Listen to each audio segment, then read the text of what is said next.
Li Zhoguang saw this scene from the side and couldn't help but marveled, "Senior Yan, what is so special about my little brother that makes you want to take him under your sect so much? Although he has extraordinary talents and good luck. But he is not only a foreigner, but also a member of the public family. Both of these are probably the taboos of Senior Yan, right?" Yan Chixia didn't want to say more, she just wanted to fool him. "Ha ha ha ha, you Jin Yiwei can open the door to accept foreigners and monsters under your sect. It doesn't matter to my Kunlun lineage that we accept all the foreigners." Li Zhoguang waved his hand and said, "If you don't want to say it, forget it, but have you ever considered how to teach him when you don't understand the language?" Yan Chixia smiled proudly, "Since you have joined our Han family sect, you should learn my writing and respect my teachings." Li Zhoguang poured a basin of cold water on Yan Chixia's head. "Our situation is quite special. We have to leave after completing the task. After leaving, our whereabouts need to be kept secret and we cannot communicate with the outside world. How much time do you have to teach him word? Ah, can you ask him to quit the Jinyi guard?" Li Zhoguang stared at Yan Chixia with dead fish eyes. "What do you think? Then how can this be a good thing? Don't you have a ready-made translator in front of you?" "No, absolutely not." "Why not? If you feel you are at a disadvantage, I can find something else to trade with." Yan Chixia said sternly, "The Tai curse, demon-killing and protective curse is just a rumor, and it won't be a big deal even if it is spread, but flying sword art is the secret skill of my Kunlun lineage, and even I am a genius. I have just mastered it, how can I let you listen to it?" Li Zhoguang nodded, this was the truth, and said, "I can also become a disciple." Yan Chixia was surprised, "There is also a loophole in your sect that can be exploited to join other factions." Li Zhoguang patted his chest proudly, "He is gifted and self-taught." Yan Chixia thought of the chronic suicide method developed by Li Zhoguang himself, and nodded, "It makes sense that you don't have a master." Although Li Zhoguang's talent was quite good in Yan Chixia's opinion, the so-called disciple did not disgrace his family background. But firstly, the spells Li Zhoguang practiced were too evil, and secondly, he was still a member of the Imperial Guard. But Yan Chixia remembered her guess just now, and she couldn't control that much. He asked Li Zhoguang to become his master on the spot and passed down the flying sword art through Li Zhoguang. Li Zhoguang has a good memory, and Yan Chixia can memorize it by repeating it several times. Qin Dainiu was a little closer, but he still recorded 60 to 70%. After teaching flying sword art, Yan Chixia smiled with satisfaction. Now it's like going to the market and finding a dusty pearl, although the merchant forced it to be sold to him in a beautiful box with some flaws. But it was a profit after all. Now that Mingzhu has been purchased, looking at the defective box, I feel that it is still pretty good. It was already evening when the three of them went out. Before entering, the three of them were still strangers. After going out, the three of them were like master and disciple. Others were surprised, but Li Zhoguang didn't take the initiative to say anything, and they didn't ask any questions. Since you have become a master, it is natural for your disciples to take care of you. Fortunately, Li Zhoguang had prepared a lot of food when he came out of Quabai County. Even the desolate beast meat jerky he purchased through Qin Dainiu, he gritted his teeth and took out a few sticks to show his respect to Yan Chixia. Yan Chixia was very satisfied with the dried meat of wild beasts. Although I have known that the 6 gates are good for cultivation, can you Jin Yiwei even get the meat of spiritual beasts? I'm ashamed. My junior brother gave me this.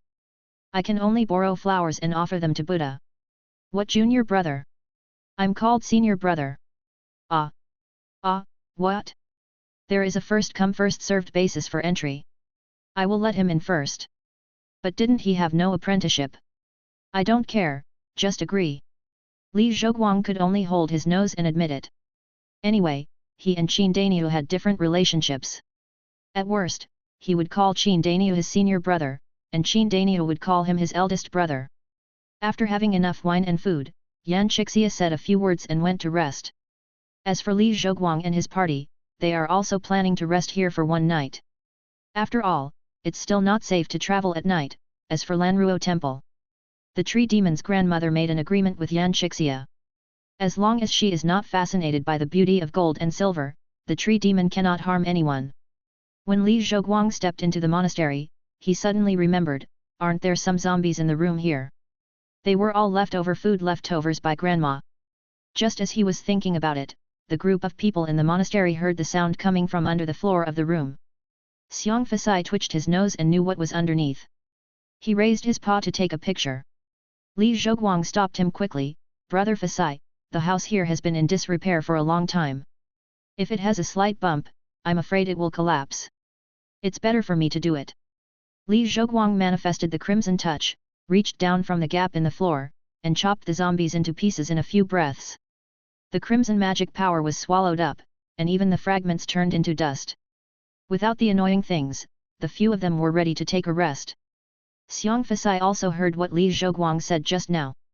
He controlled the demon power, gently blew the wind, and carefully blew the dust out of the house. Li Zhoguang brought a folding tent and set it up in the middle of the monastery.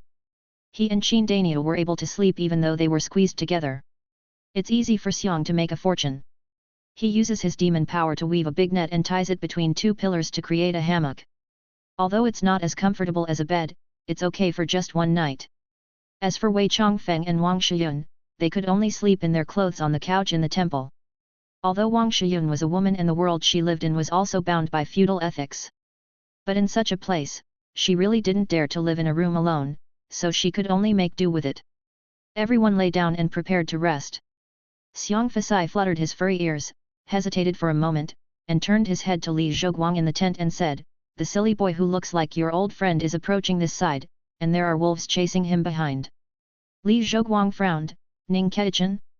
Didn't he go home after collecting the bills? Why did he come to Lanruo Temple? Forget it, don't think about it for now. If he goes a step later, he will probably be fed to the wolves." Li Zhoguang came out of the tent and clasped his fists to Xiang Fasai. "Thank you, Brother Fasai, for telling me." Xiang Fasai lay on the hammock and waved his paw lazily in response. Li Zhoguang left the temple, and two crimson tentacles wrapped around his arms, bounced to the ground, and bounced him into the air. In the air, Li Zhoguang saw candlelight flickering in the forest in front of Lanruo Temple. Two tentacles shot out, entangled two large trees outside the forest, and pulled Li Zhoguang over. Entering the forest, he saw Ning Ketichan running for his life. Ning Ketichan suddenly found a figure in front of him, and when he looked closely, it was Li Zhoguang who invited him to lunch at noon. He immediately shouted, "Brother Li, run! There are wolves behind." Li Zhoguang shook his head helplessly, and several tentacles emerged from behind him, passing Ning Ketichan and heading towards the wolf pack. Ning Ketichan saw several crimson tentacles flying through the air from his side. When he turned back along the direction of the tentacles, all the wolves that were following him had been minced into pieces. Seeing such a tragic situation, a cold air suddenly rushed from the soles of his feet to the sky. He trembled and looked at Li Zhoguang, who was walking towards him, and asked, "Are you a human or a ghost?" Li Zhoguang said helplessly, "Have we seen each other during the day? Have you ever heard of ghosts traveling during the day? Those just now are just some spells I learned in my early years." Ning Ketichan thought for a while, "That makes sense." Li Zhoguang wanted to tease him, but, "Can you be sure that I am the person you saw during the day?" "Mom! No more teasing you, I am Li Zhoguang." Ning Ketichan didn't believe it. "How can you prove it?" Li Zhoguang spread his hands, "We have only met each other once before, and we are not familiar with each other. How can we prove it?" Ning Ketichan had an idea. "We had dinner together at noon, can you tell us what the sixth dish is? The food was so terrible that I didn't pay attention." "Mom! Come here." Seeing that Ning Ketichan was about to escape into the woods again, Li Zhoguang tied him up tightly with the crimson touch and dragged him back to Lanruo Temple.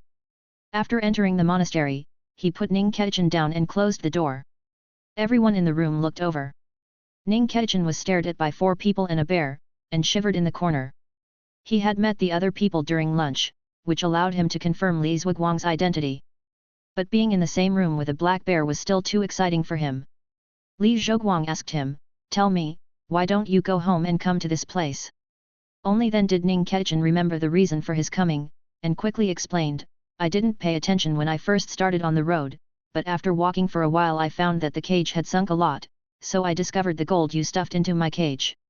"How can you confirm that it was me who stuffed it?" Ning Ketichan said with some embarrassment, "Among the people I have met along the way, you are the only one who is friendly to me. And you are the only one who is relatively wealthy." Li Zhoguang felt a little speechless. "Okay, since you have guessed that the gold was given by me, you can just take it and go. Entering the old forest late at night, do you think you have a long life? After hearing Li Zhuguang's words, Ming Kechen's expression turned solemn. A man doesn't like food that comes from outside. Brother Li, I'm grateful for your kind words and inviting me to dine. But I can't accept this gold if I don't receive it for no merit. Then you came here all night just to bring the gold back. Ning Kechen slapped his forehead and said with a horrified expression, oh no, I forgot important things. Brother Li, when I went back to the restaurant to inquire about your whereabouts, I heard that you had come to Lanruo Temple. The shopkeeper said that there was no peace in Lanruo Temple. I was worried that there were bad guys around here, so I came to tell you. Li Zhuguang understood that the boss was afraid of violating a taboo and refused to mention the word ghost, so he vaguely said that it was not peaceful here. Ning Kechen was also stunned. He understood what was wrong and rushed over without asking any more questions. Okay, did you encounter any danger along the way? Only the pack of wolves you saw just now, Brother Li. Isn't that the end of it? You took the risk to report the news. It doesn't count as no reward for your merits. You can just accept it with peace of mind. Ning Kechen thought it made sense, but when he thought about it carefully, it seemed a little strange.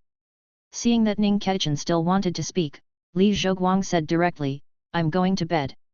I hate being disturbed when I'm sleeping. If you keep chirping, I'll beat you up. Ning Kechen had no choice but to hand over his hand, then I'll thank Brother Li and take my leave. Where are you going? I'm going to the next room to rest.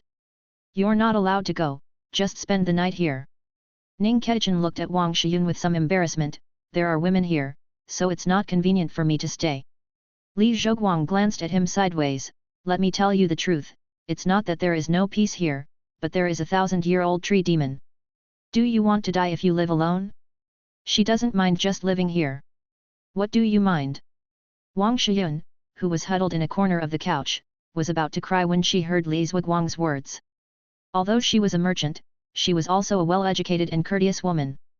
If she could choose, she really didn't want to be with a group of men and a male bear.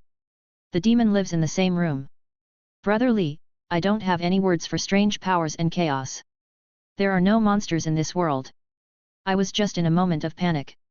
Whoa, whoa, whoa, Li Zhuguang had already gotten into the tent, and the sound of clenching fists came from the tent. It's getting late, I'll take a rest right now. In the spirit of a good man not to suffer immediate losses, Ning Kechen took out the mat he had brought with him. He lay down on the bunk furthest away from Wang Shiyun in the room, fully clothed. For a moment, there was silence in the monastery, and gradually, Xiang Fasai's snoring sounded. Late at night, there was a faint sound of the piano.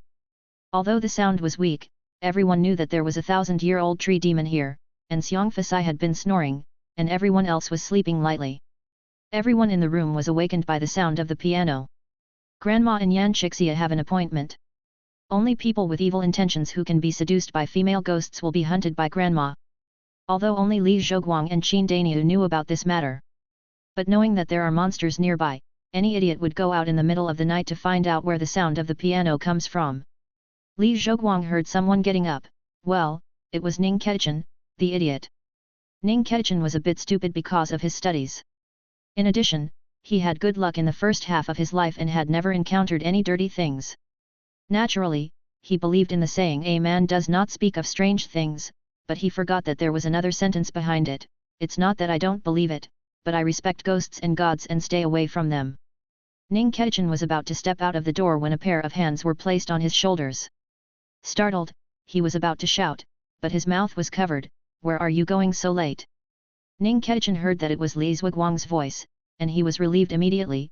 Brother Li, people can scare people to death. I just heard the sound of a piano and wanted to go and see. Aren't you afraid that the tree demon will suck your yang energy? Brother Li, you are joking, a man does not speak. Oh, okay, forget it if you don't believe it, I'm curious anyway, let's go. Li Zhuguang remembered that as long as the bell was not shaken, the tree demon would not come. Lao Wang has been out of the film industry for many years and is nearly 60 years old. The opportunity to appreciate Lao Wang's peak beauty up close is hard to find in reality, not to mention that it is a female ghost limited edition. It is impossible to say that Li Zhuguang is not itchy. As for the threat of the 1,000-year-old tree demon, Break her legs before she rings the bell, isn't it dangerous? Li Zhoguang and Ning Keqian followed the sound of the piano to the pavilion by the lake and saw Nai Xiaoqian playing the piano. In the middle of the night, the moonlight was like mercury pouring down, sprinkling on the quiet lake, sparkling and reflecting Nai Xiaoqian's shadow. Dressed in white, playing the piano with bare hands, the sound of the piano is melodious and beautiful, like the timid words of a beauty in the boudoir, and like the night wind blowing the forest and moving the evening stars. Li Zhoguang sighed, alas, the most unretainable thing in the world is that the red face leaves the mirror and the flowers leave the tree. Lao Wang's peak beauty is really the best, but now he has become a grocery shopping woman. Red face leaves the mirror, flowers leave the tree, good poem, good poem. Ning Keqian was already confused, and heard Li Zhoguang's words, muttering randomly. As a modern man, Li Zhoguang has seen all kinds of big battles. When he saw Nai Xiaoqian, he just sighed slightly and took out his mobile phone to take pictures. It's a pity that mobile phones really can't take pictures of ghosts. But Ning Keqian is different. He is a poor scholar and doesn't even have spare money to listen to music in the brothel. Nai Xiaoqian was a lady from an official family before her death, and she was even more far away from people like Ning Keqian. Ning Keqian was immediately attracted by the color and soul, and walked towards the pavilion by the lake unconsciously. Li Zhoguang could only follow him. The two came to Nai Xiaoqian, and Nai Xiaoqian seemed to suddenly realize that someone was approaching, pretending to be scared. Ning Keqian hurriedly said, "Girl, don't worry. We are not good people." Li Zhoguang continued. Ning Keqian looked at Li Zhoguang reproachfully and said, "Miss, don't worry, brother Li is joking. We are staying here for the time being. We just heard the sound of the piano and came to see. Who is not sleeping here in the middle of the night?" It was Li Zhoguang again. "Miss. We are not. I just want to ask you. How much is it for one night?" "Brother Li." Ning Keqian had just seen the most beautiful woman he had ever seen in his life. He wanted to talk to Li Zhoguang, but was repeatedly interrupted. Even a dull person like him was now anxious and angry. Li Zhoguang had admired Lao Wang enough at his peak. Without waiting for Ning Keqian to speak, he grabbed his shoulders and pulled him back, pulling him behind him. "Brother Ning, where did this family come from in the wilderness? This woman is barefoot. Do you see any dust on her feet? Brother Li, don't look at it if it's inappropriate. How can you stare at the girl's feet?" Ning Keqian didn't grasp the key point of Li Zhoguang's words. But Nai Xiaoqian knew that the strange-looking man in front of her probably saw something. Seeing his fearless look, she couldn't help but be on guard. She raised her foot and prepared to shake the bell. Before she could make any move, she was knocked into the lake by a crimson tentacle. Li Zhoguang never doubted whether his crimson magic power was useful for ghosts. If it was useless, the crimson universe would have been swallowed up by the hell dimension long ago, and Sai Zone would have been ridden on the head by the old Mo to shit and piss, so how could he still be a dimensional demon? Nai Xiaoqian was hit by the tentacle, and she only felt that the power contained in the tentacle was unspeakable, but also extremely violent. Knowing that Li Zhoguang was not an easy character to deal with, she immediately dived into the water and swam away. Ning Keqian, who was full of lust, didn't understand the situation and blamed Li Zhoguang for being rude and knocking the girl into the water. After that, he wanted to go into the water to save people, but was directly pulled away by Li Zhoguang. On the way back, Ning Keqian walked in front with a huff, and Li Zhoguang hung behind him. The two walked one after the other and soon returned to the temple. Li Zhoguang saw traces of a giant dragging outside the temple. But the temple was not damaged at all. Entering the temple, Wang Shiyun and Wei Chongfeng were found huddled in the corner of the room. Qin Daniu stood in the room on guard, while Xiong Fasai was still lying in the hammock swinging. Seeing Li Zhoguang coming back, Xiong Fasai complained, "Just now a demon came, but it was not his real body, and I slapped him away with one claw. Speaking of this, I have to say that the demons here are seriously ill. Apart from those lizards and toads, I rarely see demons using their tongues to cast spells. You said that using tongues to poke, whip, and roll enemies is understandable to me, but his tongue actually slid from the ground, and he didn't mind the dirt. Now you know why the demons here have such a bad reputation. That's right, even if it were in our place, no one would be willing to associate with such a demon with a problem in the brain." With that, Xiong Fasai turned around and went to sleep again. "Brother Li, are you talking to this black bear?" Ning Keqian watched Li Zhoguang talking to Xiong Fasai, and Xiong Fasai also made a low mutter, as if responding. I am gifted and understand many languages, including bear language. Li Zhoguang also got into the tent. On the second morning, Ning Kechen said goodbye to everyone and prepared to go back home. Everyone packed up for a while and decided to leave, so they could go together. As for the demon removal mentioned at the beginning, it was just an excuse. The task only required obtaining the Diamond Sutra, and there was no requirement to fight the Tree Demon Grandma and the Black Mountain Demon. After all, killing monsters here does not drop treasures, and Li Zhoguang has already obtained the biggest benefit in this world, so he does not plan to stay any longer. Before leaving, Qin Daniu was a little embarrassed, but he finally stopped Li Zhoguang. We took the Diamond Sutra from the big bearded man, why don't we remove the demon? Li Zhoguang explained, exorcising the demon is just an excuse. Our goal from the beginning was to obtain the Diamond Sutra. Qin Daniu understood, does that mean we are deceiving the big bearded man? Li Zhoguang opened his mouth, unable to speak. How could his behavior not be deceiving? He could only nod. Qin Daniu thought for a moment and said to Li Zhoguang, no reward without merit. Brother Li, tell me where the monster is? I'll kill him before I leave.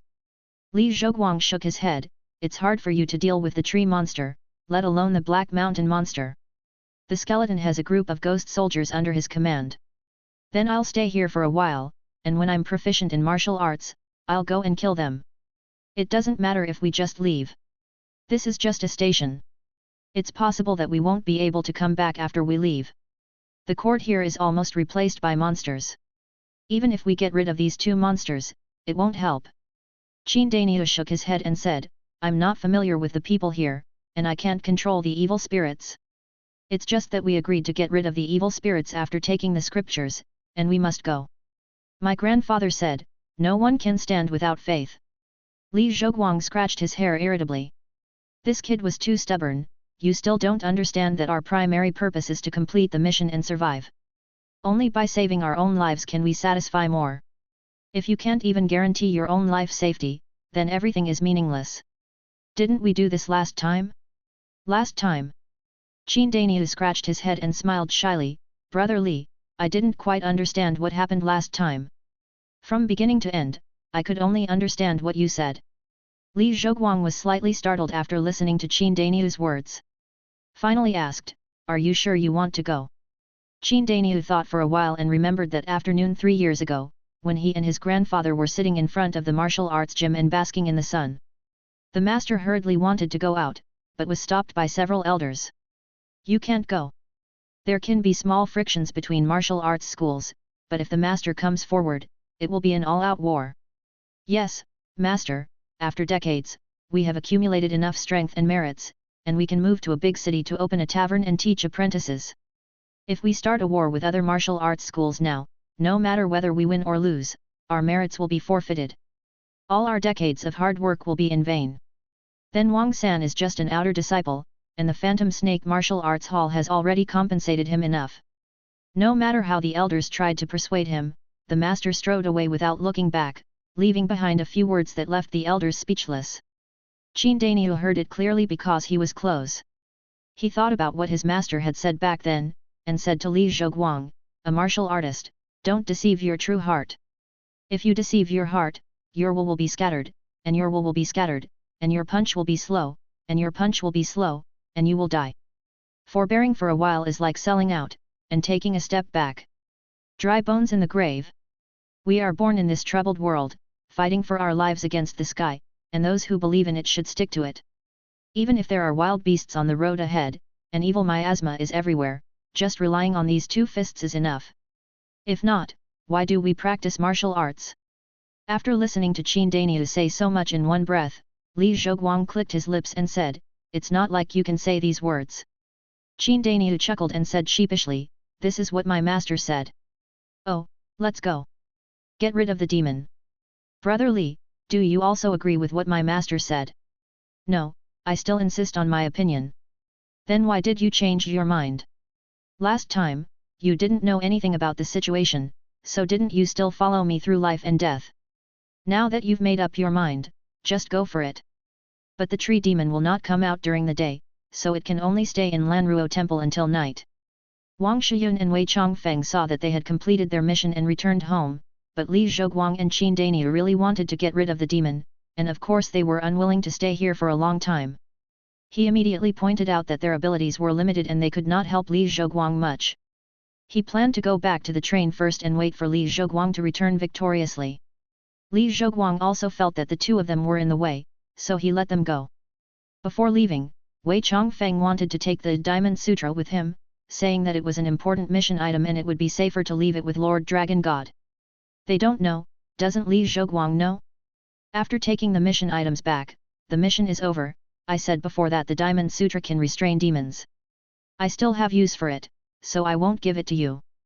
The two of them had no choice but to leave in anger, but fortunately they purchased a lot of food this time, so they didn't have to worry about being hungry again. However, Xiang got rich and stayed for some unknown reason. Why, brother Fa Cai also plans to slay demons with us. What do you mean to get rid of demons? It's really ugly to talk about it. That's called getting rid of harm. Okay, brother Fasai is ready to work with us to eliminate harm. Xiang Fasai waved his hand and said, not entirely, I just want to see this kind of acquired monster clan. Li Zhoguang was a little surprised, what kind of acquired demon clan? Xiang Fasai explained, after we fought last night, I felt something was wrong. After asking you later, I found out that it was an acquired demon clan. In our place, all the innate demon clan are extinct, and the acquired demon clan are all extinct. What's the difference between nature and nurture? Xiang Fasai continued, innate monsters are monsters whose parents are monsters, and they are monsters from birth. Acquired monsters are beasts that transform into monsters due to a small probability event.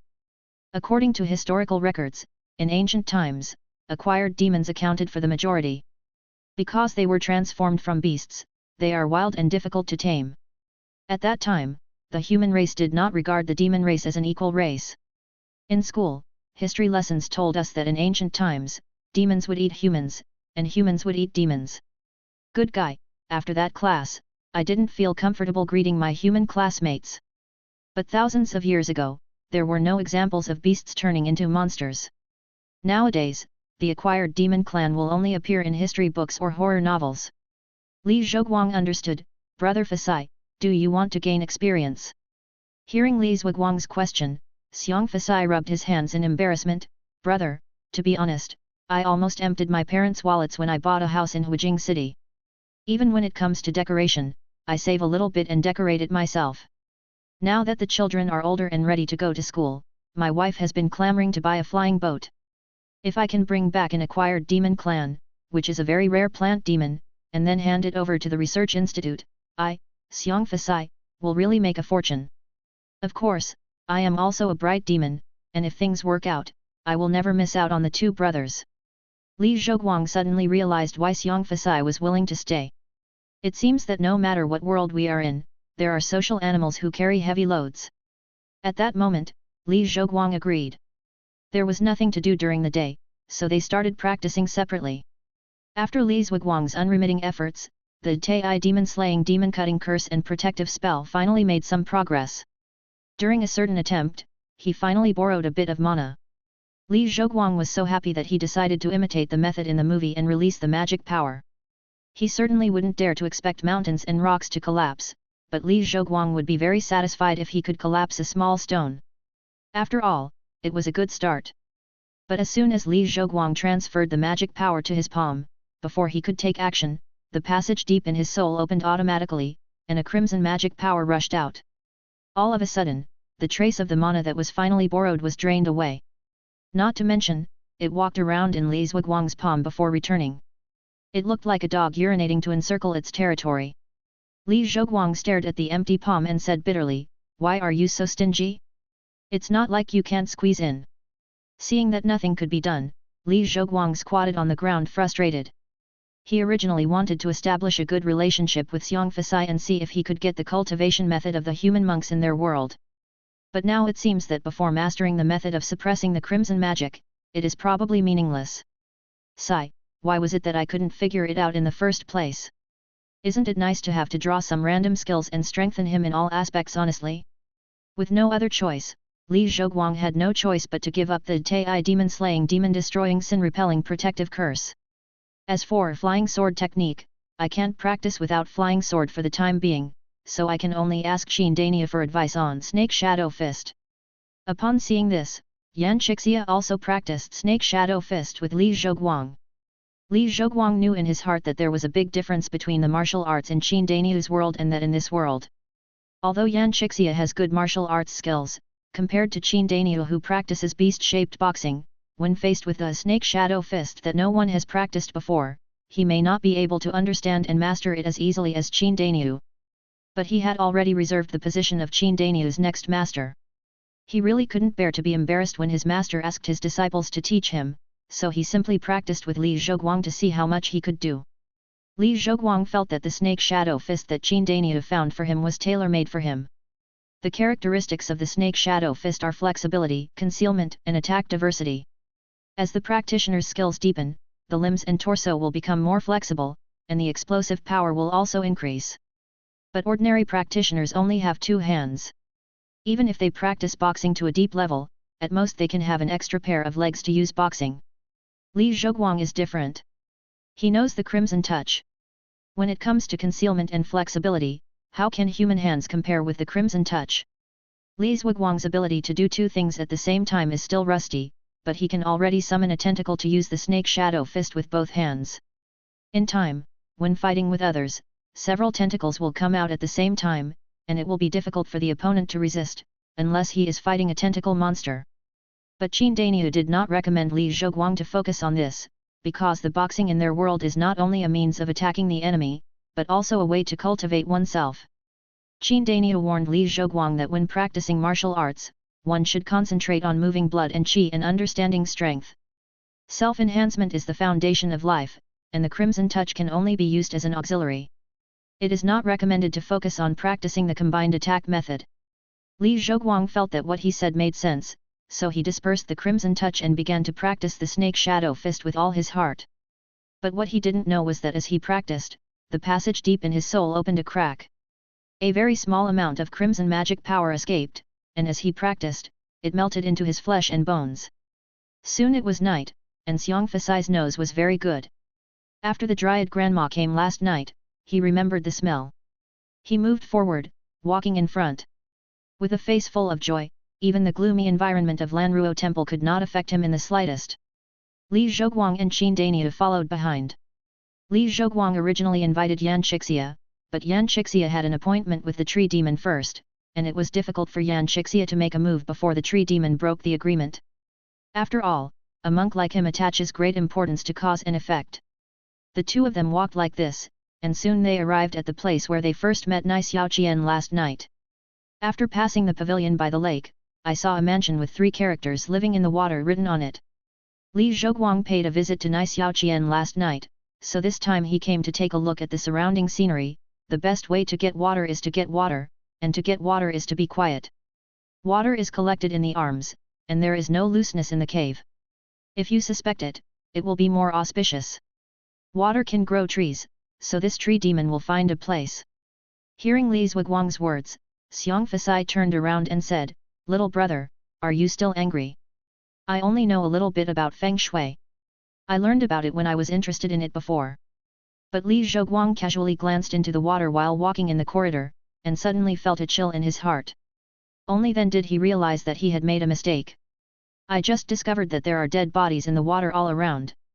This is not a static water bureau, but actually smelly water. The Lanruo temple in front is large in scale, but it was not built by imperial decree. A lot of monasteries have been built, but the gold statues inside the temple are rather shoddy. There might have been a lot of dirty work here in the past. If my guess is correct, then this place must be full of resentment and surrounded by filthy water. It makes sense that this kind of Feng Shui pattern has given rise to such a thing as Grandma." When everyone entered the courtyard of Shuowai, they were spotted by 2 female ghosts passing by. The eyes of the 2 female ghosts lit up, they moved lightly, and came over to greet them, and then he held Qindania's arms, one on the left and the other on the right. Qindania has been practicing martial arts since he was a child, and his yang has not been released yet. Leaving aside Xiang Fuki, in the eyes of the female ghost, Li Zhoguang is compared to Qindania, just like dried radish is compared to Lishan ginseng. Li Zhoguang saw it in his eyes and felt pain in his heart. How could these female ghosts specifically pick on minors? Qin Danihu was still a boy. Due to the need for martial arts training, the later the Yang was released, the better. He always followed his master's instructions and kept his first night until the wedding night. It would be better if you never marry for the rest of your life. If Yuan Yang does not leak out, if he continues to be brave and diligent in practicing martial arts, he will definitely be able to reach the ultimate level of barbarian bull fist. Therefore, he had never seen such a battle before. The female ghost sandwiched him on the left and right, but did not launch an attack. He was ashamed, and he was too embarrassed to take action first. Seeing his youthful look, the two female ghosts became even happier and began to tease him with words.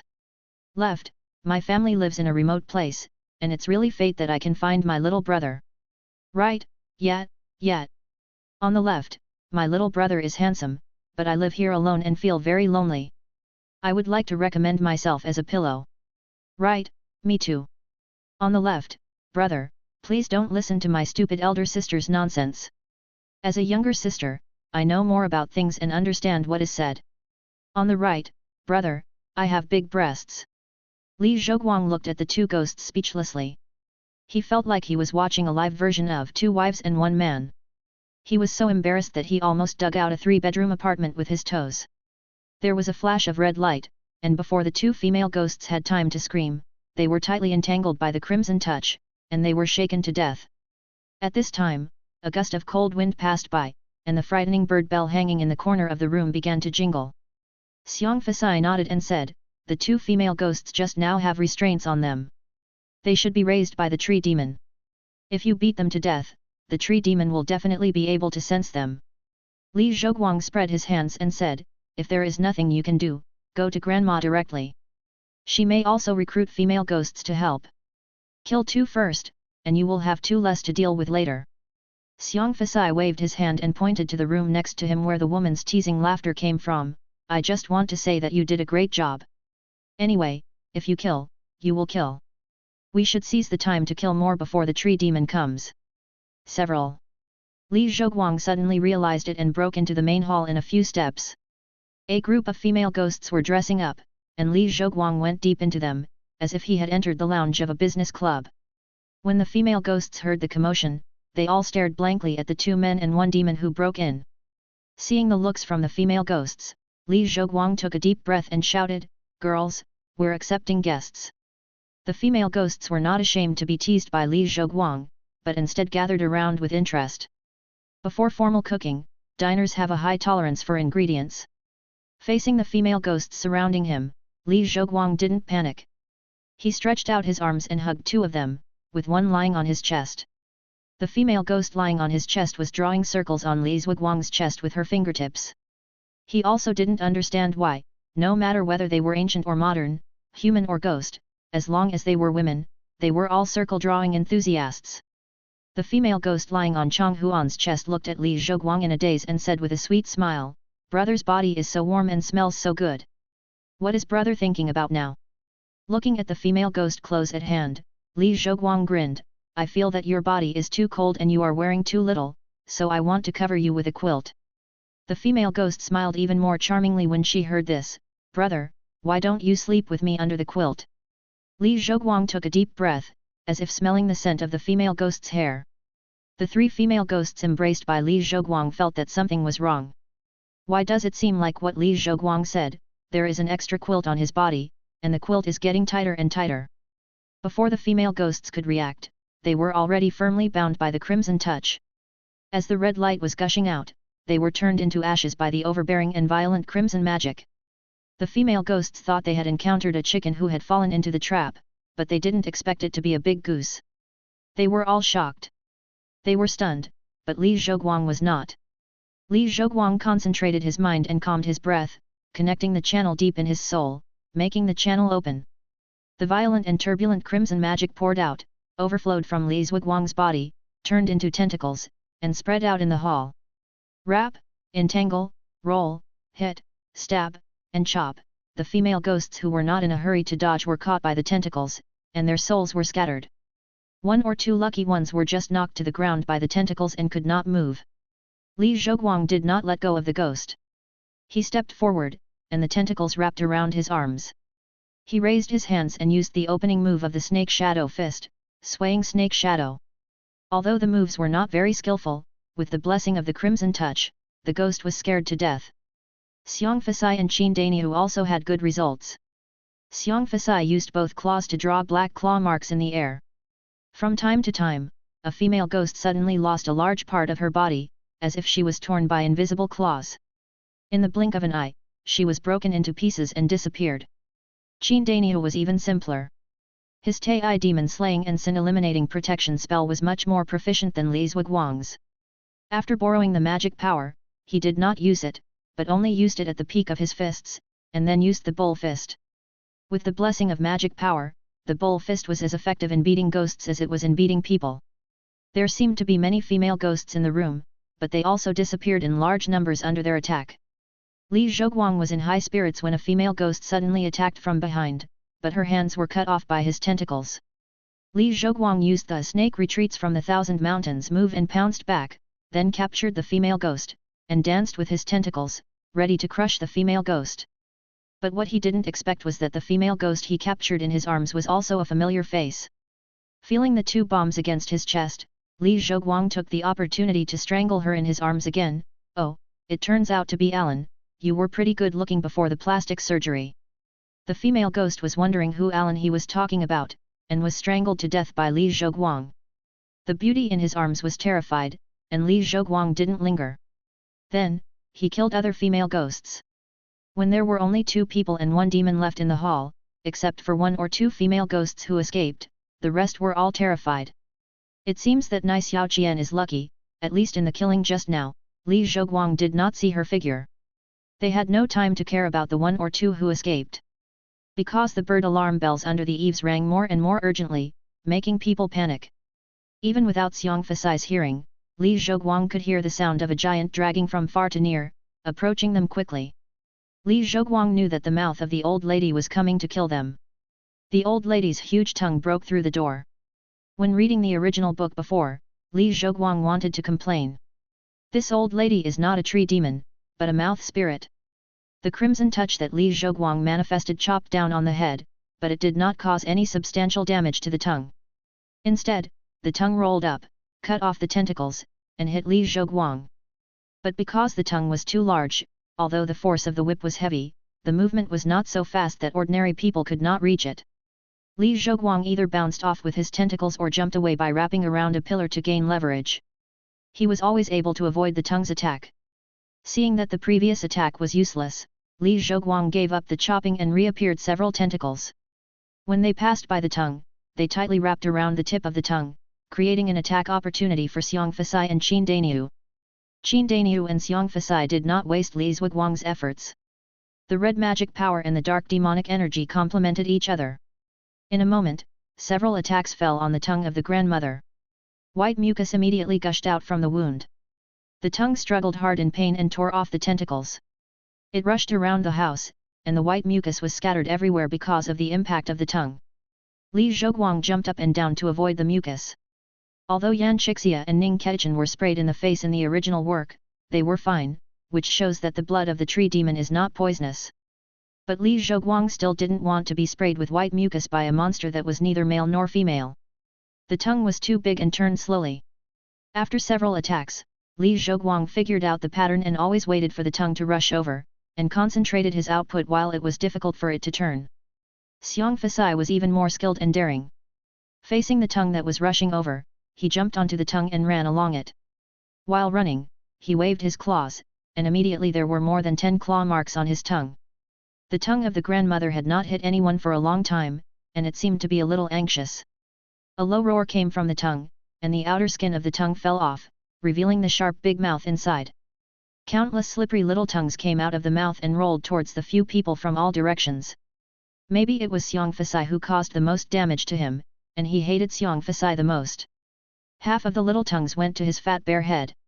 It seemed that they wanted to use their tongues to slap his lips wildly and give him a French kiss. But Xiong Fasai did the opposite. Not only did he not close his mouth, he opened his mouth wide, and when those little tongues came over, he bit them. At first, even if those little tongues were bitten, they still wanted to drill into Xiong Fasai's mouth, but after a while, those little tongues began to turn black and rot, and there was a tendency to spread. Grandma immediately cut off these little tongues and shrunk away. Bah! Xiong Fasai spit out the tongue fragments in his mouth and said proudly, "My father is a bear demon, but my mother is a snake demon. This tree demon must not have expected that my teeth would be poisonous." After that, Xiong Fasai waved his hand and said, "Let's go, let's take advantage of the victory." Li Zhoguang held his legs and panted, Who? Don't chase the poor enemy, wait for me to recover first." Hearing this, Xiong Fasai shook his body and his body size doubled. He had been standing before, and looked only about 1.6 meters tall, about the same height as Qin Daniu, but now it seemed that his stature was more than 3 meters. He rushed to Li Zhoguang, grabbed Li Zhoguang and Qin Daniu with his 2 claws, and pressed them onto his back. Then he ran on all fours like a black bear. "Don't chase a poor enemy, he is so damn rich, that's a real bonus. I'll carry you over, and you can take a rest on my back. Brother Fasai, don't you like to walk on your stomach? For so much money, let alone walking on your stomach, even if I swim like a snake, it's not unacceptable." Sure enough, when people reach middle age, their face is given by their own income, and it seems that the monster is the same. Originally, Bear Fasai could smell the smell of the grandmother, and now the grandmother was poisoned by his poison, the smell was even more obvious. Following the scent, Xiong Fasai rushed through the forest outside Lanruo Temple. Even though there were trees blocking his way, they were smashed to pieces by the demonic power he embodied. Li Zhoguang used a crimson strap to wrap around his body to block the flying wood debris. Suddenly, Xiong Fasai shouted, "Hold me tight." Hearing this, Li Zhoguang immediately used the crimson touch to tie himself and Qin Daniu tightly to Xiong Fasai's back. As soon as he tied them up, Xiong Fasai jumped to the side. He saw that many tree roots suddenly emerged from the road he had just run on and stabbed upwards. If Xiong Fasai had not jumped away, he would probably have been stabbed in the belly. Then, Xiong Fasai jumped several times again to avoid the tree roots stabbing from the ground. As Xiong Fasai ran, the frequency of attacks became higher and higher, and it seemed that they were getting closer and closer to the body of the grandmother. Xiong Fasai ran a few more steps, jumped up high, and while still in the air, he gathered the demonic power in his palm and pressed it down. Immediately, a huge black palm print fell heavily on the ground, and the surrounding ground sank 3 inches. A figure with disheveled hair fell out from the ground and fell to the ground. Seeing this, Li Zhoguang instantly manifested multiple tentacles and tied up the grandma tightly. After the ginseng guest found the old mountain ginseng, he was afraid that the ginseng would become a spirit and run away, so he tied it with a red thread. Li Zhoguang was afraid that the tree demon would run away, so he tied it with the crimson touch, which was almost the same. The tree demon grandma, lying on the ground, looked at Xiong Fasai hatefully. Li Zhoguang was stunned again when he saw the familiar face. It was said that in the past, how much magic potion did Cheng Xiaodong give to Ming Sir to coax this dance master to agree to play a tree demon that was neither male nor female? What is the grudge between us? I let you destroy my mansion and kill my ghost servant. Now I want to kill you all. The resentful voice of the grandmother broke Li Zhuguang's wild thoughts, and you are a demon, but you actually let the dirty and lowly strangers ride on you at will. You are simply a scum among demons. Xiong Fasai looked back at Li Zhoguang on his back. What did he say? He was scolding you, and the scolding was very ugly. Xiong Fasai slapped the grandmother in the face and knocked her over. Grandma covered her cheeks and said in hatred, I am Grandma Huai from Lanruo Temple, and I am the relative of Master Haishan. How dare you insult me like this? Master Haishan will not let you go. What did he say? He will find his mistress to beat you.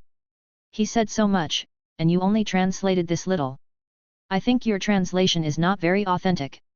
Although Xiong Fasai is a bear monster, if he is really stupid, he can't sit in the office. I omitted the swear words for you. If you want to hear it, I can repeat it again.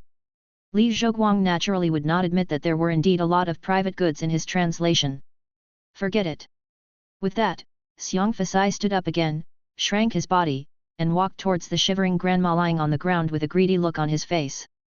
What can I say about that scene? Outdoors, orcs, forest, tide, many people, onlookers. In the juice. Under the watch of bystanders Li Zhoguang and Qin Daniu, Xiong Fasai held down the grandmother and touched her all over. After a while, he stripped her naked. Li Zhoguang and Qin Daniu surrounded her and looked at the rattan ball in Xiang Fasai's hand, which was emitting a faint light. Is this his body? Yes, this is his body. I didn't expect it to be so small. It's convenient to carry. Xiang Fasai said while putting a band on the grandmother's body. Then, he stuffed it into his shorts. Li Zhoguang didn't understand, but was shocked. Brother Fasai, you just put it in like this, won't it irritate?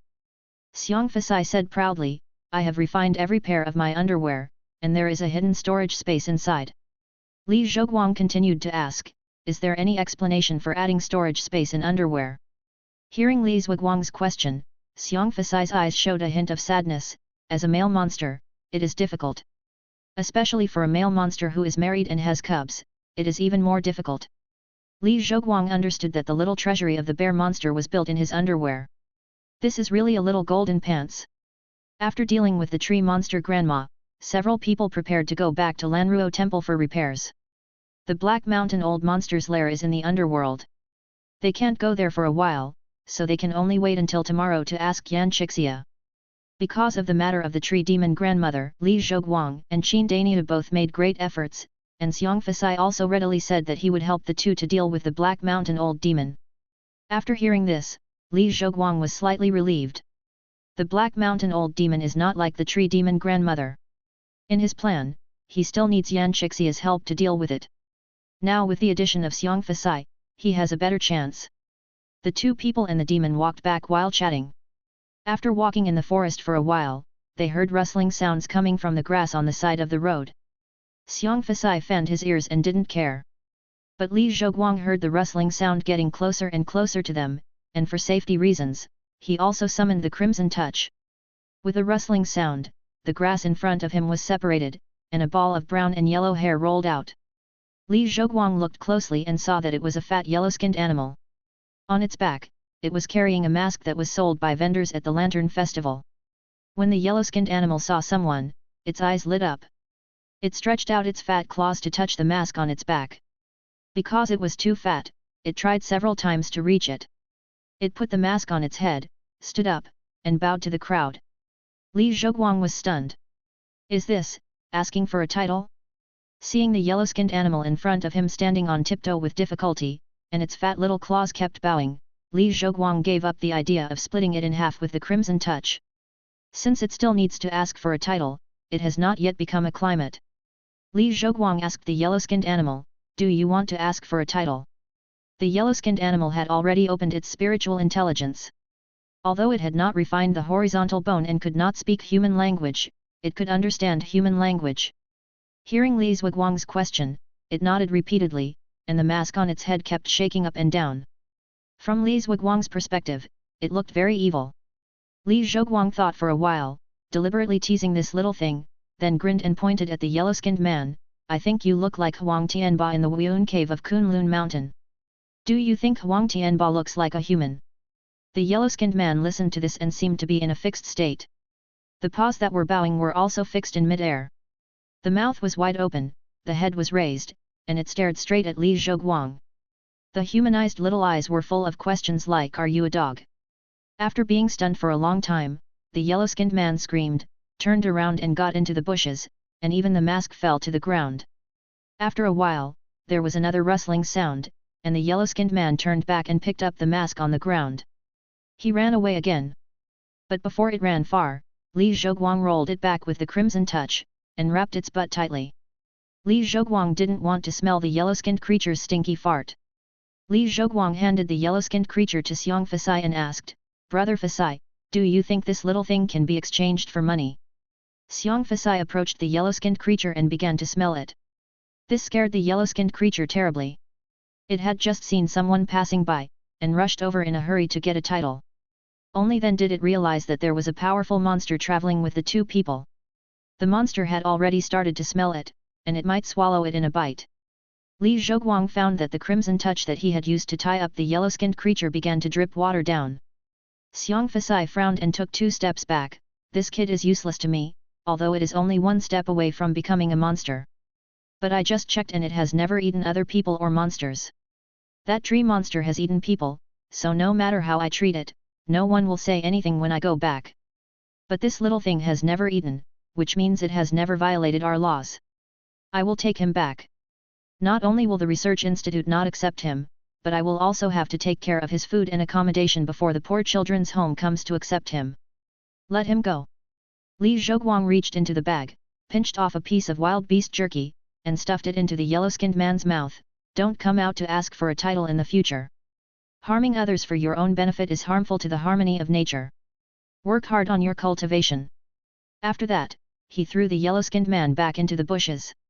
The yellow-skinned man looked back at Li Zhoguang deeply, then disappeared into the bushes. After letting Huang Pitzi go, everyone continued walking towards Lanruo Temple. On the way, Xiang Fasai asked Li Zhoguang curiously, "You just said that little guy wants to beg for a title. What is this begging for a title?" Li Zhoguang explained, "In our legends, humans are the spirits of all things, so demons practice in the direction of humans. For example, the tree demon you have seen before, he also shows up in human form on weekdays. When beasts reach a bottleneck in their practice, they will experience calamity. They will wait for an opportunity to stop passers-by and ask them if they think they look like humans. This is called asking for a seal. If the traveler answers yes, the monster seeking the title will have passed the catastrophe of transformation, and will be able to transform into a human form, but the person's luck and vitality will be damaged. If the answer is no, these monsters will not only lose their Taoism, but will also people harbor resentment and will wait for opportunities to retaliate in the future." Xiang Fasai scratched his head and couldn't believe it. "Why are you monsters here so unconfident? You can't even accept yourself for who you are. This is already considered impure self-refinement. If you have already refining yourself impurely, what else can you talk about? Practice."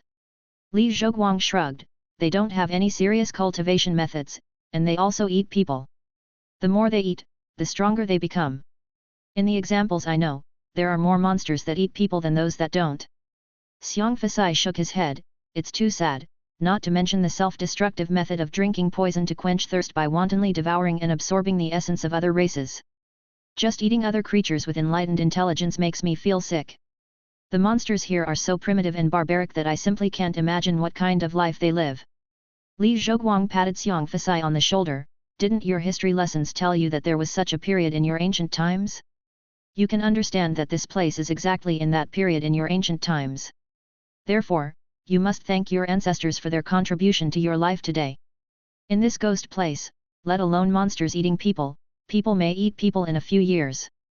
The only good thing is that this is not your hometown. We have been here and seen it before, so we can take it as a warning and don't worry about it." "You have a point."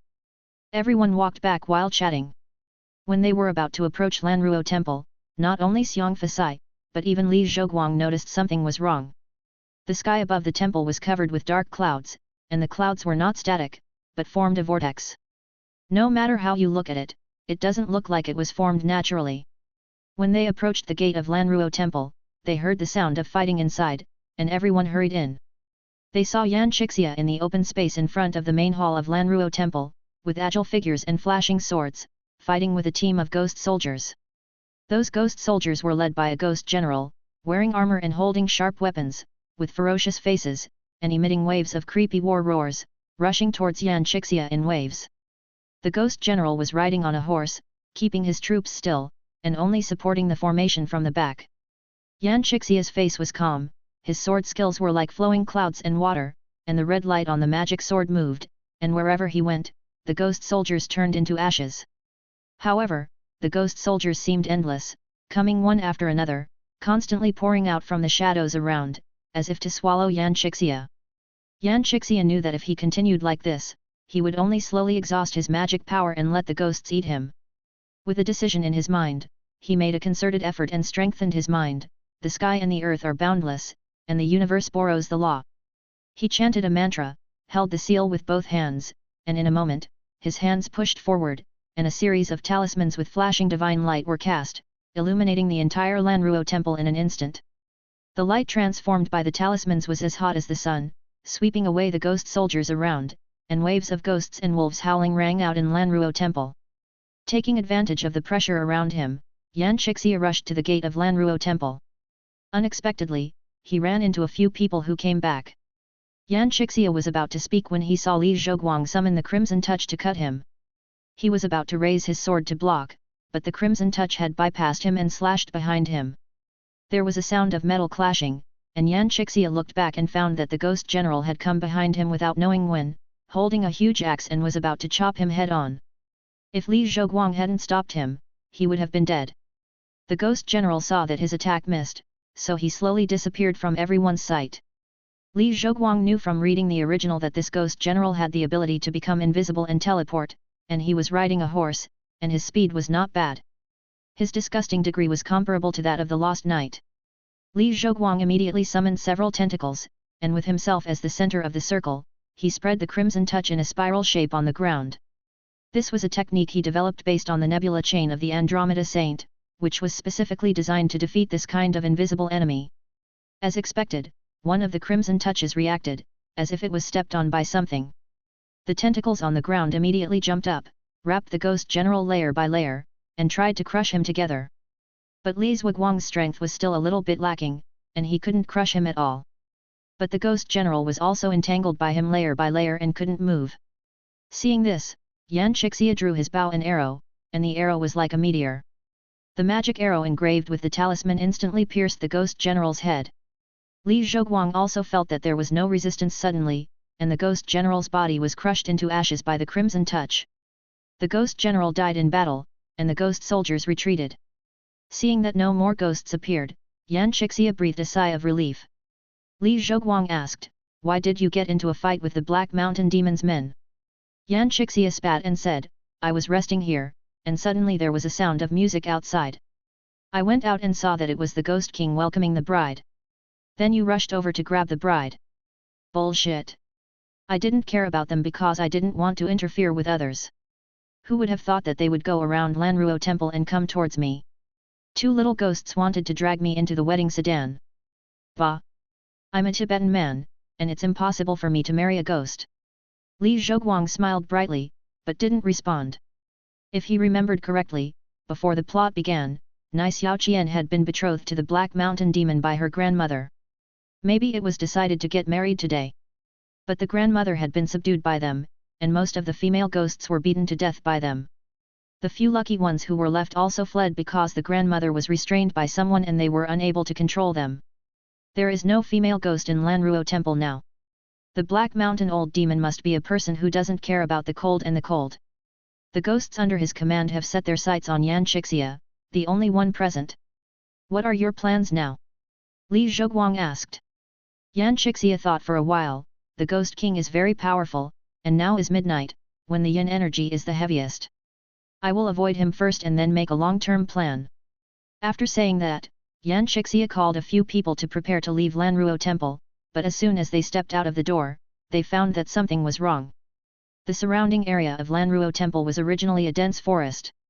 But after everyone went out, they found that they had come to a plain. Yan Chixia secretly used his magic power and looked around. It's a pity. It's still a step too late. The Ghost King has dragged the entire Lanruo Temple into the underworld. We are now on his territory. Li Zhoguang informed Qin Dainiu and Xiang Fasai of the current situation, and the two did not feel scared. Xiang Fasai said, "Haven't we decided to kill him a long time ago?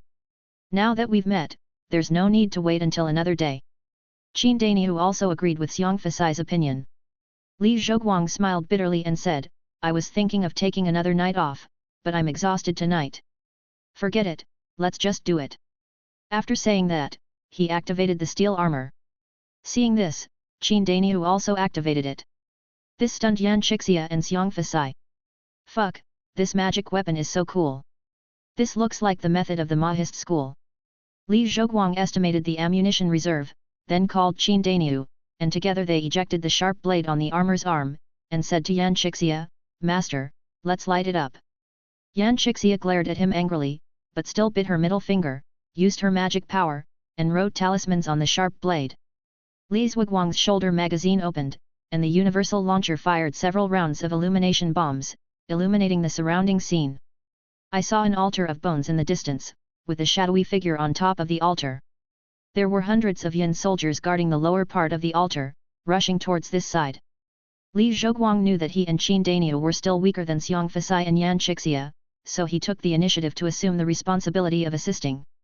After activating the armor, there was a round of strafing, but the bullets were not very effective, and then there was the missile bombing, which was really effective.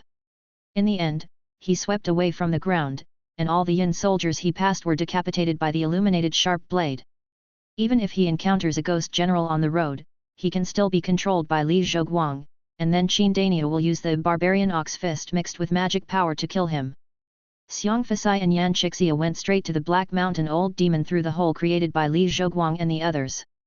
But before they could kill many Yin soldiers appeared around them and rushed over. Even if the four of them tried their best to kill them, the Yin soldiers that came out were always more than they killed. Xiang Fasai became ruthless and used all his strength. I saw that his body continued to grow, and soon he reached 5 meters tall. His short sleeves and shorts may have been specially treated by him. They also grew in size with his body shape and did not burst. Having decided to use all his strength, Xiang Fasai no longer thinks about saving demon power. As his claws closed together, pitch-black claw marks flew out of the air, passing through countless Yin soldiers and heading towards the old demon claws of Black Mountain. Unfortunately, they were all blocked by the old demon from Montenegro. Li Zhoguang was slightly stunned when he saw this scene. He remembered that the old Black Mountain demon in the original work was not so strong. Xiang Fasai's current strength is far beyond that of the Dryad Granny in the original work, and his attack power is not far behind that of the Black Mountain Old Demon in the first and third parts. But such a violent attack was easily blocked by the Black Mountain Old Demon. This was simply unbelievable. Could it be that Brother Shazi, like the big ball of light next door, can modify the difficulty? But in the blink of an eye, Li Zhoguang saw that Yan Chixia was resisting the Yin soldiers, and she shot out a golden needle, which hit the old Black Mountain Demon's chest, causing him to scream in pain. Is it true that evil cannot defeat good, and that upright martial arts can defeat demons and ghosts? Now we need to kill the Black Mountain Old Demon as soon as possible, otherwise he will be exhausted by these endless evil soldiers. So Li Zhoguang stopped guessing and asked directly, Master, how can you attack the Black Mountain Old Demon? The attack has no effect. Yan Chixia also discovered this problem just now, so she expressed her guess. The underworld is originally controlled by the underworld, and the tree demon has detained so many female ghosts over the years, and it is not necessarily a sinister visit. I am afraid that reincarnation has long been out of order.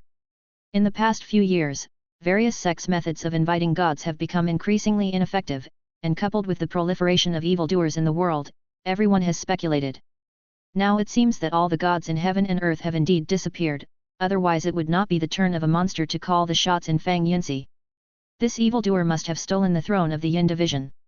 My ancestor has also received the imperial title, so my spell can be effective on him. Although it is hard to say it, here, you are the evil heretics. It stands to reason that he does not have so many Yin soldiers under his command. The Yin soldiers that are pouring out now probably came after they sensed the invasion of evil spirits. Li Zhoguang felt numb when he heard what Yan Chixia said. It turns out that the increase in difficulty was all due to me. From this point of view, now only Yan Chixia and Qin Daniu have the strength to hurt the Black Mountain Old Demon, and he can only use the 2 sharp blades that Yan Chixia used. As for Xiang Fasai, his attacks may not even be able to break through the defense. Li Zhoguang immediately shouted to Xiang Fasai, Brother Fasai, your attacks are ineffective against him. You just need to help clean up the shady soldiers around him.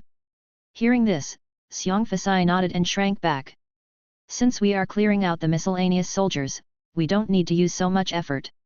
We need to save some money on the demon power. He began to run around Yan Chixia, sweeping away the evil soldiers around Yan Chixia, leaving Yan Chixia with room to take action. Yan Chixia also used all her methods, including magic swords/arrows, talismans, and golden needles, and all the things she brought with her, to attack the old demon of Montenegro, beating him until the old demon of Montenegro screamed in surprise. Now it seems that this old Black Mountain demon is not much better than Grandma Dryad. The reason why Grandma Dryad respects him is probably because of the god in him. But the uncomfortable thing is that it is because of this divine position that Li Zhoguang and Xiang Fasai have no output ability at all. There were more and more Yin soldiers, Qin Daniu's attack methods were too single, and the armor's own ammunition had already been used up. Although Barbarian Bull Fist is very powerful, its ability to clear groups of mobs is still too poor. Li Zhoguang simply asked him to retreat to Yan Chixia's side as a guard to reduce physical exertion. Li Zhoguang and Xiang Fasai took on the task of clearing out the monsters. Now Yan Shixia's props have almost been used up. There are only a few talismans and a magic sword left in her hands. If she wants to deal with the old monster from Black Mountain, she can only get close. But there were too many evil soldiers. Even if Li Zhoguang and Xiang Fasai tried their best to kill the enemy, the speed of advancement was still not ideal. Now it seems that Li Zhoguang's situation is better. His crimson touch is driven by crimson magic, and his crimson magic does not rely on his own cultivation at all. It all flows from the crimson universe through the channel deep in his soul. Theoretically speaking, his blue energy is unlimited, and the only thing that limits his performance is the speed at which crimson magic energy flows out. Of course Li Zhoguang can fully open the passage, but he estimates that the moment it is fully opened, he will turn into a red tank. The old demon of Montenegro will definitely be doomed by then, but the few around him will definitely take one step ahead of the old demon of Montenegro. Even so, Li Zhoguang still manifested as many crimson touches as possible to attack the surrounding Yin soldiers. It was rare for the ghost generals to control them when they encountered them, and others would defeat them. The pressure on the people around him also dropped in vain. Not only did they feel more relaxed, they also had room to regain their strength. However, the consequence of long-term and high-intensity use of crimson magic was that Li Zhoguang felt that his flesh and bones began to grow in size again. Even the steel armor on his body automatically adjusted slightly several times to cope with his sudden increase in size. Li Zhoguang gritted his teeth and said to the people around him, "My technique is flawed. If it is used at high intensity for a long time, it will go crazy. We need to deal with him quickly." Yan Shixia said, "Now I can use the flying sword to send someone over. I remember that you carry the Diamond Sutra with you. I will send you over, and you can use the Diamond Sutra to severely injure him." Li Zhoguang shook his head, "I'm sorry, Master. Actually, I lied to you. We are not here to eliminate demons at all. The purpose from the beginning is to obtain the Diamond Sutra you have. This thing is very important to us. As long as it is not at the end of our rope, I will not consider using it." Yan Shixia was startled when she heard this. "Since your goal in the beginning was the Diamond Sutra, why did you have to get rid of the demon after you obtained it?" Li Zhoguang grinned, "Senior brother taught me that people should keep their word." Yan Shixia laughed when he heard him say that. "I've seen that you have a lot of evil thoughts. Your senior brother is so simple, will you listen to him?" "I didn't want to listen at first, but then I thought about it carefully. I don't know if feeling guilty will affect my strength, but feeling guilty will definitely make me uncomfortable. I only have this one life, and I only live this one life. I came to this world to enjoy, not to make myself uncomfortable. I went from a mortal to a superhuman. If I can't feel happy, then it's not a waste of becoming a superhuman. So I decided before that I would live freely in the future. Even if I die because of this, I will shout I don't eat beef. Before I die. You are now a Taoist, you shouldn't eat beef. That's not the same thing. Oh. Forget it, you've ruined the atmosphere." Li Zhoguang removed the iron armor and said to Yan Shixia, "I will push with all my strength, and I only have this moment of room. I will send you to the side of the Black Mountain old demon, and the rest can only rely on you." Yan Shixia nodded, indicating that he understood. Li Zhoguang opened the passage a little more, and more crimson magic power surged out. He couldn't hold it back for a moment, so it turned into billowing flames and escaped from his body. He raised his head suddenly, and the others discovered that his eyeballs were also dyed red at this time, emitting a crimson glow. Li Zhoguang tried his best to control the magic power and materialized a crimson tentacle. The reason why he didn't materialize more was because there was too much magic power in his body, and it was very difficult for him to control it. Although it was just this one tentacle, he poured a huge amount of magic power into it. The tentacle was thicker and redder than before. If you look closely, you can see that unidentifiable runes began to appear on the surface of the tentacle. Li Zhoguang swept hard, and the ghost soldiers surrounding them were cut in half. Before the nearby ghost soldiers surrounded him, he ran, clearing the ghost soldiers in front of him while running. The others followed closely behind Li Zhoguang.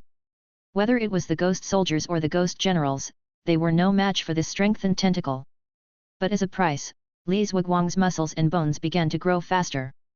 The skin in some parts even tore. But in the end, he still brought everyone to the foot of the white bone altar. Yan Shixia rushed to the altar alone with a sword in hand. Xiang Fasai and Qin Daniu stayed behind, resisting the ghost soldiers coming from behind and protecting Li Zhoguang who was sitting on the ground. Li Zhoguang collapsed on the ground. His condition was not very bad, but better than ever before.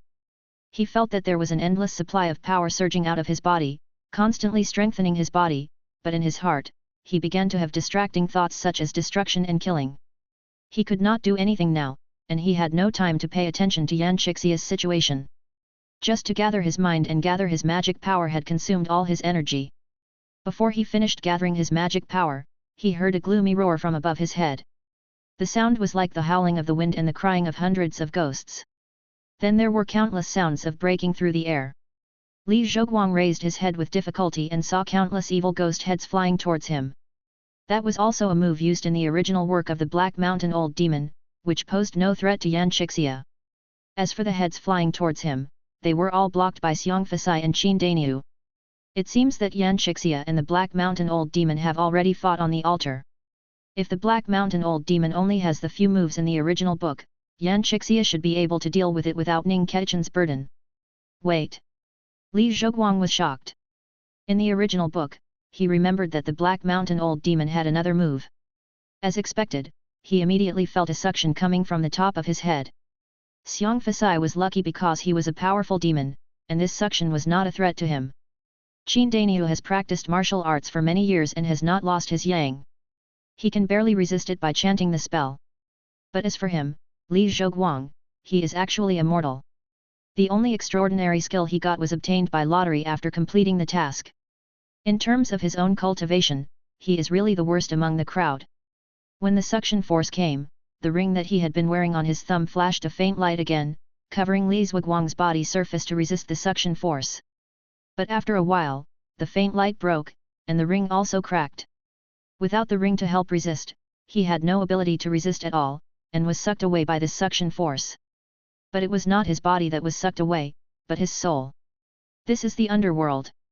People's souls will manifest, so Li Zhoguang's soul left his body, and Xiong Fasai and Qin Daniu could see it. Xiong Fasai stretched out his claws to grab it, but he didn't have time and grabbed nothing. Li Zhoguang's soul was brought to the top of the altar with this suction force, and he saw Yan Xixia here. He was pinching his hands and chanting a spell, resisting this suction force. Yan Xixia felt something strange around him. He looked up and found that his new disciple had been detained by the Black Mountain Old Demon and was flying towards the Black Mountain Old Demon. It was too late to save him now, and he could only watch Li Zhoguang's soul fly to the Black Mountain Old Demon. Although Li Zhoguang had thought that he might die in another world one day, he had never thought that this day would come so early. This was his second journey. And the current situation was not as simple as death. He knew very well that if the Black Mountain Old Demon detained his soul, he would have to stay in this city of wronged death forever to accompany the Black Mountain Old Demon, unable to live or die. Although he was very afraid of death, if he did nothing now, the consequence would be worse than death. At that moment, he became ruthless in his heart. Not only did he not resist, but he also opened his arms and turned around to hug the Black Mountain Old Demon. Seeing that he was just an ordinary living soul, the Black Mountain Old Demon did not resist and let him hug him. After Li Zhoguang hugged the Black Mountain Old Demon, he pressed his head tightly against his chest, which was the entrance to the Crimson Universe. Li Zhoguang grinned and said, "I, the president of Sai, say hello to you. Also, I don't eat beef." After saying that, he moved his mind, and the door of the passage suddenly opened. The door of the passage had never been opened so thoroughly before. Now he intended to die with the Black Mountain Old Demon, and he was too lazy to care so much. Alas, what a pity, Li Zhoguang thought to himself. Although he was forcibly accepted as a passenger on this train, he was always worried about the threat of death. But being able to take this train to many worlds and witness many different landscapes. It is also a rare experience, but it's a pity that he can't see the scenery later. The top of the altar burst into a violent red flame, penetrating the sky and the earth, and also shook Yan Xixia away. The people under the altar also looked at the top of the altar in disbelief. They were not unfamiliar with the energy on the top of the altar. It was the red energy full of violence and destruction on Li Zhoguang. The ghost soldiers around did not take advantage of their days to launch a sneak attack, because they themselves were trembling with fear at the destructive pressure. Although everyone saw Li Zhoguang's deep red magic power, what he usually used was nothing compared to what he used now. The light and flames that burst out were like a deep red sword, as if they were going to pierce the sky of the underworld. Now everyone didn't have to worry about the problem of the Black Mountain Old Demon. With such turbulent energy, there was no chance of survival. They just wanted to escape far away now. If this energy exploded on the spot, they would not be sure to survive. Qin Daniu activated the steel battle suit, hugged Li Zhuguang's body and flew away. Xiang Fasai also ran away on all fours.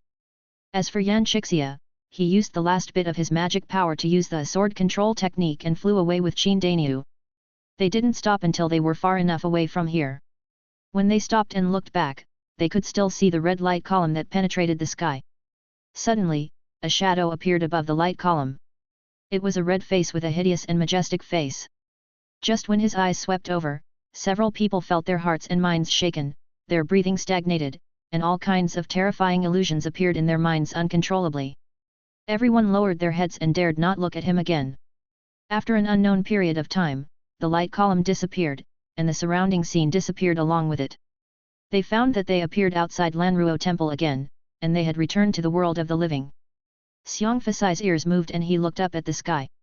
A red vortex appeared in the sky, and a spot of light shot straight from the center of the vortex to Li Zhuguang's body. Yan Chixia raised his sword to block, but the spot of light pierced through the magic sword, making a round hole in the sword. After the spot of light pierced through the magic sword, it shot into Li Zhuguang's body without slowing down. Although it seemed to be coming fiercely, it did not penetrate Li Zhuguang's body. It only hit his left chest, leaving a blood hole, and blood plasma immediately flowed out. Seeing this, Qin Daniu pressed his wound and began to search for medicine in his waist bag. Before he found the medicine, the hand pressing the wound felt something strange.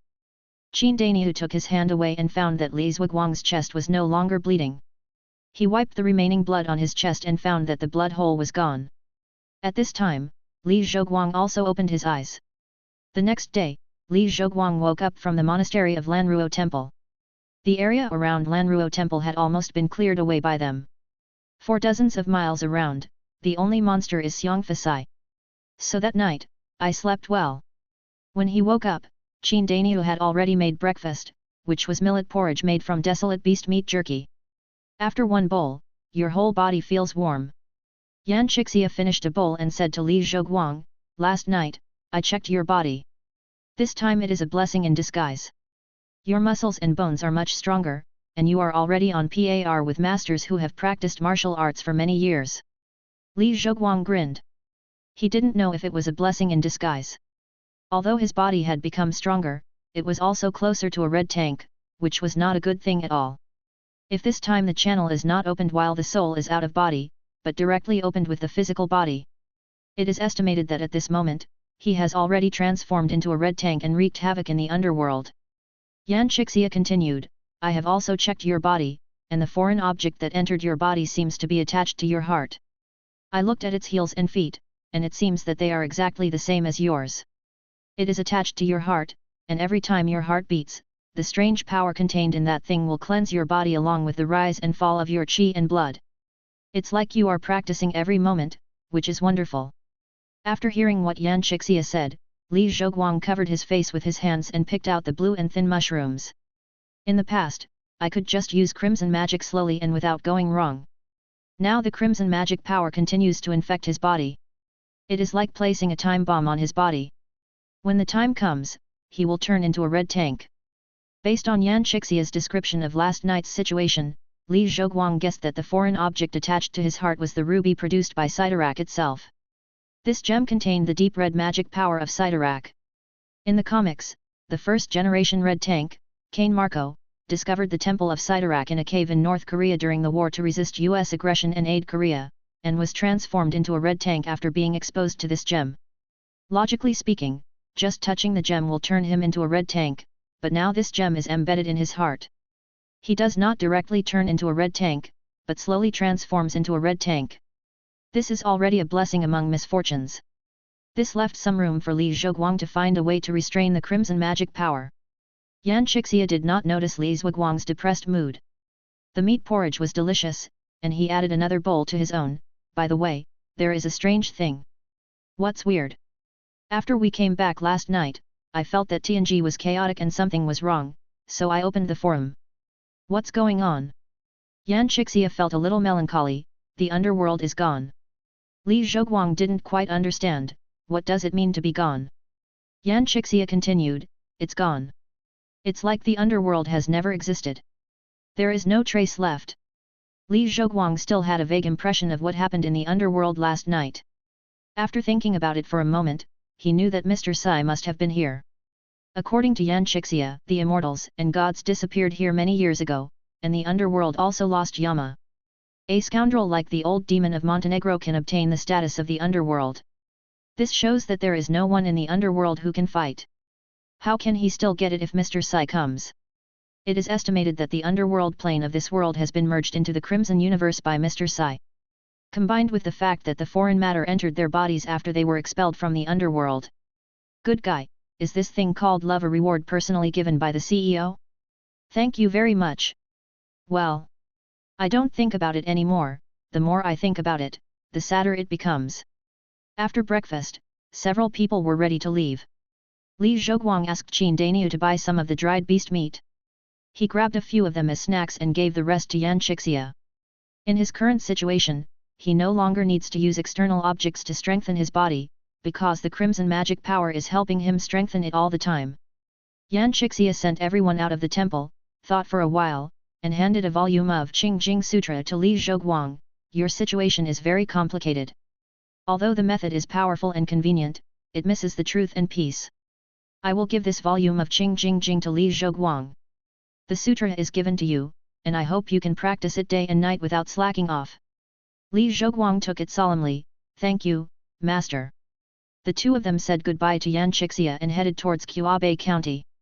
But as soon as he walked into the forest, before he had gone far, he heard rustling sounds coming from around him. After a while, a lot of yellow skin came out. One of them is fat and has a mask on its back. It is the one who was seeking to be sealed last night. Li Zhoguang was a little angry. It was rare for him to be kind enough to spare it, but it actually brought its companions to seek revenge. As soon as his mind moved, tentacles appeared around his body. Suddenly, a slightly older yellow man with even white fur stood up. He took out a gold ingot from somewhere and raised it above his head. Li Zhoguang was a little surprised and made plans to attack.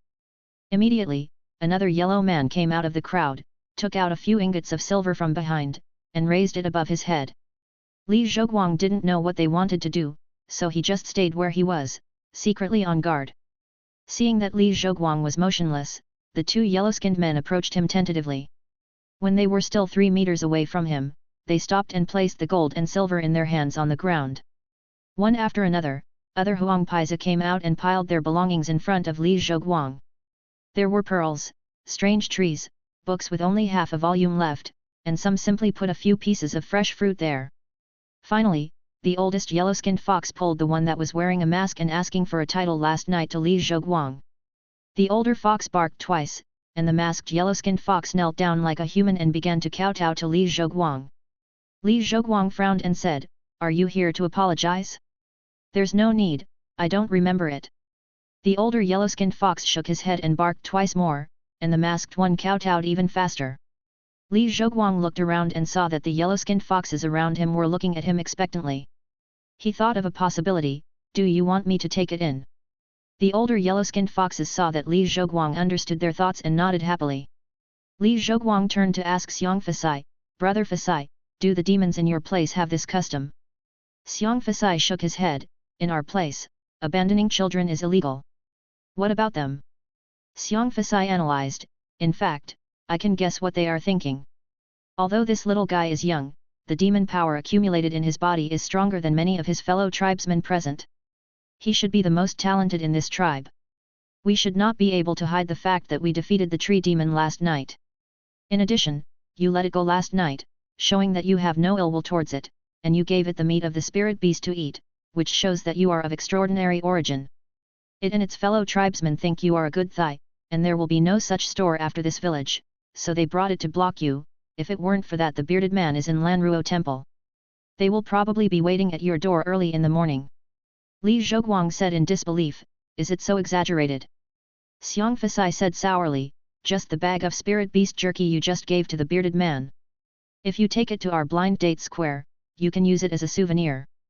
Not to mention the bears, tigers, and leopards, even the beautiful female demons from the swans, white foxes, and peacocks will stick to you.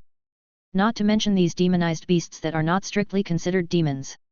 So do you think I should take it or not? Xiang Fasai said, if you feel that there is no pressure to raise it, it's okay to take in an extra helper. I can help you impose a blood contract. Li Zhoguang thought about it and felt that what Xiang Fasai said made sense, so he decided to take in this yellow skin. Under the auspices of Xiang Fasai, a blood contract was made. The content of the blood contract was not a strict master-slave blood contract, but a simple mutual induction, inability to hurt each other, and not to betray each other. It was equal to both parties. Out of curiosity, Li Zhoguang also asked Xiang Fasai if there was a blood contract between a master and a slave where one party gets the upper hand. As soon as he asked, Xiang Fasai looked at him like a scumbag and told him that it was illegal. On the way back, there was a little yellow-skinned boy. As for the things that the yellow-skinned boy gave, Li Zhoguang didn't need anything except gold and silver, so he didn't take them. But the little yellow-skinned boy found a piece of rag from somewhere, put other things on it, tied it into a bundle, and carried it on his back. The few people returned to Qaobei County again. This time, Xiang Fasai was too lazy to dress up, so he waited outside the city alone. Li Zhoguang and Qin Dainiu entered the city and went to the county government. Under the pretext of confiscating illegal gains, they prepared to plunder the county magistrate's house.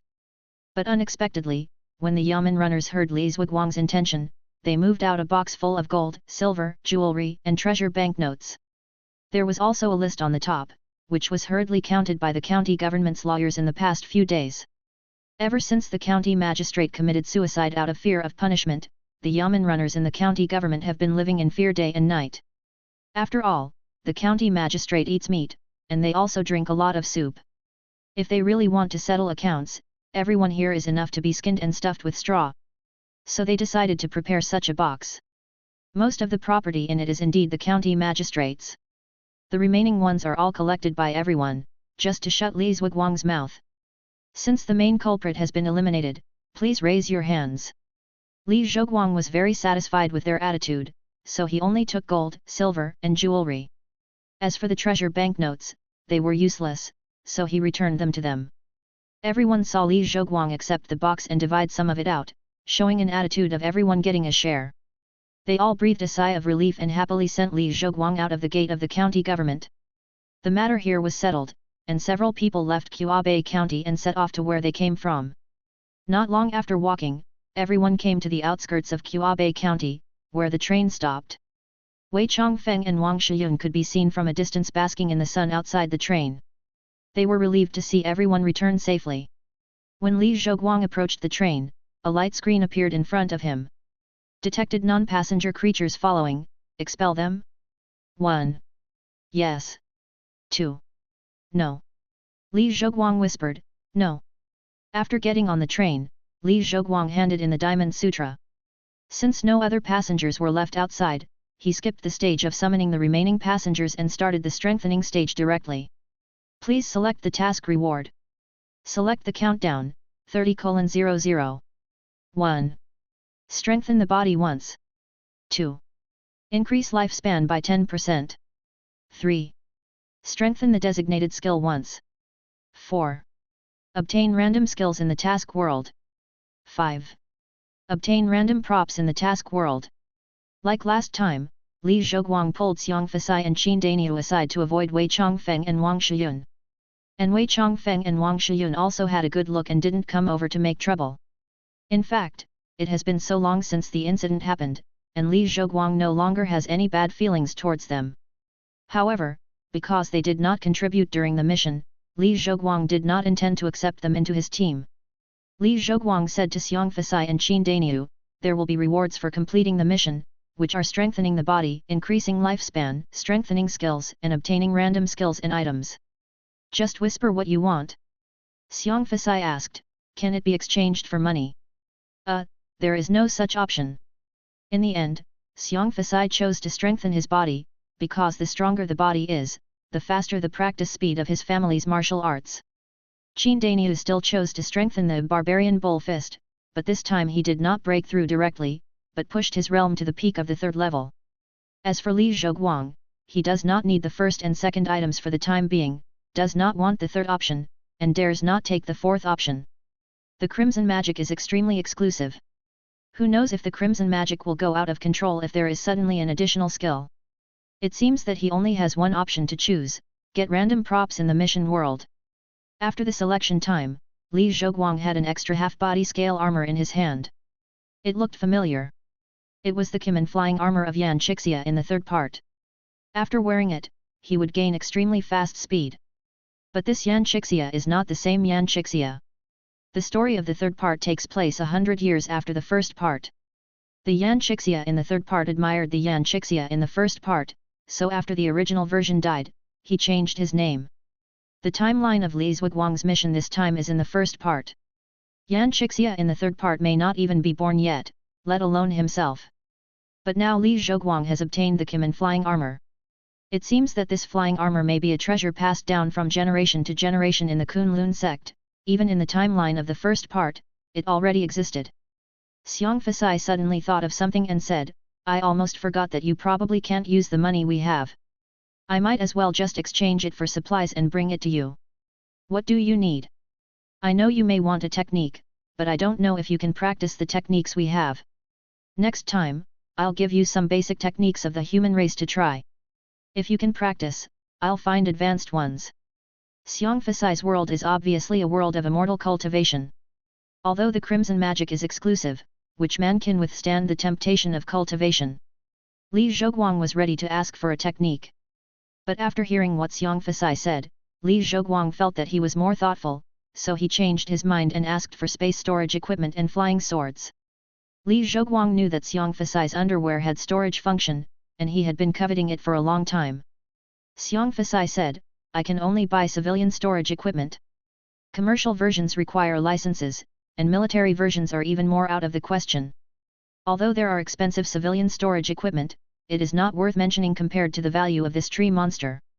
Think about whether you need anything else. Li Zhoguang suddenly remembered that he had not tried the sword control technique taught by Yan Chixia to the two of them, but Qin Daniu was obviously able to practice it, so he asked for 2 flying swords. Xiang Fasai said that there was no problem, but he could only get the civilian version, which had limited lethality, but was enough for a novice. Then, Li Zhoguang took the box of property and wanted to share it with one person and one monster. Xiang Fasai searched for it. I don't want it. These things can't be exchanged for money in our place.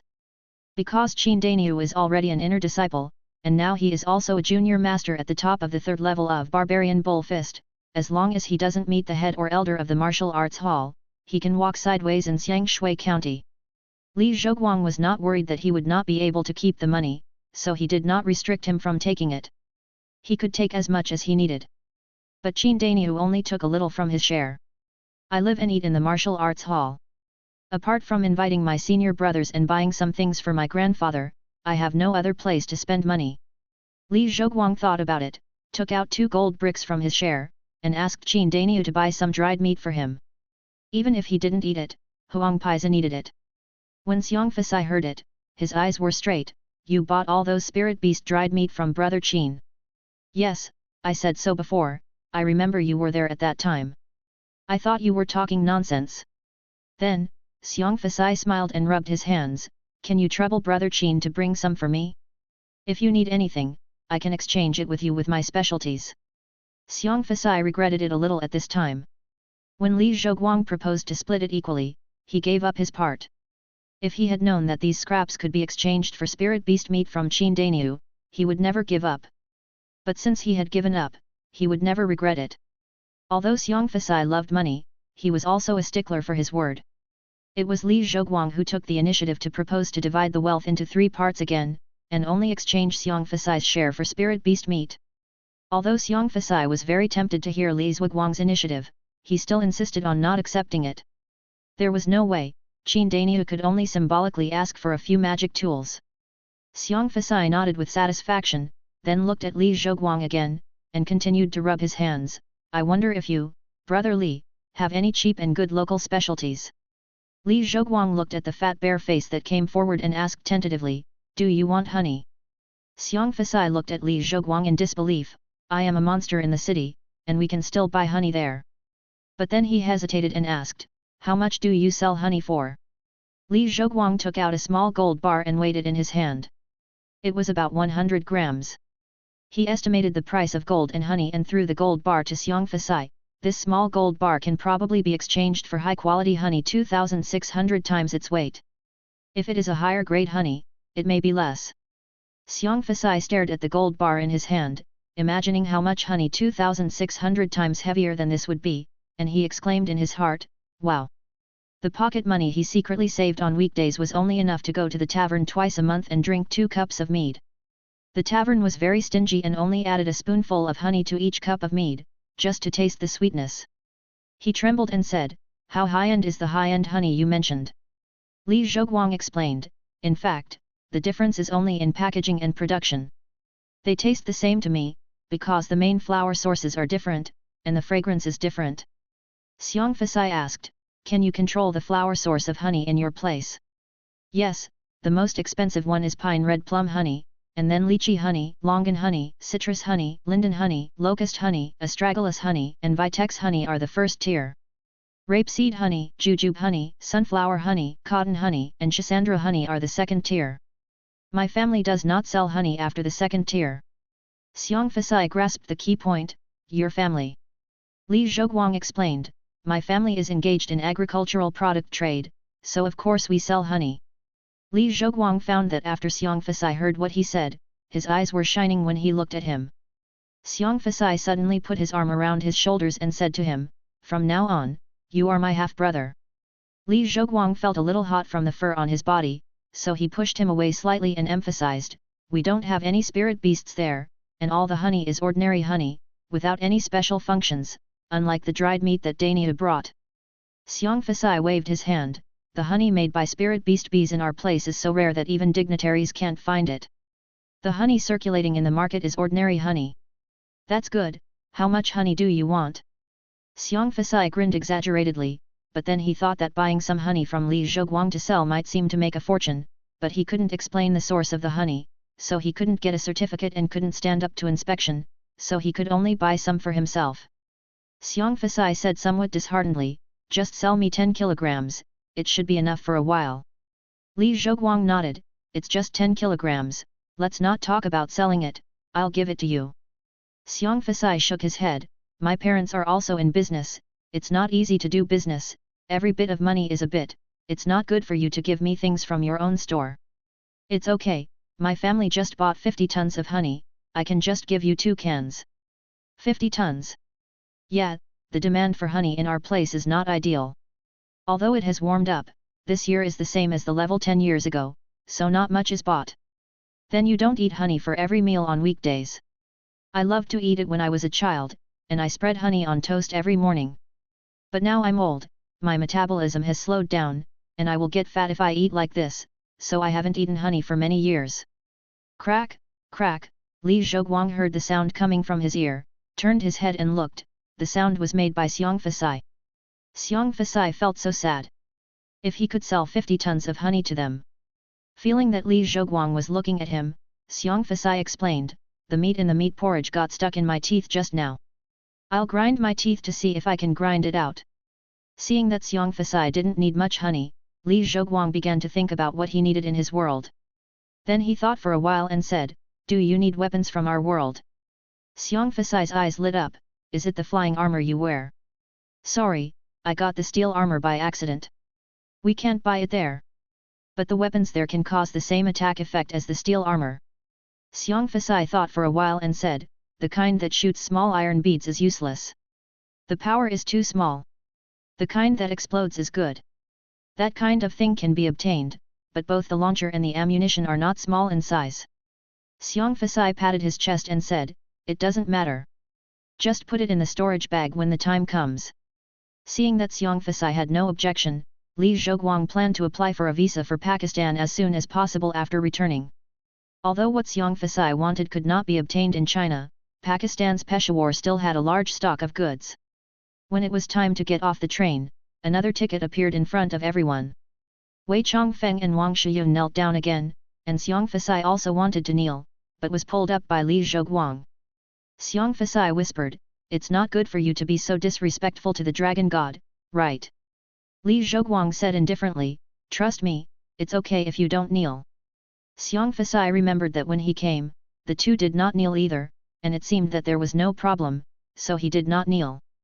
Li Zhoguang showed the ticket in front of Xiang Fasai. Do you see this hourglass?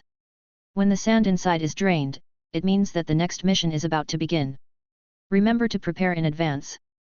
Xiang Fasai nodded to indicate that he understood, and stuffed the ticket into his shorts. After the car stopped, Li Zhoguang said goodbye to the man and the demon, and took the yellow-skinned fox out of the car.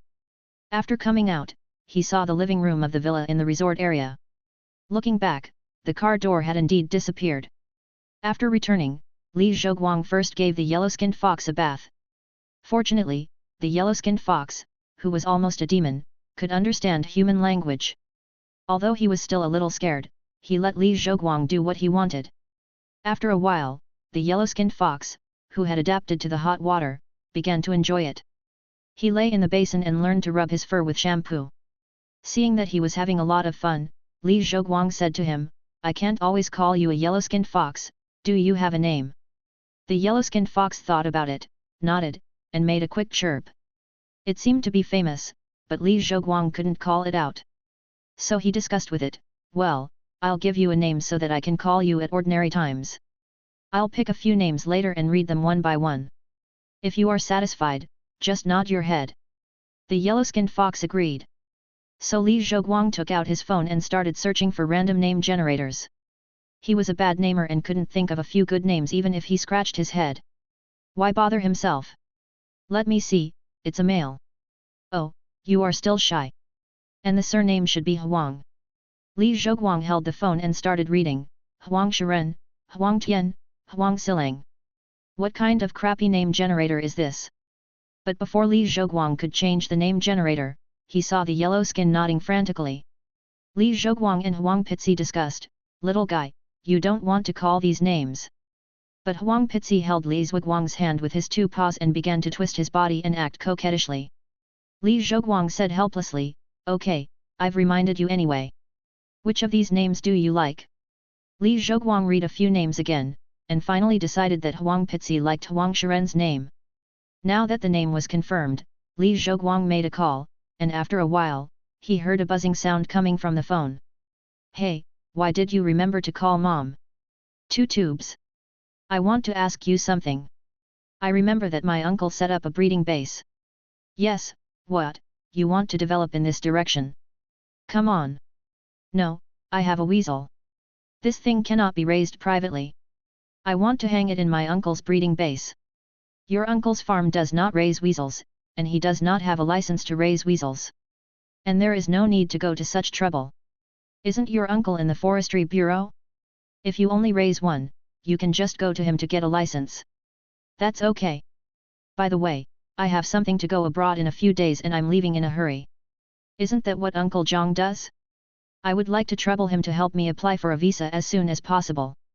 Wait until you get up. Your Uncle Zhang is opposite me. I'll give him the phone and you can tell him yourself.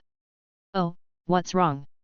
After Li Zhoguang told Uncle Zhang some basic information, Uncle Zhang promised to apply for a visa for Pakistan Railway within 2 days and also contacted a translator. Then he returned the phone to Li Zhoguang's mother. Hey, is there anything else you can do? Playing mahjong is playing mahjong, remember to eat on time. I got it, I'm done. After Li Zhoguang finalized the next plan, he was about to check out. On the way, Li Zhoguang asked Huang Shiren, who was lying on his shoulder, you are almost a monster. What skills do you have? Huang Shiren thought for a while, jumped off Li Zhoguang's shoulder, randomly picked up a leaf on the ground, and rushed out.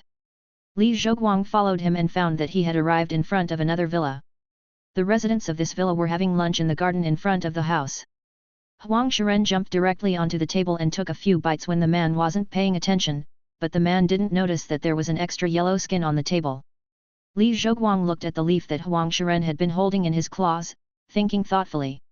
Is this the so-called blinding of a leaf? Li Zhoguang waved and called Huang Shiren back. The resident thought Li Zhoguang was greeting him and waved to him. Li Zhoguang asked again, besides this blinding method, what else can you do? Huang Shiren hesitated for a moment, then rushed out again.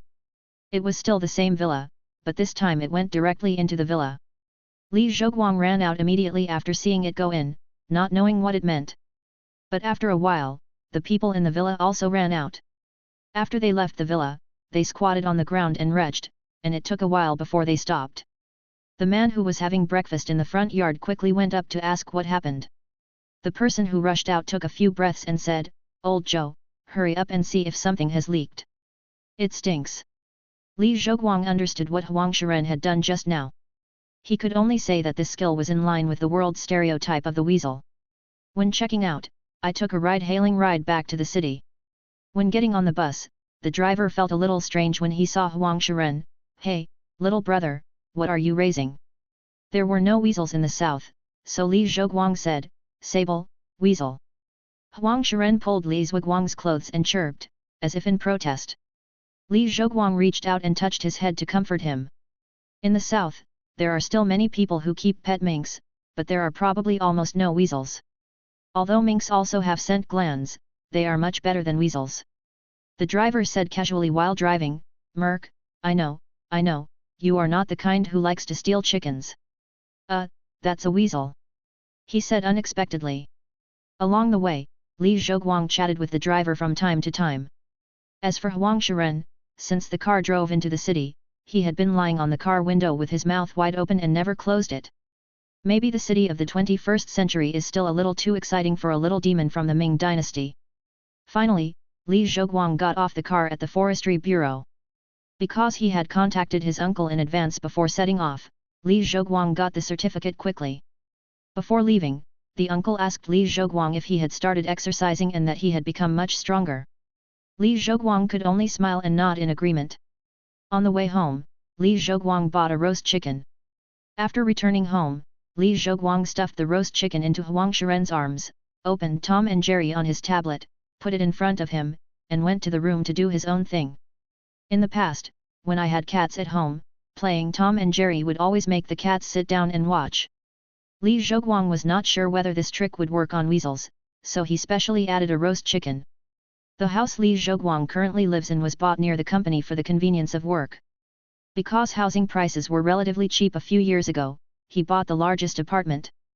Because he currently lives alone, he has transformed the other bedrooms into studies, entertainment rooms, and gyms. Li Zhoguang came to the gym and walked to a pair of adjustable dumbbells, which he had bought before. By adjusting the valve to fix different numbers of weights, it can be adjusted from 2 kg to 43 kg. But since he bought it, he has never used more than 15 kg of weights. This time he directly adjusted both dumbbells to 43 kg and lifted them with his hands. Well, as expected, it was easy and he didn't even feel any burden. Then he measured his height and weight again.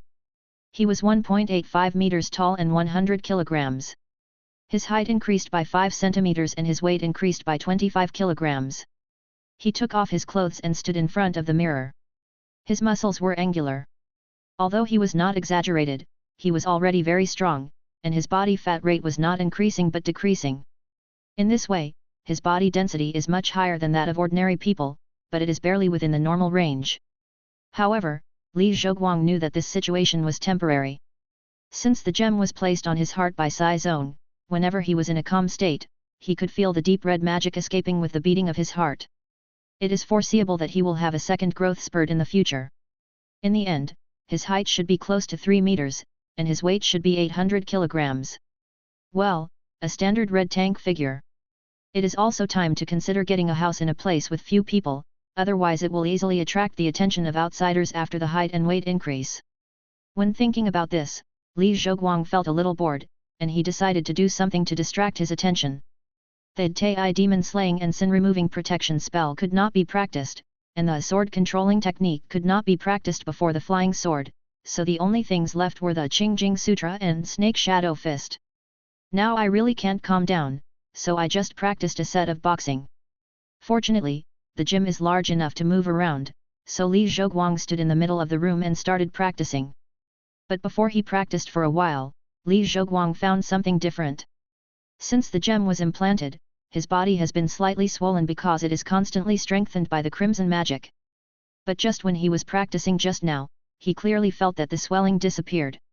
After careful consideration, he discovered that a lot of the deep red magic power that filled his body was also absorbed by his body. In the gym, Li Zhoguang was sweating profusely, practicing the Snake Shadow Fist over and over again. Since he found that the Snake Shadow Fist could consume crimson magic, Li Zhoguang practiced whenever he had time. Because his body had been strengthened by crimson magic, he could still bear the physical strength even if he practiced day and night. But after 2 days of practice, he found that the crimson magic consumed by the Snake Shadow Fist did not disappear out of thin air, but strengthened the body in another way. If crimson magic directly strengthens the body, it will focus on being tall, big, and strong. Then, through the strengthening of the Snake Shadow Fist, it will be reflected in the enhancement of explosive power and body flexibility.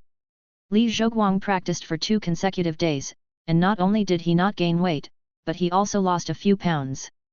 I don't know if it's an illusion, he feels that his arm circumference is also a little smaller.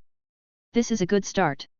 Even if Snake Shadow Fist cannot completely exhaust the crimson magic, it greatly reduces the impact of crimson magic on the body.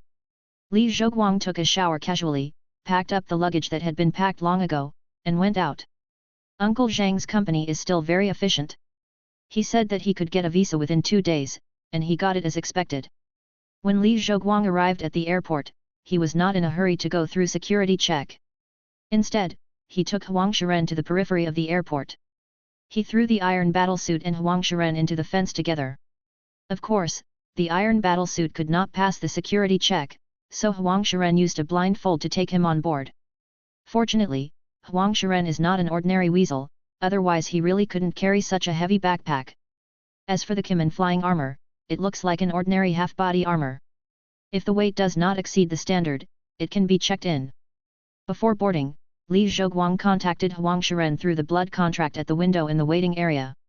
Huang Shiren put the backpack on his body and climbed into the corridor through the ventilation window, entering the cabin 1 step ahead of Li Zhoguang. When Li Zhoguang boarded the plane, he just followed the flow of people and naturally took the armor from Huang Shiren. As for Huang Shiren, Li Zhoguang put him into the handbag that had been prepared long ago. Although Huang Shiren's blindness could not deceive electronic equipment, the cameras on the plane would only be installed in the cockpit and cargo hold, and would not directly monitor the cabin. But the flight attendants might carry duty recorders, so Li Zhoguang still prepared a bag. After the plane took off, Li Zhoguang confirmed that the flight attendants of this airline did not wear duty recorders, so he let Huang Shiren out. And stuffed a piece of wild beast jerky for him as a reward. From Li Zhoguang's home to Islamabad, the flight is about 11 hours, and you have to change trains in the middle. But fortunately, there is no need to go through security again for the transfer. He only needs to put Huang Shiren in the bag and take the next flight. When he left in the morning, it was already evening when he arrived at his destination. Uncle Zhang had already contacted an interpreter and said that the interpreter would pick him up at the airport. When Li Zhoguang arrived at the airport pickup point, he saw a woman in a long robe, holding a sign with his Chinese name waiting. Li Zhoguang walked over. "Hello." The woman glanced at Li Zhoguang, then opened her phone to confirm the photo and said, "Hello, Mr. Li, I am your translator, my name is Homa." Li Zhoguang nodded. Although the girl's pronunciation was a bit strange, he could still understand. The two left the airport. Although there were online taxis here, there were very few cars and they had to wait. Li Zhoguang didn't want to wait, so he called a tuk-tuk and rushed to the hotel. It was already late today. Although Islamabad was very close to Peshawar, Li Zhoguang didn't plan to go there overnight. If he went to Peshawar now, he could only stay overnight in Peshawar. However, no hotel in Peshawar would accept Chinese people. If Li Zhoguang wanted to stay overnight in Peshawar, he could only sleep in the police station. Because Pakistan has always given supranational treatment to Chinese people, for the safety of Chinese people in their own country. There is a rule that if the hotel or inn is too low grade and is not equipped with armed guards, it is not qualified to receive Chinese people. Peshawar is not rich, and the only place with armed people there is the police station. Li Zhoguang is not in the mood to spend the night in the police station. Li Zhoguang and Homa chatted all the way, and then learned that Homa was not from Pakistan. Her hometown was in the Imperial Cemetery next door. Strictly speaking, she was a refugee here. Li Zhoguang suddenly realized that it was no wonder that Homa's skin was much whiter than the locals, and her facial features were also different. It turned out that she was Persian. Homa's education level was not low, and her language talent was excellent. In addition to Pashto and Persian, she was also proficient in Chinese, English, and Urdu. Urdu is mainly used in Pakistan. So even if she came to Pakistan alone, she could get a good job with her own skills. Even if Pakistan has recently started to repatriate refugees, talents like her can continue to stay here. As for why she came alone and where her family went, anyone with normal intelligence would not ask this question. Li Zhoguang and her chatted mostly about the local natural scenery, local customs, and Li Zhuguang's next trip. The tuk-tuk stopped at the entrance of Islamabad Serena Hotel. The waiter at the door cast a puzzled look. Normally, the guests of their hotel would not take tuk-tuk. When she saw that the person getting off the car was a Chinese, she did not find it strange. In recent years, there are many Chinese people doing business and settling down in Pakistan. In the past few years, there were other Asians pretending to be Chinese people. But it doesn't work in recent years. According to the locals, although everyone looks similar, people from different countries have very different temperaments. Chinese people walking on the street will be recognized at a glance. Huo Ma knew that there were special Chinese waiters in this hotel, so he prepared to say goodbye and leave. He would come to the hotel to pick up Li Zhoguang tomorrow morning. Li Zhoguang waved his hand. It's so late, there's no reason to let you go back alone. It's not safe. Let's go, I'll get you a room. Huo Ma wanted to refuse, but seeing Li Zhuguang's firm attitude, he followed Li Zhoguang into the hotel. After entering the hotel room, Huang Shiren was finally able to come out for a breath of fresh air. He was very curious about everything here. Li Zhoguang asked the customer service to send a lot of fruits for Huang Shiren to use at will. He went to practice boxing on the side. The next day, Li Zhoguang got up early and went to the hotel restaurant for breakfast. It is Ramadan now, and according to local customs, you cannot eat from 4:30 in the morning to 6:30 in the afternoon. But this hotel serves many international guests, so even in Ramadan, food is provided normally. But Homa cannot eat. According to her, she had already eaten at 4 o'clock this morning. During the meal, Li Zhoguang asked Uncle Zhang to help contact a house. The house is located in a wealthy area with many Chinese people, on the edge of the city. There, the residents voluntarily paid to hire a gun guard team, which patrols 24 hours a day, so safety is guaranteed. It happened that a friend of Uncle Zhang had a house there, and he recently returned to China for development, and the house was being consigned. Anyway, it hasn't been sold yet, so it's okay to lend it to Li Zhoguang to live in for a while. Homa was familiar with the area. After arriving at the villa, he found 3 local women and quickly cleaned the house. The labor here was very cheap. It only cost Li Zhoguang 2,400 rupees to clean the house inside and outside, which was equivalent to 60 yuan in Chinese currency. Even so, Li Zhoguang gave a high price. You know, the average cleaner only earns about 8,000 rupees a month. The daily necessities inside were all ready, and you could move in directly with your luggage. In fact, staying in a hotel is more convenient, but considering the things to be purchased next, you still need a place to hide from people. After packing up, Li Zhoguang left enough food and wild beast jerky, and set the tablet to play cartoons in a loop, and left Huang Shiren in the house. Anyway, it couldn't help much in the next place to go, and it was hard for it to come all the way, so it was left to rest in the villa. Just tell it not to go out casually. A car was rented nearby, and Homa drove it to Peshawar. Instead of taking the main road, he prepared to go around from a small road.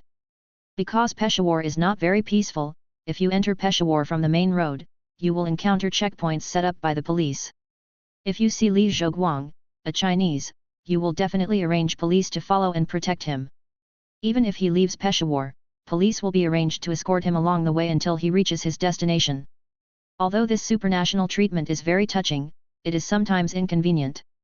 Especially what Li Zhoguang wants to do is not so legitimate. When we arrived in Peshawar, it was a second-hand trading market and a small handmade product trading market. If there was no acquaintance to lead the way, it would be difficult to uncover its true veil. Unfortunately, neither Li Zhoguang nor Homa were acquaintances here, so Li Zhoguang chose the simplest way. He found a nearby blacksmith shop and put a stack of rupees on the table.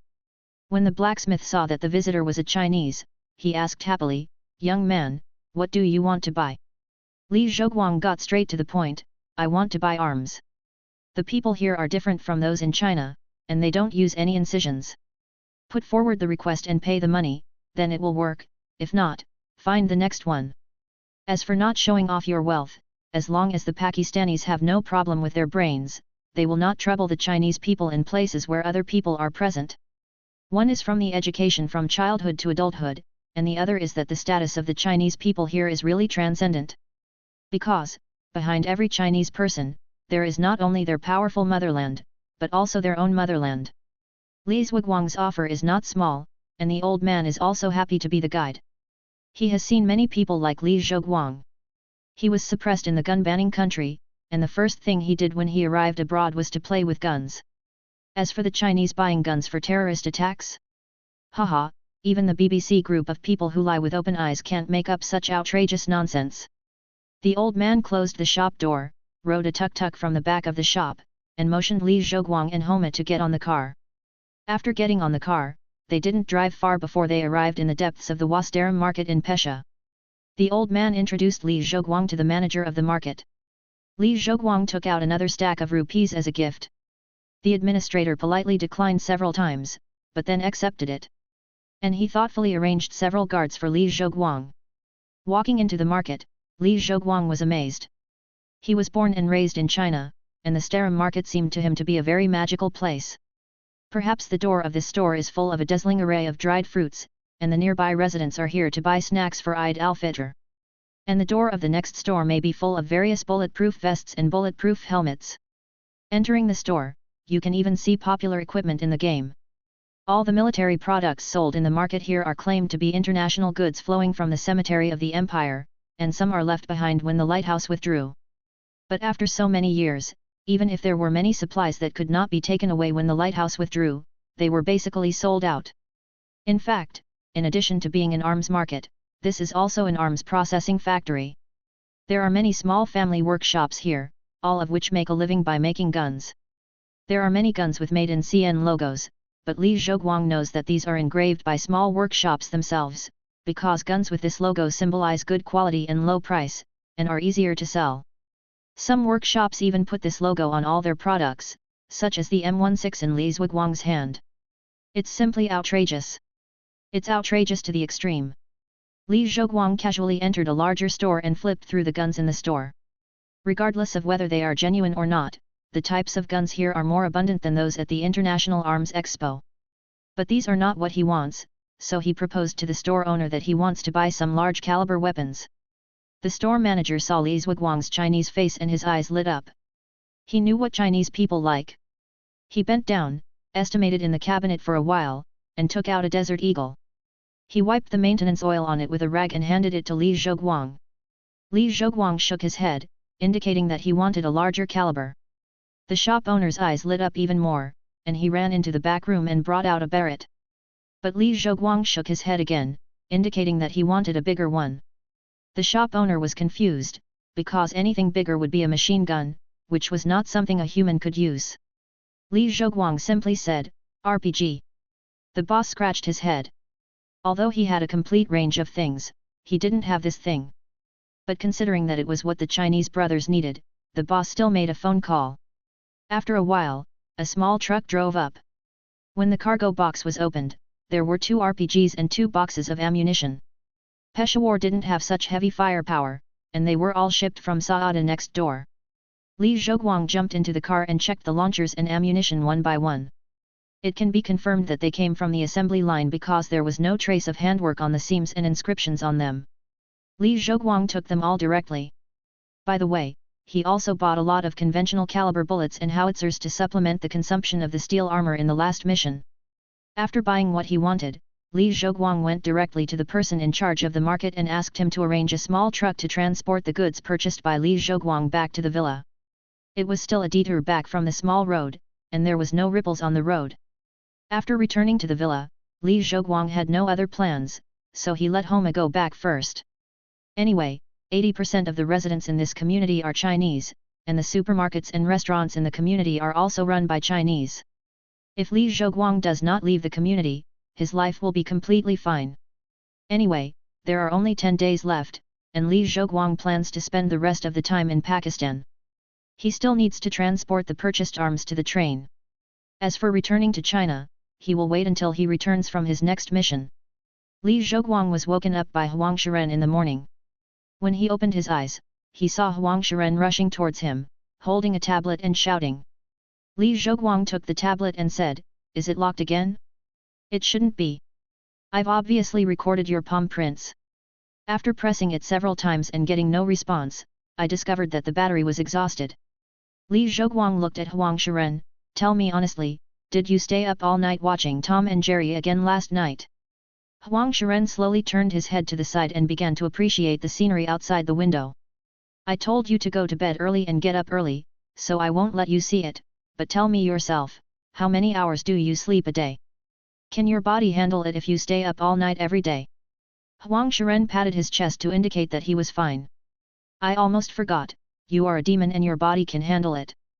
But what about your cultivation? I gave you all the dried meat of wild beasts and provided you with such good conditions. Why don't you cherish it?" Li Zhoguang stopped abruptly here. Because he felt that the words coming out of his mouth sounded so familiar, as if he had heard them somewhere. Before he could figure it out, his cell phone rang. He picked it up and saw that it was a WeChat call from his mother. Li Zhoguang answered. "Mom, what's the matter? Can't I come to you if nothing happens?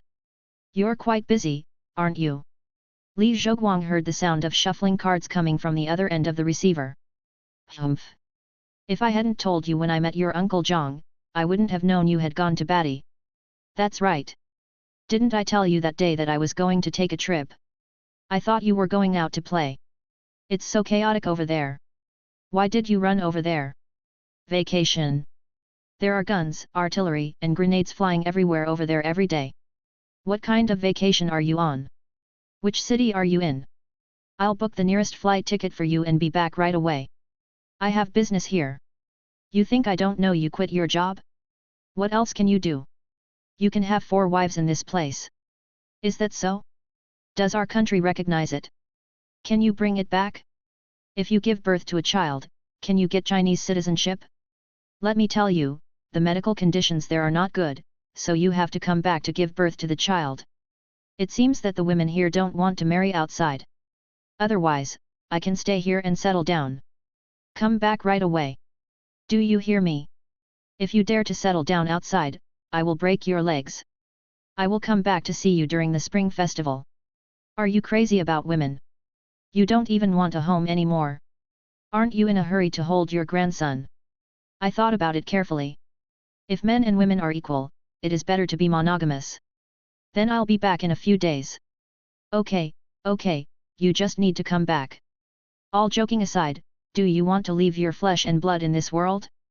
Otherwise, if I really send it, my parents won't even think about it at all. Forget it, if you have wine today, you will be drunk today, and tomorrow you will be worried and tomorrow you will be relieved. Li Zhoguang comforted himself, exerted a little strength in his body, and suddenly jumped up from lying flat on the bed. This core, this explosive power, I couldn't even imagine it before. After a simple wash, Li Zhoguang went out to have breakfast. Li Zhoguang did not patronize the Chinese restaurant in the community, but took a leisurely walk and walked out of the community. We came to a nearby market, and there was a breakfast shop outside the market. It's rare to go abroad. If you still eat Chinese food, wouldn't it be a waste of time? Although Batty and the third brother next door are from the same clan, the food hygiene here in Batty is still much better than that in the third brother's place. Li Zhoguang ordered a piece of cake, a cup of milk tea, and some stewed mutton and had a delicious meal. When paying the bill, the boss really asked for no money and said he wanted to treat Li Zhoguang to eat. But Li Zhoguang still gave it because he had learned from a previous chat with Homa that it was common for locals to offer free bills to Chinese people. But only a few people sincerely want to treat the Chinese brothers to a meal, and most of them are still polite. Usually the Chinese people who live here refuse. After all, friendship is hard won, so why bother being annoying? In the next few days, Li Zhoguang lived in seclusion. Apart from eating and sleeping, he practiced boxing. The original intention of practicing boxing is to consume the crimson magic power and prevent the crimson magic power from directly strengthening the body. But because Li Zhoguang practiced day and night, Snake Shadow Fist also naturally improved by leaps and bounds. Now that Li Zhoguang is waving his arms, ordinary people may not even be able to see the afterimage, and can only hear the crisp sound of a whip. As for Huang Shiren, under the supervision of Li Zhoguang, he gave up the habit of watching Tom and Jerry all night, and devoted part of his time to practice. Of course, it's also possible that Tom and Jerry only has a few episodes, and you'll get tired of it after watching it a few more times. On the 15th day, Li Zhoguang was ready to go. He put the RPG and ammunition in a large box, tied it with a crimson touch, and held it in his arms. Because he was in a hurry to go abroad before, he didn't bring the honey he promised Xiong would make a fortune with. Li Zhoguang simply bought 2 large cans at the supermarket in the community, tore off the packaging and took them with him. After his vision went dark, he came to the carriage again. Looking around, I saw that a new passenger had arrived, an old man wearing a robe. The old man was haggard and pale, and at first glance he gave the impression that he was about to die soon. The old man was still wondering why the environment had changed at first, but after seeing Li Zhoguang, his eyes lit up and he said excitedly, "There is no end to the road. I didn't expect that I could escape from that ghost place before my lifespan expired. Thank you to the Lord of Darkness for having such a strong body." After saying that, the old man put his hand into his robe and pulled out a bone. The bone looked like the leg bone of some creature, with unknown runes engraved on it. The old man chanted a spell, and black mist appeared on the leg bones. It circled around the bones a few times and then flew towards Li Zhoguang. Because of the train, Li Zhoguang could understand what the old man said, so Li Zhoguang was on high alert from the beginning. Before the old man took action, the crimson magic power had been mobilized. When the black mist shot out, Li Zhoguang showed his crimson touch and was about to fight back. But the black mist was blocked by a wall of light, which looked familiar. Isn't this color the color of the light curtain? Seeing someone attacking Li Zhoguang, Qin Dainiu and Xiong Fasai were about to take action, but Li Zhoguang remembered what Li Chunfeng said in the shield base. He immediately tied the 2 of them with the crimson touch and dragged them behind him. "Don't do anything." Before Li Zhoguang finished speaking, a thick electric light appeared out of thin air and hit the old man. The old man's condition didn't look good to begin with, but he was hit by lightning again and immediately fell down without making any sound. Seeing this scene, Wei Chongfeng stuttered and said, "God's punishment. Are you the chief priest of Lord Dragon God?" Li Zhoguang just glanced at him and said honestly, "No." How could Wei Chongfeng believe it? His legs gave out and he immediately knelt down to Li Zhoguang. "Master Fu Wei, the chief priest, is as noble as the dragon god who came to the world. He holds the power in heaven and earth. He is unparalleled in wisdom. The sinners are exposed to the wind and their bodies are stained with dirt. They offend the power of God with unforgivable sins and deserve death. Now I kneel in front of my seat, my heart is filled with regrets for my mistakes, and my body is trembling with fear of my punishment. I know that my foolish behavior has offended the dignity of the dragon god and violated his will. Every breath you take is to be alert and aware of the seriousness of sin. I am willing to accept any punishment, but please forgive my soul and give me the opportunity to change my past. I am willing to donate all my wealth to appease the anger of the Lord.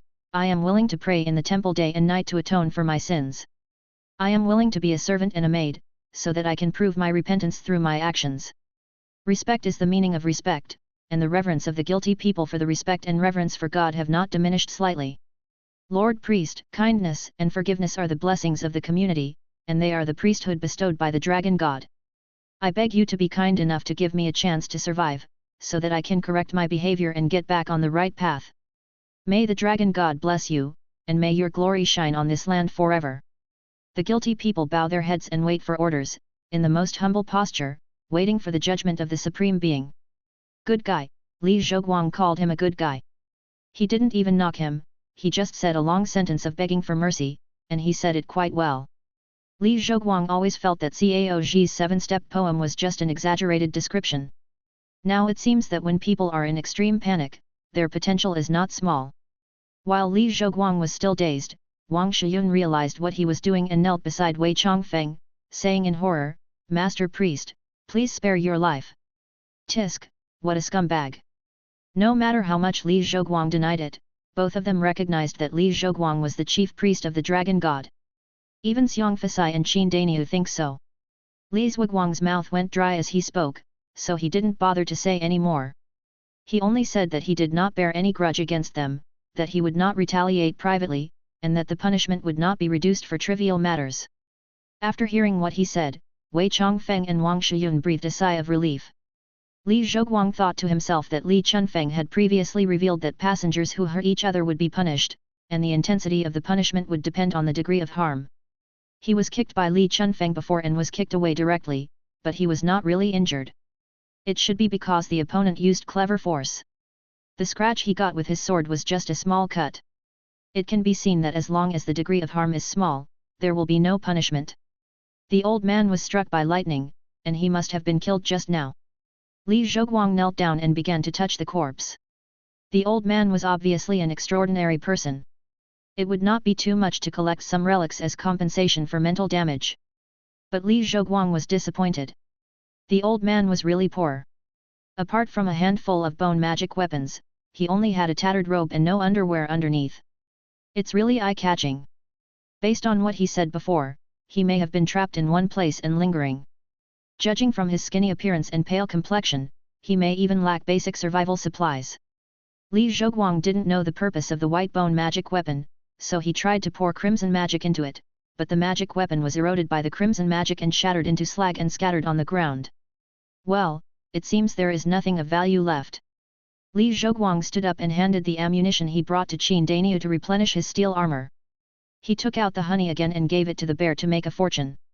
Xiang Fasai opened a can, dipped some in it and tasted it, with a satisfied smile on his face.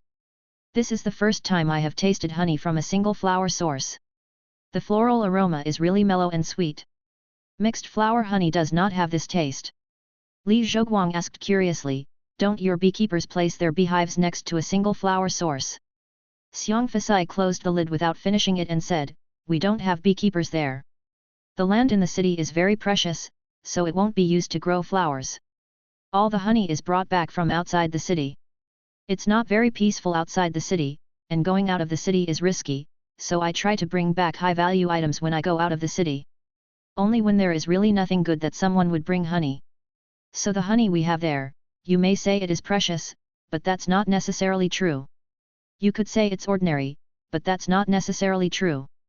From then on, I will bring you some honey every time I come here. Thank you, big brother. Let's take a look at this. Li Zhoguang took out the RPG, handed it to Xiang Fasai, and told him the basic usage. Xiang Fasai touched the RPG as if he had gotten a new toy. He couldn't put it down and said he would give it a try as soon as he got off the car. Then Xiang Fasai and Qin Dainiu also took out the goods they brought. Qin Dainiu was still the same, bringing 2 large bags of dried meat. After Xiang Fasai handed the flying sword and storage bag to the 2 of them, he opened his own storage bag and poured out the contents. These are our relatively cost-effective magic weapons. See if you need them. Qin Dainiu was good at boxing, so he picked a pair of gloves. Li Zhoguang has no shortage of attack methods for the time being and is ready to choose a defensive magic weapon. Suddenly, Li Zhoguang's eyes caught something and he picked it up. It was a ring, extremely rough in appearance, and the ring was quite large. No finger fits except your own thumb. When Xiang Fasai saw the ring Li Zhoguang picked up, he wondered, how did this thing get into my bag? This is not what I prepared this time. My wife had nothing to do these days and signed up for a weapon refining training class. This is her practice. The refining ground is very rough and useless. Hey, looking at it this way, this ring seems a bit familiar. Li Zhoguang thought to himself, of course he is familiar with it, this ring is exactly the same as the one Gu Yi gave him. Ever since he obtained it, Li Zhoguang has been wearing it on his thumb like a wrench. While in New York, he helped him withstand General Ross's shooting. When I was in the underworld, I slightly resisted the temptation of the old Black Mountain demon, but unfortunately I couldn't block it and the ring was broken. The fragments of the ring were probably left in the underworld. And the underworld of that world has been swallowed up by the Crimson Universe, making it even harder to find now. Xiang Fasai must have seen the ring on his hand by accident, but he didn't recognize it at the moment, so he thought it looked familiar. I had a guess in my mind at first, but now that I saw this identical ring, my guess was confirmed. Li Zhoguang is a person who is relatively cautious and cherishes his life, but he is not in the mood to try to be smart and try the consequences of destroying the closed loop. He immediately said to Xiang Fasai without hesitation, I really like the shape of this ring, this is it. Xiang Fasai thought that his wife's aesthetics were weird enough, but he didn't expect that there was a close friend here. He shook his head, no one wants this thing when I give it away. If you like it, I'll give it to you. You can choose another one. Li Zhoguang didn't refuse. He chose a protective jade pendant, wore it with him, and carefully put the ring into his storage bag. A few people chatted for a while, and then the light curtain appeared. Please select a task. Selection countdown, 1 o'clock. 1. Go to Kent City to obtain a hunter's license. 2. Go to Konoha village to obtain the double book of heaven and earth. 3. Go to Fuzhou City to obtain the evil repelling sword manual. Li Zhoguang first eliminated the third option. The level of martial arts in Xiaoao is not worth mentioning compared to his current level. The only ones who can be seen, apart from the later Ling Huchang, are Feng Qingyang and Dongfang Bubai. But even for these three people, Li Zhoguang doesn't think they can withstand a round of bullets. As for the martial arts secrets, let alone. Even the magic power of the authentic Suinman exercises will be dispersed by the crimson magic, let alone the internal force. Let's take a look at option 2. The Naruto world during the Chunin exam is a good place to go. The mission is just to obtain the 2 books of heaven and earth, which means that you can give up the exam and evacuate before the Konoha collapse plan begins, and the risk factor is low. The only 2 sources of danger are Orochimaru and Gaara. Even if you are willing to take some risks, it is not impossible to obtain the sealed book during the chaos in Konoha, or to trade with Orochimaru with some information. But unfortunately, several people are considered aliens there. Without the baptism of the sacred tree, there is no way that there is chakra in the body. Unless you get the fruit of the sacred tree to eat, all the ninjutsu, forbidden techniques, blood inheritance, etc. are useless. So now it seems that the only choice is full-time hunter. In fact, the hunter world is not bad. There are all kinds of mind abilities.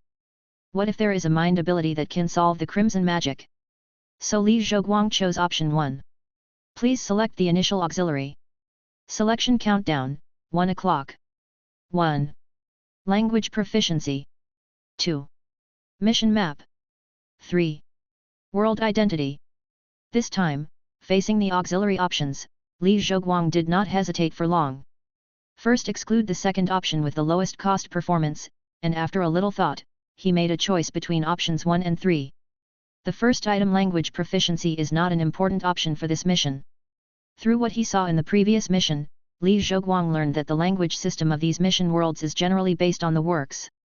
Otherwise, he, a modern person, would not understand the Chinese language of the Ming dynasty. So it stands to reason that the world of Hunter x Hunter should speak Japanese. It's just that the Japanese language environment is okay, and Li Zhoguang can speak Japanese, but he doesn't speak honorifics very well. But the characters in the Hunter world are not Japanese. Except for some English, they are all a kind of characters created by Togashi the Old Thief as the official characters in Hunter x Hunter. But it is also a change from the 50 sound chart to another kind of characters, and even the same sounding hiragana and katakana only correspond to one character. In other words, the 100 characters of the 50 sound chart are replaced with the characters of Hunter x Hunter, and even simplified to only 50 characters. In addition, those characters are more concise than the hiragana katakana. Li Zhoguang thought that if the next door Zairi uses the characters of Hunter x Hunter as the official characters, it will greatly reduce the difficulty of learning Japanese. Since there is a comparison rule, it is easy to solve. Anyway, Li Zhoguang has Jarvis. He just needs to find a newspaper and ask someone to read it, and then build a database by comparing the pronunciation and characters. Jarvis can easily translate the text of the Hunter world into Japanese, and even further translate it into Chinese. As for the third item, world identity, this is a necessity in the Hunter world, and it must be selected. Because the Hunter world has a household registration system. Even if the Hunter world itself is chaotic enough, the household registration system is extremely strict. It is mentioned in the original book that household registration management is the responsibility of the International People's Data Management Agency. The computer that stores information consists of 3 subsystems. In order to avoid damage, 2 systems that are not interfered with by the outside world check the external system 24 hours a day.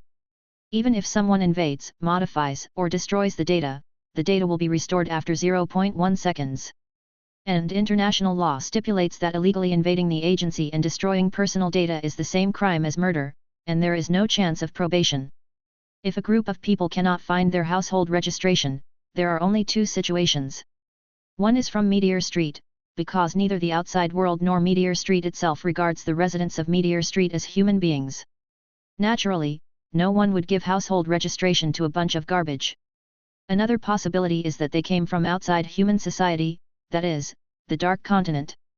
However, Meteor Street has an elders meeting, and whether Li Zhoguang and his team pass the exam or snatch a hunter's license, they will be exposed to the Hunter Association's vision. Li Zhoguang is not willing to bet on whether the Hunter Association has any connection with the elders meeting of Meteor Street. If several people are identified as creatures from the Dark Continent, not to mention the Hunter Association, V5 will probably take action. Facing the organization that alludes to the 5 major gangsters in the original work, Li Zhoguang doesn't think that these few weak arms and legs can escape unscathed. If V5 wants to take action, it is no longer the level of sending out a number of Nin masters. The bomb that Netero used to kill the Ant King, the Rose of the Poor, has the word poor in it, and Li Zhoguang asked himself if he could deal with it. If an organization of V5's magnitude took action, Li Zhoguang couldn't imagine what kind of weapons this rich organization would use to deal with them.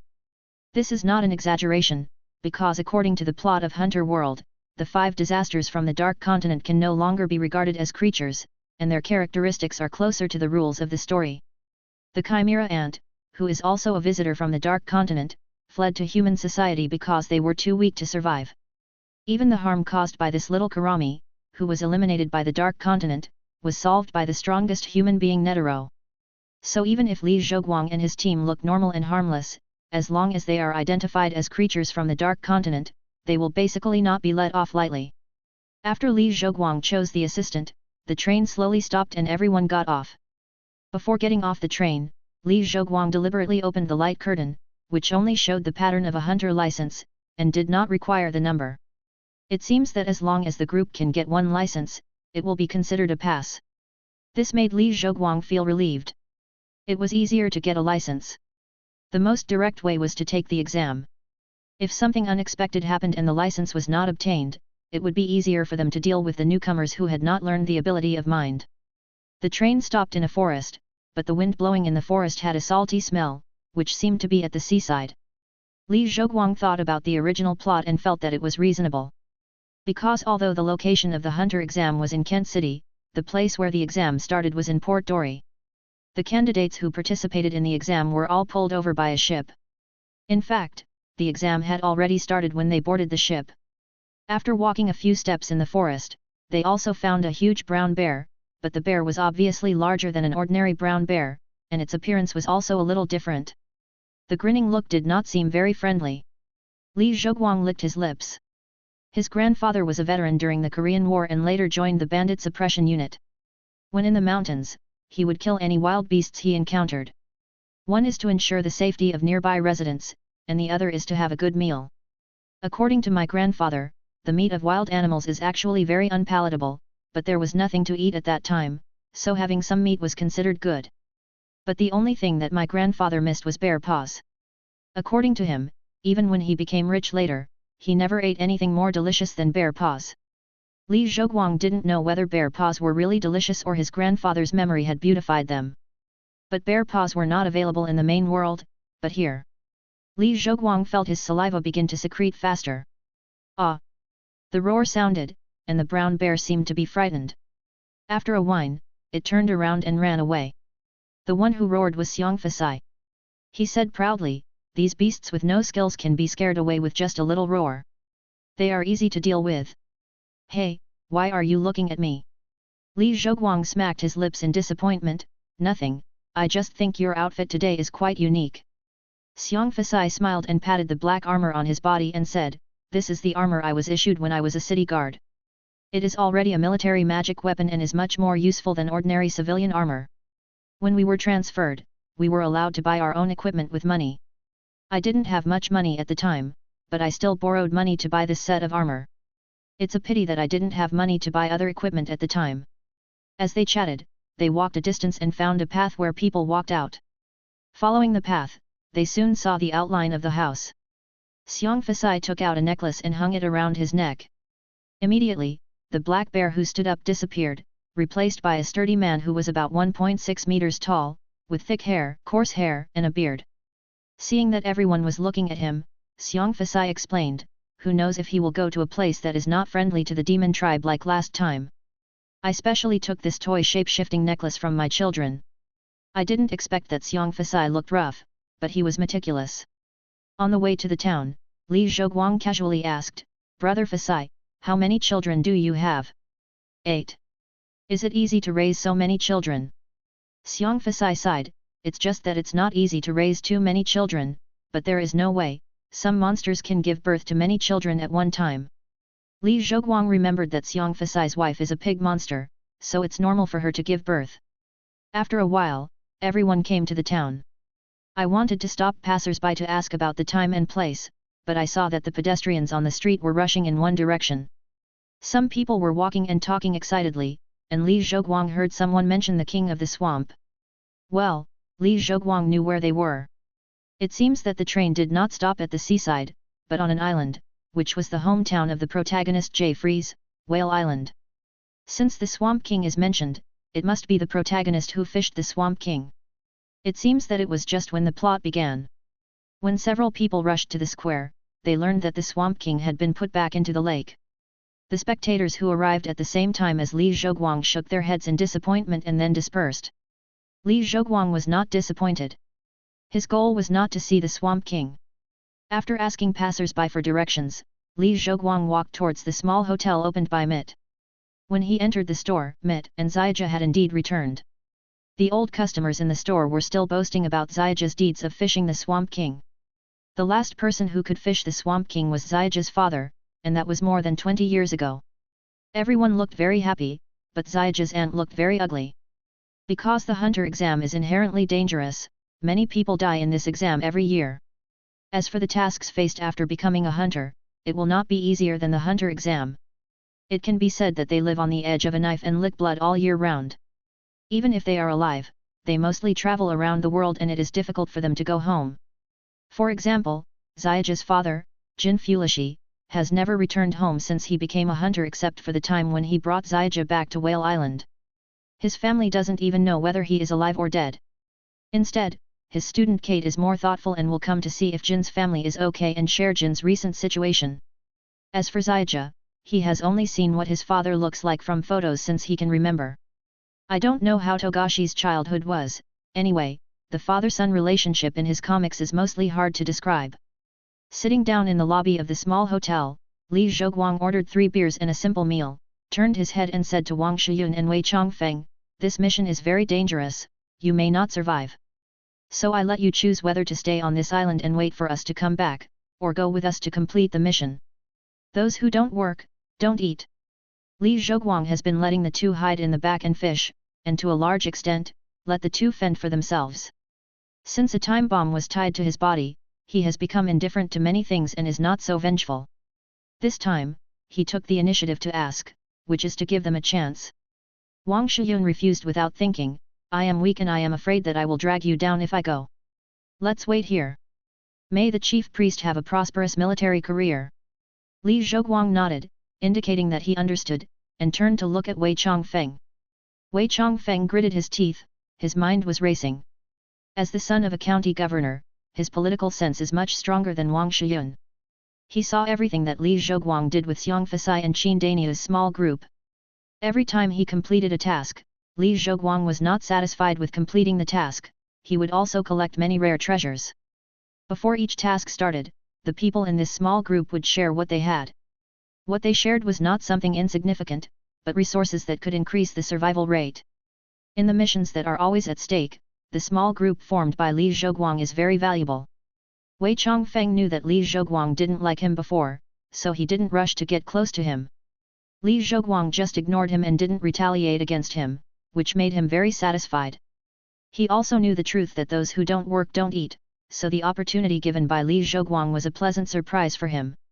But he also heard Li Zhoguang say that this mission would be life-threatening, which made him hesitate for a while. But in the end, he gritted his teeth and decided to go on the mission with Li Zhoguang. Because he suddenly remembered his situation before being recruited by the Dragon God. His grandfather was also a commoner when he was young. Just because he dared to fight, he always took the lead in conquering foreign races. He took the lead in doing tasks that others couldn't complete, and he took the lead in killing enemies that others couldn't deal with. After 10 years of war, his grandfather lost an eye, a hand, and a leg was lame. On rainy days, he could only rely on strong liquor to barely survive. But the great Yan dynasty had his Wei lineage, and the genealogy of the Shanglin County Wei family began with his grandfather. He was a descendant of the Wei family, and although he was the legitimate son, he was the fourth child. Since he could remember, he had been a rich and idle person with fine clothes and delicious food, and he had never been willing to live up to his fate. Since it was difficult to distinguish between the elders and the younger, he was also prepared to follow his grandfather's example and seek fame and fortune immediately. If he had not been recruited by Lord Dragon God, he should have entered the army through his family's relationship. Since he has decided to join the army, how different is the danger of the military? He can immediately seek fame, and what he can seek here is not only fame. And considering Li Zhuguang's identity, Wei Chongfeng has made up his mind, and he bowed and said, Chongfeng is willing to hold the whip and stirrup, and follow you. Li Zhuguang nodded, and asked for another beer and a simple meal. Looking at Zijia who was helping in the mid-store, Li Zhuguang waved and called him over. Zijia ran over, excuse me, is there anything I need? Hey, what is this, why haven't I seen it before? Li Zhuguang saw that Zijia was very interested in Huang Shiren standing on his shoulder, so he introduced, it's called Huang Shiren, a weasel. So powerful, is it from outside the island? That's right. Then you are from Zijia. Zijia's grandmother called in the kitchen, interrupting his question. Xiaoji scratched his head and realized that he had asked too many questions. Sorry, I'm being rude. Is there anything I can help you with? Little brother, I just heard that you are going to take the hunter exam. Yes. I have information about the hunter exam here, do you want to hear it? Uncle, please tell me. What uncle? Call me brother. It's okay to tell you, but you have to know that among hunters, information is also a very precious resource. If you want information, you need to exchange it at an equal value. Xiaoji frowned, brother, I don't have money. Money is not that important to me. You just need to do me a favor. Xiaoji smiled happily when he heard that it was free. What is it? Li Zhuguang casually took a newspaper from the counter and handed it to Xiaoji, read this newspaper to me. Simple Xiaoji agreed without thinking too much, and Li Zhuguang also collected text information in this world, so he didn't have to be illiterate. After Xiaoji finished reading, Li Zhuguang told Xiaoji that the hunter exam would be considered as the beginning of the moment he boarded the ship. Xiaoji asked Li Zhuguang, brother, you know so much about the hunter exam, are you a hunter? Li Zhuguang shook his head and said, I am also a candidate for this exam. Ah? Then brother, is it really okay for you to tell the information to your competitors? Li Zhuguang waved his hand, as long as you can pass the hunter exam, you can get a license. The hunter exam has never limited the number of qualified candidates. Brother, you told me another piece of information. Then please bring us 4 more registration forms for the hunter exam. After hearing this, Xiaoji ran out of the tavern, shouting as he ran, I'll be back soon. As soon as Zijia left the house, Zijia's grandmother brought out the 4 simple meals ordered by Li Zhuguang. Mit also held a tray with 4 glasses of beer on it. Mit slammed Li Zhuguang's beer on the table and said to Li Zhuguang with a fake smile, Zijia wants to run out all day long. Please don't say anything weird to the child. The will passed down from generation to generation, the tide of the times, and people's dreams, these are unstoppable. What reason can stop a man from running to the sea? What are you talking about? Don't understand? Okay, I'll say it clearly. He has the blood of Fulishi flowing in his body. Even if he doesn't go looking for his father, he will never be content to spend his whole life on a small island. This is the case with Dong Fulishi and Jin Fulishi. Why do you think Jay Freeman will be an exception? Little Ji's grandmother frowned deeply, are you Jin's friend? Li Zhuguang waved his hand, he doesn't know me, I just know him to a certain extent. It has been a long time since I heard from Jin, Mit asked quickly, how is Jin recently? He may be running around in some ancient tomb now, you don't have to worry, you may not know much about his situation in the past few years. It can be said that he is now one of the strongest people in the world and is very safe. Mit saw that Li Zhuguang really knew Jin, so he sat behind the counter and asked Li Zhuguang. In the original work, Jin only appeared in the election chapter, and there was almost no other plot about him. Li Zhuguang didn't know his situation in these years. He could only focus on telling Mit about Greed Island developed by Jin. But this also made Mit listen with relish. After a while, Xiaoji came back with a stack of registration forms and went to the kitchen to help. Li Zhouguang asked Mit for a pen and began to fill in the registration information for several people crookedly. While filling in, Li Zhouguang said to Mit, "Just now when I was talking to Ziyajia, you just listened to the side. Sorry, my hotel is so small, even if I don't want to hear it, it's unlikely. Then you should know that my information is charged, right? Well, tell me, is there anything I can help with?" Her. Li Zhouguang pointed at Wang Shiyun, "We are going to take the hunter exam, and she will stay on Whale Island. She doesn't speak the language here, I hope you can take care of her." Mit thought about it, it's not difficult, so he agreed. Li Zhouguang turned around and asked Wang Shiyun, "Did you bring money this time?" Wang Shiyun nodded timidly, "I brought some gold and silver." "Okay, give her the gold on you. She will take care of you until we come back." Li Zhouguang pointed at Mit. Seeing that the chief priest had spoken, Wang Shiyun did not dare to disobey, and took a brocade bag from her waist and handed it to Mit. Mit took it without knowing why, opened it and was stunned. "I promised you that I would take care of her, what are you doing?" Mit refused to accept it.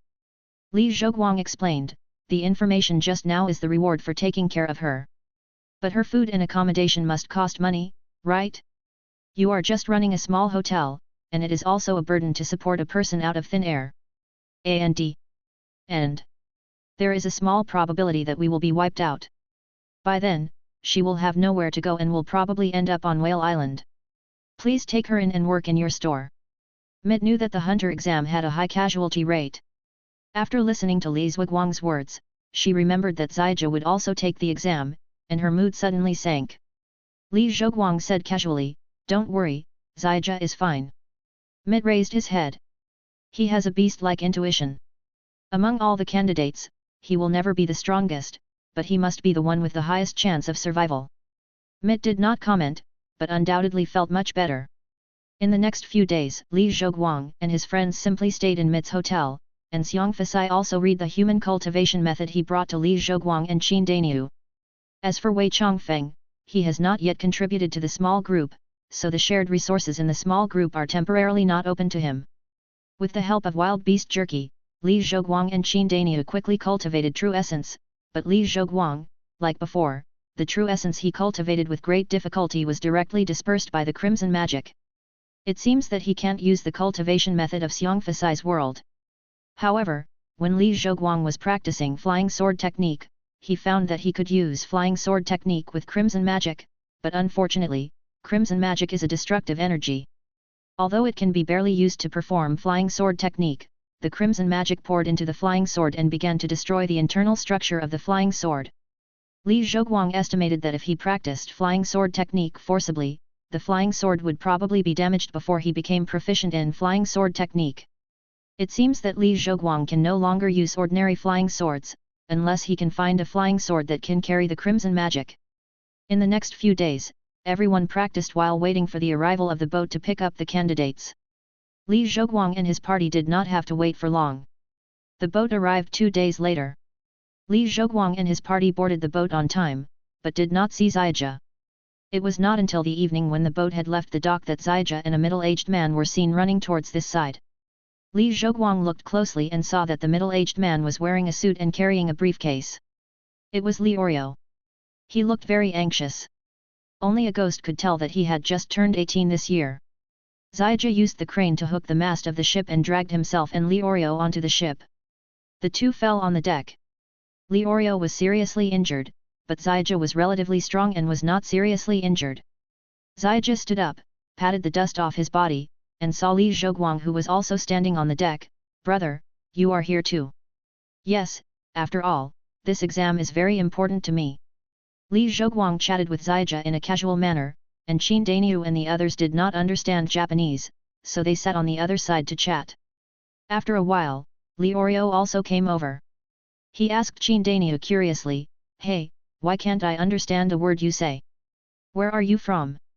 Qin Dainiu saw that Li Orio was talking to him, but he didn't understand, so he looked at Li Zhouguang.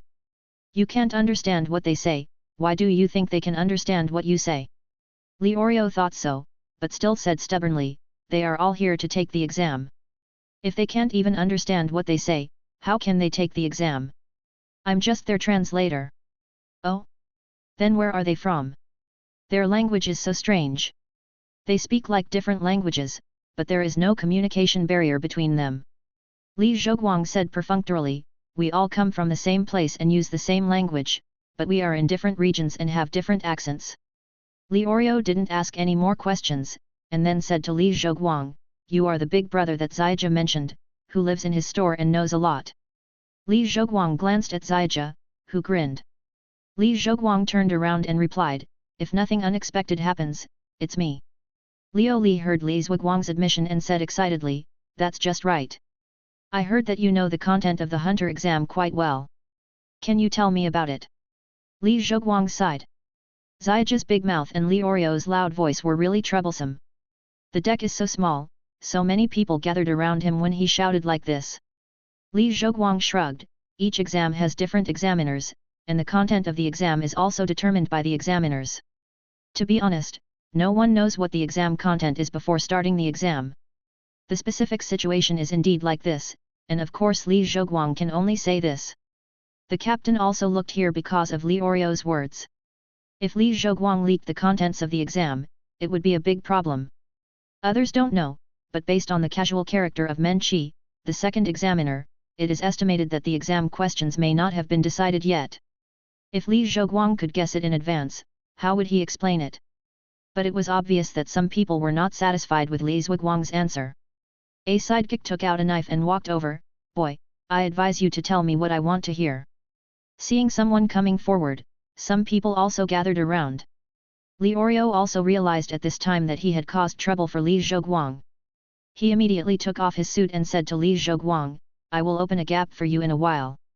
You will take the opportunity to run to the lower deck, find a room and lock the door. Li Zhuguang nodded, not bad, fairly responsible. Li Zhuguang didn't want to run to the lower deck as Li Orio said, he just glanced at the bridge. The captain was still observing through the glass window of the cab, and had no intention of stopping him.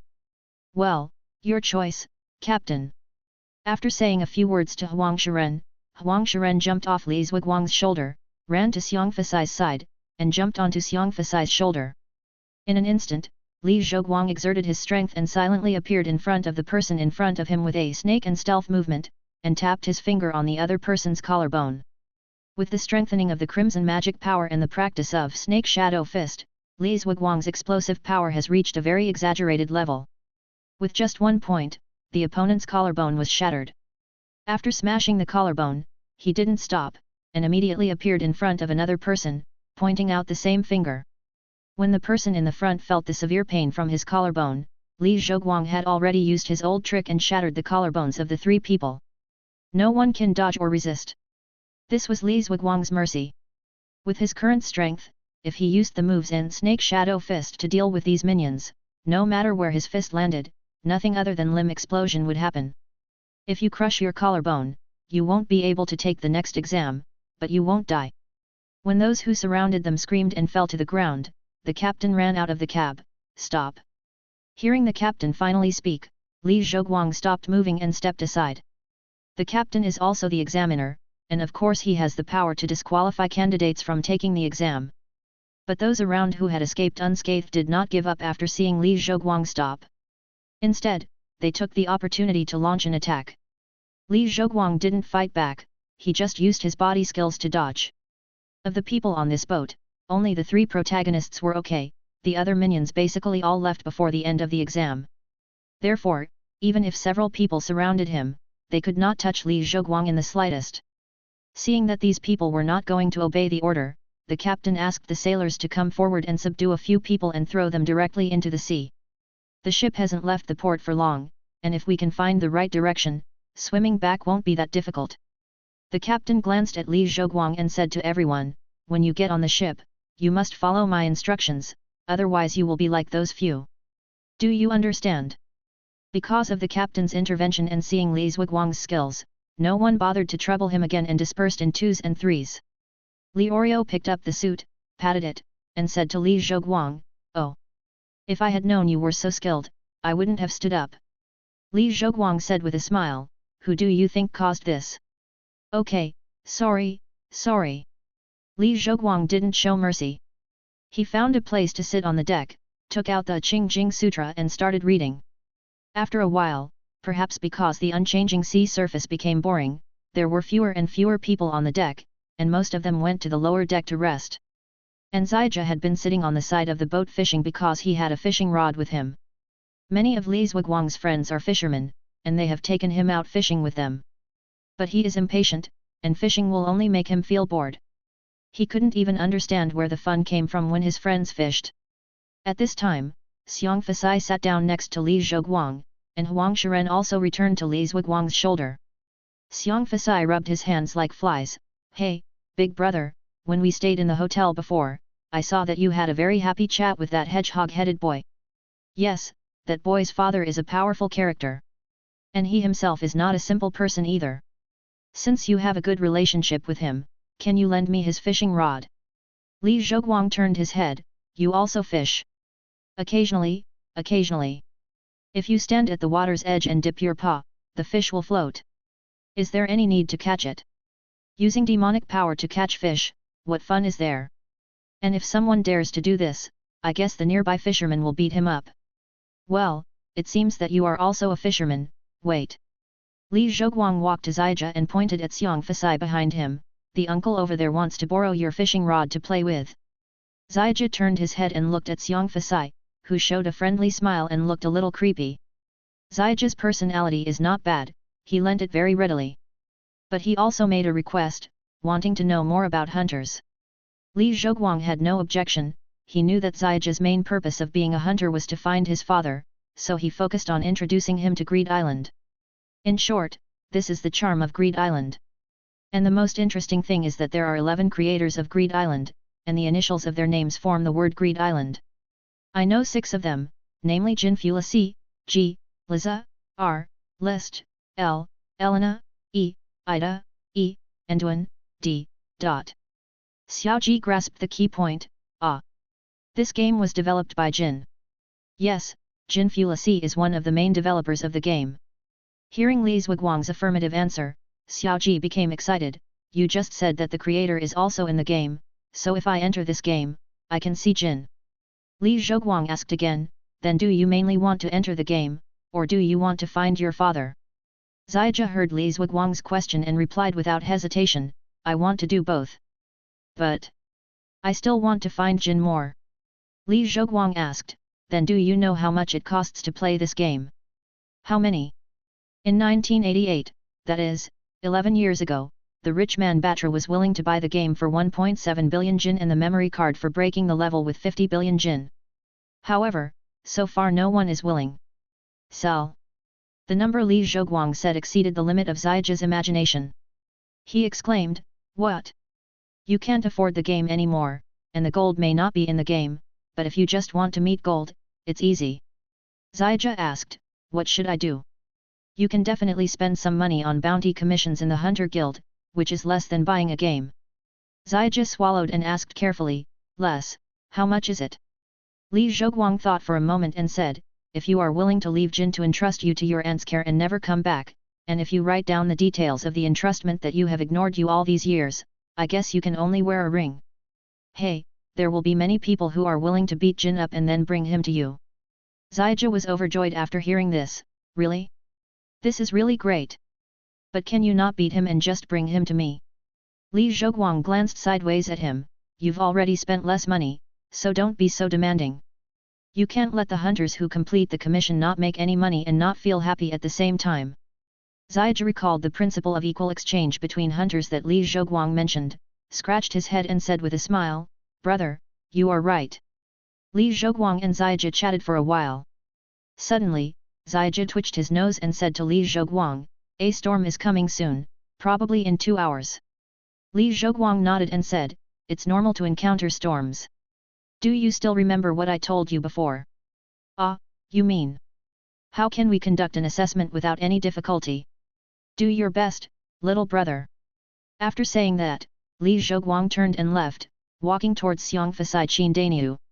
Li Zhuguang informed everyone that there would be a storm soon, and Xiang Fasai said, this little storm is nothing, our Huijing city is close to the seaside. Every year when sea beasts are in estrus, the city guards will go to sea to hunt them. Those more powerful sea beasts can easily set off huge waves of tens of meters. It was a little scary at first, but I got used to it after going a few times. Qin Dainiu had never been to the sea, but after Li Zhoguang inquired, he found that he had no symptoms of dizziness or nausea. He must have practiced martial arts all year round, and has a strong physique and good balance skills, so he doesn't get seasick. What surprised Li Zhoguang was that Wei Chongfeng was fine at all. He has neither practiced martial arts nor has extraordinary strength. The only possibility is the two previous reinforcements. In the original work, the main point of this assessment is to test the candidate's basic physical fitness. Some candidates experienced severe seasickness after experiencing a storm, which prevented them from participating in the next assessment. Candidates who perform well in this assessment will receive special reminders from the captain when disembarking to avoid being misled by wrong information. But for Li Zhoguang, who was already familiar with the plot, he knew what to do next without any prompting from the captain. So he decided that when a storm came, he would follow Karapika's example and lie down in a hammock, waiting for the storm to end. Not long after, the storm came as expected, and Li Zhoguang and his party also found a room on the lower deck to rest. The wind and waves were getting bigger and bigger, and the ship was just a carrack. After a while, it was swaying left and right, up and down in the attack of wind and waves. This was no big deal to Li Zhoguang, Qin Dainiu and Xiang Fasai. Huang Shiren sat on Li Zhuguang's shoulders and held Li Zhuguang's head firmly. Wei Chongfeng also found a pillar and hugged it tightly. On the way, someone knocked on the door and said there was a leak at the bottom of the deck. He asked several people to come over and help, but Li Zhoguang turned a deaf ear. The captain himself is an examiner authorized by the Hunter Association. This route was carefully chosen by him. Even if the wind and waves were a little bigger, he could still send the candidates to the designated location, so there was no need for their help. But Qin Dainiu opened the door. Alas, this honest child! Li Zhoguang shook his head and planned to go with him to have a look. Xiang Fasai also followed. Wei Chongfeng also wanted to follow, but he couldn't even stand firmly, so he had to give up. When we got to the bottom of the cabin, we saw several large holes in the bottom of the boat, and water was seeping inward. A sailor came over, took wooden boards and hammer nails and handed them to everyone, asking everyone to help repair the leak. Li Zhoguang took the wooden board and looked at it. It stands to reason that it is normal for a ship to prepare wood for repair. But how come this wood is so new? Judging from its size, it is just right for repairing leaks. Li Zhoguang didn't believe it if it wasn't specially prepared. Anyway, it was idle time, and Li Zhoguang and the others started repairing it. Everyone has a tacit understanding not to use the hammer, because that thing is too slow. He directly pressed the board and pushed the nails in with his hands. In a moment, the leak was repaired. The sailor was dumbfounded. Under normal circumstances, he shouldn't be so quick to repair the leak at the bottom of the violently shaking cabin. An idea suddenly came to his mind. When everyone repaired the bottom of the boat and walked up together, he pretended to lose balance due to the shaking, and crashed out of the window and fell into the sea. Qin Dainiu was about to jump down to save people, but Li Zhoguang stopped him. It's just an assessment, don't work so hard, just fix the bottom of the boat. If you jump down, you will get soaked. It's not comfortable to be covered with seawater without fresh water to take a bath. Qin Dainiu heard that it was an assessment, so he put down the idea of saving people, but he was still worried, so he observed by the window, "Brother Li, is it really an assessment?" He started to choke on water. "Do you remember the wooden boards he handed us? Those wooden boards are all new, and the size is just right to fill the holes. It can be seen that they were prepared in advance."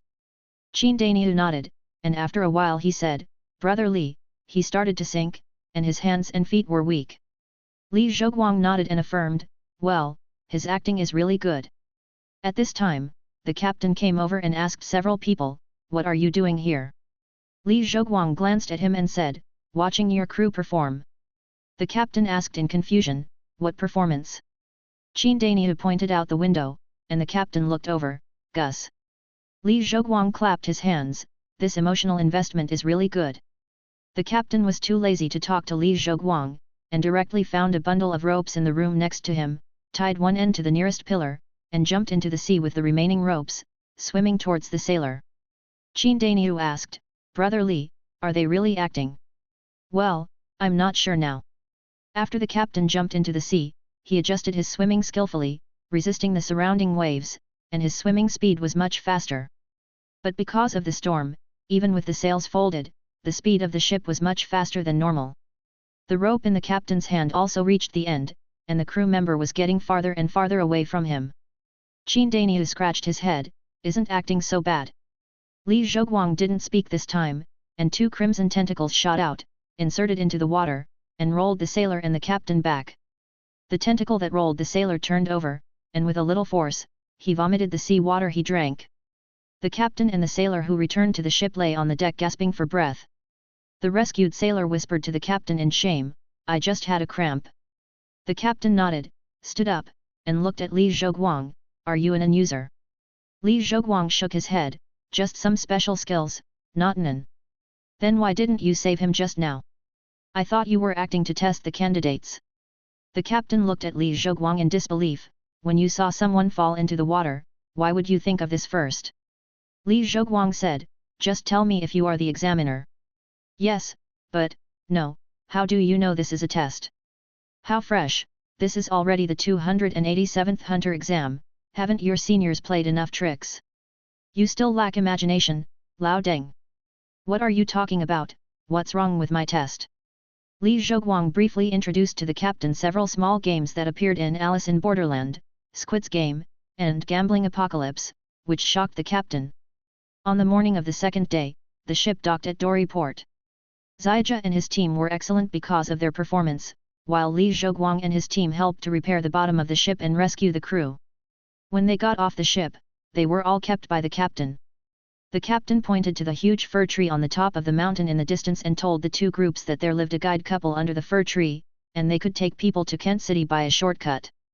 Li Zhoguang certainly knew that the route pointed out by the captain was not the route to Kent City, but there lived a family of fierce foxes in that direction.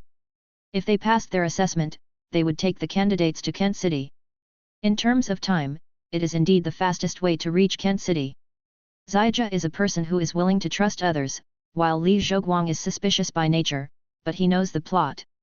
So the two decided to set off in the direction indicated by the captain. The rest of the candidates did not have any hints, and most of them chose to take the bus to Kent City. Little did they know that the bus was just a trap to delay time and would not go to Kent City at all.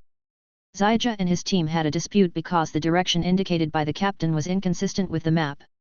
As for Li Zhoguang, the others didn't understand the captain's words at all. They just followed Li Zhoguang wherever he went without asking any questions. Maybe it was because Zijia had lent his fishing rod to Xiong Fasai before. When they set out, Xiong Fasai waved at Zijia and asked Zijia to follow them. Zijia followed decisively, along with Karapika and a supporting actor named Matthew. As for Li Oreo, he was as suspicious as Li Zhoguang, and didn't know the plot yet, so he chose to take the bus. The group set out for the cedar tree on the top of the mountain. During the journey, Matthew found that Zijia was simple and easy to talk to. He pretended to fall to the ground, saying that he had sprained his foot and asked Zijia to carry him on the road. Li Zhoguang grinned. He didn't have much impression of Matthew at first, and thought it was the butterfly effect caused by his intervention. But Matthew's behavior reminded him that this was the cannon fodder who fell in the question and answer stage. Li Zhoguang stepped forward and stopped Zijia, who was about to bend down to carry Matthew on his back, saying, "Don't bother with that. I have a special medicine for sprained feet." Zijia was very naive. After hearing what Li Zhoguang said, he said happily, "Wow, big brother, you are really well prepared." Matthew, who was lying on the ground, caught a glimpse of the fierce light in Li Zhoguang's eyes, and felt a chill on his back, which made him more alert. Li Zhoguang drew out his flying sword and chopped it towards Matthew on the ground. Matthew immediately turned over and jumped back. Li Zhoguang said to Zijia, "My special medicine works, right?" Zijia was not stupid either. He frowned and said, "So you are not injured?" Matthew was too lazy to pretend anymore. He glared at Li Zhoguang hatefully, but because the other party was outnumbered, he ran away without saying a word. Everyone didn't take this jumping clown seriously and continued to move forward. At this time, everyone heard shouting from behind, and when they looked back, they saw that it was Li Oreo who caught up with them. It seems that he finally found out that the bus was a trap. After Li Oreo joined the team, Everyone walked for a while and soon came to an abandoned urban area. After walking a few steps along the main road of the urban area, they saw many masked people pouring out of the surrounding alleys and buildings, blocking the way. In the middle of the group of masked people, stood an old woman with a gloomy face. When she saw someone coming, she said, "Heartbeat 2 choice question and answer. Hey, hey! What are you doing?" It was Li Zhoguang. He ignored these people who blocked the road, but walked to a thick iron door by himself. With the force of both hands, he pushed the iron door to both sides. After opening the door, Li Zhoguang waved to the others, "Go this way." Li Zhoguang's operation made the granny so confused that he quickly stopped everyone. "Wait, you haven't answered the question yet. I know the correct route, why should I answer the question? How could you? Please be more careful next time. There are only wooden doors in this area, and this one is an iron door. Even a fool can see the problem." Li Zhoguang certainly would not admit that he had seen the answer. Granny never mind someone passing her assessment, but she will never tolerate this way. "Wait, you are not allowed to leave until you answer my question." Li Zhoguang ignored her and continued to stride forward. "If I remember correctly, as long as the examinee does not attack the examiner cannot take action. Hey, I'm leaving, come and hit me if you have the guts." You. Granny was very angry. Seeing the reaction of the granny, the three protagonists also realized that Li Zhoguang had found the right way, and they all followed silently. When Xiaoji passed by the granny, he apologized to her. But it was useless, she became even angrier. After entering the iron gate, there is a long tunnel. After the tunnel, there is a cave. Everyone walked for a long time, and it seemed that this road had no end. Along the way, only Liurio kept complaining. He suspected that Li Zhoguang had led them in the wrong way and blocked the way. Li Zhoguang was too lazy to explain, but just walked forward on his own. The others ignored Liurio. He felt boring and could only follow. After walking for a while, the cave began to have fog coming from the front. Li Zhoguang knew that it was almost the end. Sure enough, as the fog became thicker, the surroundings became brighter. After a few steps, it suddenly became clear. We left the cave and came to a lake. There was a small boat parked by the lake. But now there were 7 people and there was no room for them. Xiaoji proposed to send one group of people to the other side and then come back to pick up another group of people. Li Zhoguang refused. If another 2 groups of candidates encountered this situation, it would probably be a game of human nature. But the reason why Li Zhoguang refused was because he disliked it as a waste of time. Although the boat is not big, it can barely accommodate 5 people. Xiang Fasai, Wei Chongfeng and the trio of protagonists boarded the boat. Li Zhoguang and Qin Daniu activated their steel armors, and they dragged the boat and started galloping on the lake. When we reached the middle of the lake, something seemed to come out of the water. Xiang Fasai on the boat pressed his hand into the water, and there was a muffled sound from the bottom of the lake, and then there was no movement. Gon and Karapika, who had relatively sensitive senses, sensed something and looked into the lake, but found nothing. When they reached the other side of the lake, Xiaoji asked excitedly, "What is this flying armor?" "It's just a prop I got by chance. Can you lend it to me to play with? Even the one worn by Daniel is far too different for your size, so you can't wear it. I can take you flying around a few times when you have time." Okay. Karapika and Liurio are not as simple as Gon. In this world where there are no airplanes and air transportation can only rely on airships, the meaning of these 2 sets of armors is not just a simple prop. It's just that everyone is not familiar with each other yet, so the 2 of them can only hide their doubts in their hearts. After walking a few more steps, everyone came to a small wooden house. When I opened the door, I saw the scene of a ferocious fox preying on people. A man seemed to have been injured by a vicious fox and was lying on the ground. Although he was seriously injured, he kept shouting, "Wife!" And his wife is in the hands of the fierce fox. The trio of protagonists rushed forward to save people. Qin Daniu was also ready to take action. Xiang Fasai wanted to take action, but he smelled something and glanced at the man lying on the ground in confusion before giving up. Wei Chongfeng did not hide this time. He found a wooden stick in the house and stood beside Li Zhoguang tremblingly. The ferocious fox rushed towards several people. Li Zhoguang pulled Wei Chongfeng to hide aside. Xiang Fasai also stopped Xiaoji and Qin Daniu who wanted to take action, and also retreated to the side. Kurapika and Leorio were unable to dodge and were knocked out of the door. However, after they landed, they ignored their injuries and turned around and ran in the direction where the vicious fox fled, because they knew that allowing a woman to be captured by a monster would, then he is definitely dead. However, the ferocious fox can fly, and the two of them cannot catch up with their feet. But they suddenly remembered Li Zhuguang's flying armor, looked back, and saw that neither Li Zhuguang nor Qin Daniu chased them out. I just feel that these people are unwilling to save them, and they are a little angry in their hearts. The two returned to the house, and Zaija was still struggling in Xiang Fasai's arms. Uncle, let me go. That monster has captured someone and ran away. I'm going to save them. Xiang Fasai and Zaija couldn't speak the same language, so Li Zhuguang could only comfort him. Don't worry, I will solve it. Leorio was impatient. When he heard Li Zhuguang's words, he couldn't help shouting, the monster has already run away, how can you deal with it? You can obviously fly, you can obviously stop it. Li Zhuguang waved his hand and said, don't be impatient. I said I would solve it, so it will definitely be solved. Leorio wanted to say something else, but was stopped by Kurapika.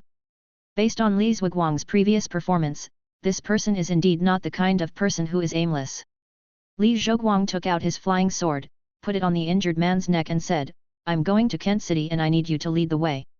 I'll give you 5 minutes to leave a note and tell your parents that you won't be going home tonight. The man looked at Li Zhuguang in panic and said, what on earth are you talking about?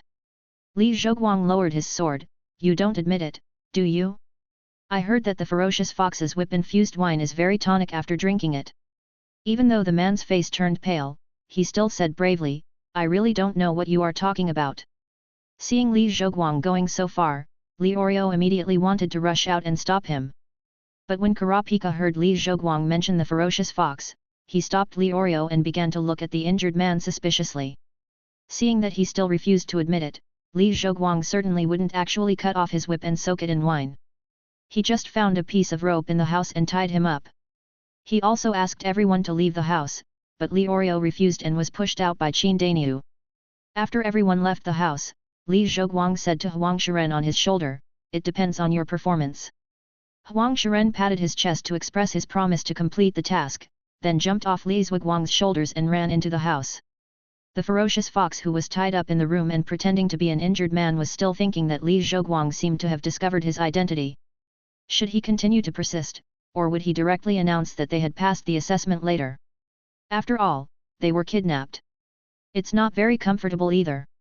Just when he was still hesitating, he saw a little yellow guy running in. He had seen this little guy before, and it had been lying on the man's shoulder just now. The fierce fox smiled friendly at Huang Shiren. Huang Shiren's appearance reminded him of his younger sister, who was also such a little yellow and cute one when she was little. But he suddenly discovered that the little guy in front of him had his eyes slightly narrowed and his mouth grinned, as if he was exerting force. The people standing outside the house had no idea what Li Zhuguang was doing. After they were invited outside the house, they saw Li Zhuguang saying a few words to his pet, and the pet rushed into the house and ran out after a while. Then, a terrifying scream began to come out of the house. Before the protagonist and his group could question Li Zhuguang, they heard the scream turned into a beast roar. Even a simple man like Zaija knew that things were not simple and was ready for a fight. Before a moment, another vicious fox broke through the window and flew out. Qin Daniu, who had been prepared for a long time, jumped up and pressed the vicious fox to the ground. The vicious fox was also unable to struggle, but just lay on the ground and retched continuously, and it took a long time to recover. But just as he was catching his breath, he saw Li Zhuguang stretched out his hand in front of him, and Huang Shiren was standing on his hand. Huang Shiren showed a humane smile on his face, turned around, and pointed his butt at his face. The fierce fox was horrified and begged for mercy loudly, please let me go. I will cooperate with everything. Li Zhuguang signaled Qin Daniu to let him go and said to him, it would have been better if you did this earlier. You are wasting everyone's time. The fierce fox felt wronged. I have decided to let you pass the assessment. I just hesitated for a little while, and you actually tortured me? But he did not complain because of Li Zhuguang's power. He just honestly found a pen and paper and left a note to inform his parents and sister that he would not be back tonight and did not need to make his own dinner. While the fierce fox was leaving the note, Li Zhuguang also explained to the others what the situation was. The power of the steel armor is still sufficient. Li Zhoguang and Qin Daniu activated the armor and asked the fierce fox to find a few strong ropes to tie everyone to themselves and Qin Daniu, and then dragged everyone to fly. It would be more convenient to tie everyone with the Crimson Touch, but the Crimson Touch is manifested by Crimson magic after all. Short-term contact is fine, but if it is a long-term contact, even if Li Zhoguang tries his best to control it, it is inevitable that the Crimson magic will escape and destroy the body. So the fierce fox led the way in front, and Li Zhoguang and Qin Daniu followed behind. After flying for several hours, they finally saw the city of Kent.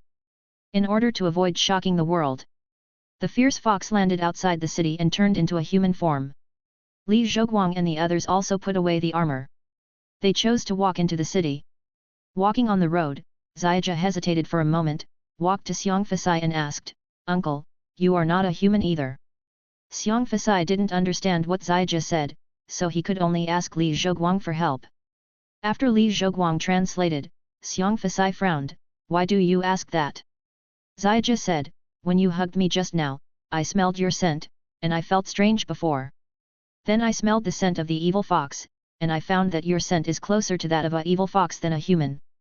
When the evil fox heard what Ziaja said, he also looked at Xiang Fasai in confusion. Could it be that a monster transformed into a human form to participate in the exam? Li Zhoguang translated, he said, "You smell." Xiang Fasai sniffed himself, "You kid, you're talking nonsense. Brother Fasai takes a bath very diligently, how can I smell?" Li Zhoguang explained, "He didn't say your body odor, he said your smell is different from that of humans." Xiang Fasai nodded and said to Ziaja, "I didn't expect that you, a human, have such a strong sense of smell. Although I used a toy necklace, it can also isolate the smell." "Wait, I hugged you just now, and I couldn't isolate it at such a close distance. So that's it." As he said that, Xiang Fasai took off the necklace, revealing his true face, and put it on again. "Awesome! This is Ziaja. Awesome props! This is the fierce fox brother." Leorio and Karapika were scared. In the hunter world, the reputation of the monsters is almost the same as the reputation of the monsters in other worlds. They were already surprised that the Hunter Association would let monsters be examiners, but they didn't expect that there would be monsters among their companions along the way. Leorio stuttered, You guys. Among us, only Brother Fasai is not a human."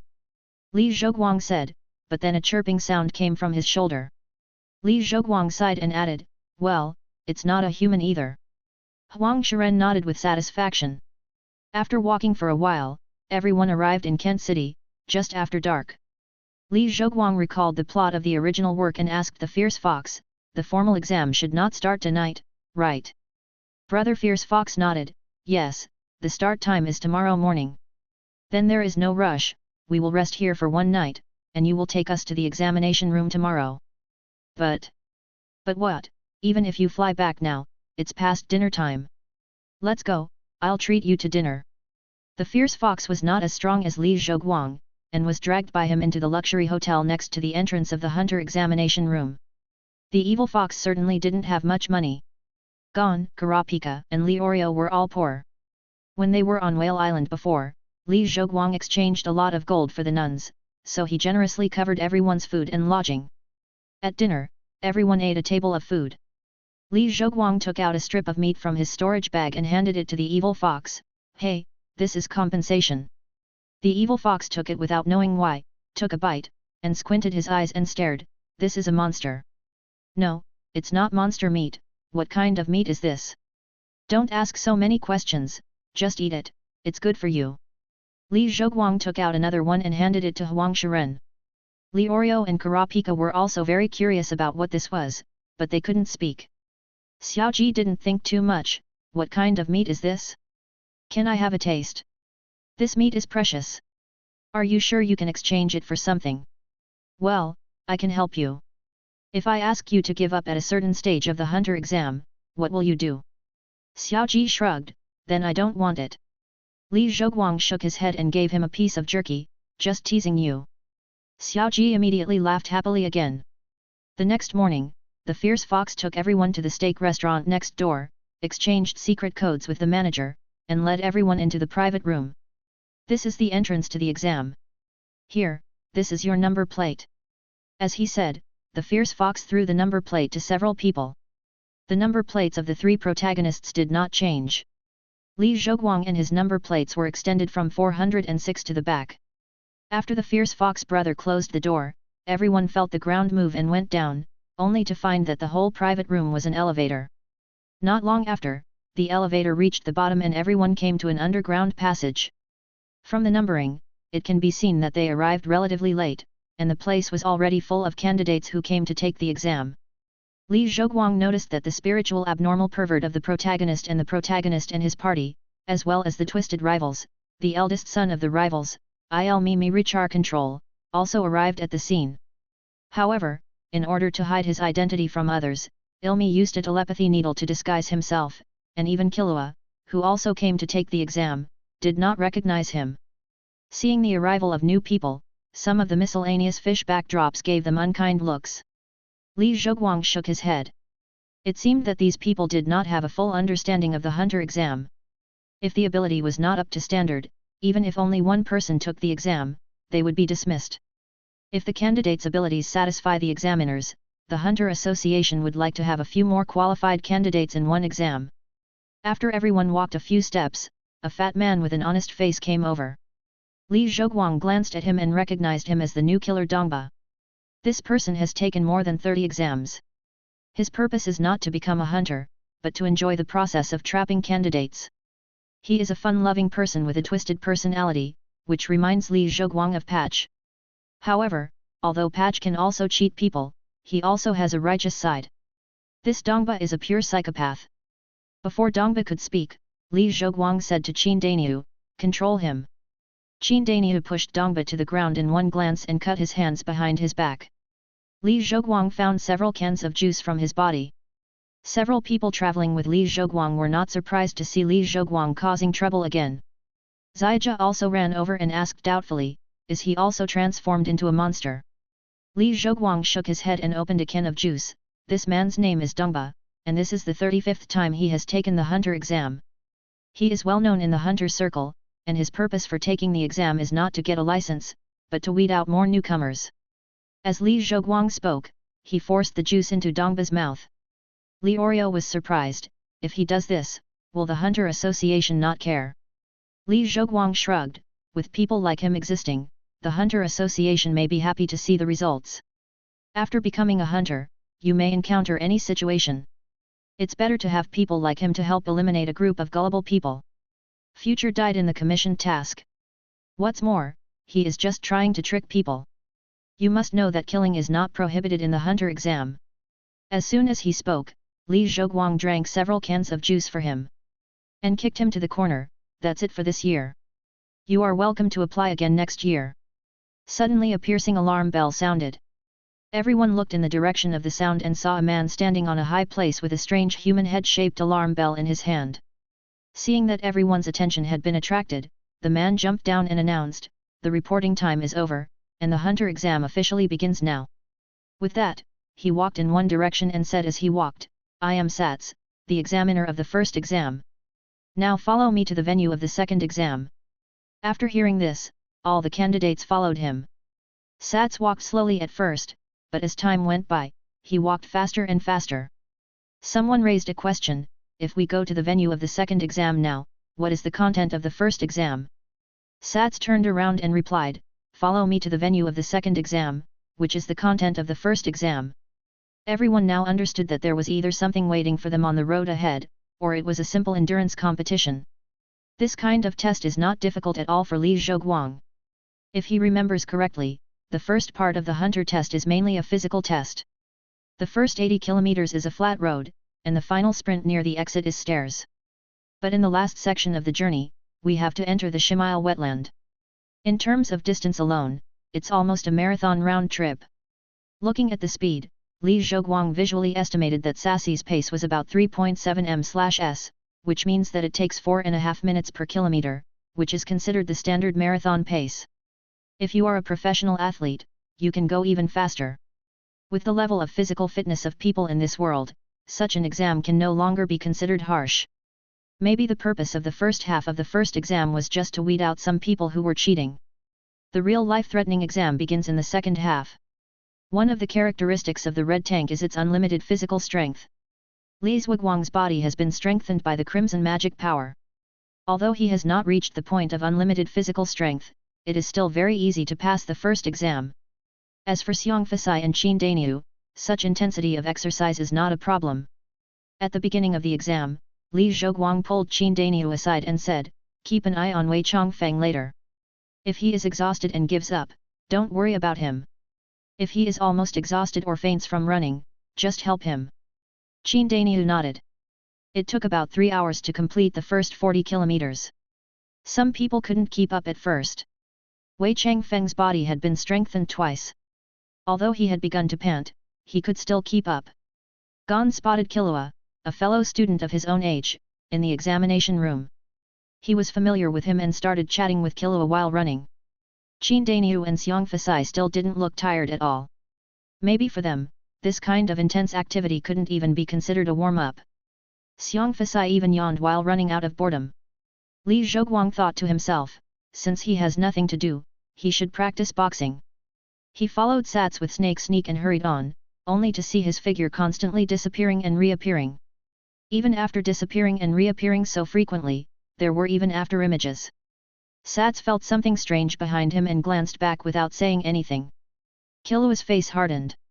Of course he could see with his eyes that this afterimage was caused by an instant stop while moving at high speed. They also used a similar technique to beat the enemy Haka family, which was called flexing limbs, and used their footsteps. The alternation of speed and speed creates an afterimage to confuse the enemy's movement skills. But at such a speed, perhaps only the eldest brother, father, and grandfather can achieve it. Killua, who originally felt that the hunter exam was no good because of the simple content of the exam, slightly stopped his contempt. Just when Li Zhuguang was enjoying his practice, a playing card flew towards him, but not too fast, and he reached out to catch it. Looking back, he saw a man dressed as a clown. It was the pervert Hisoka. He saw Li Zhuguang looking over and licked his lips excitedly. Li Zhuguang felt a chill in his heart. Is this perverted thing targeting me?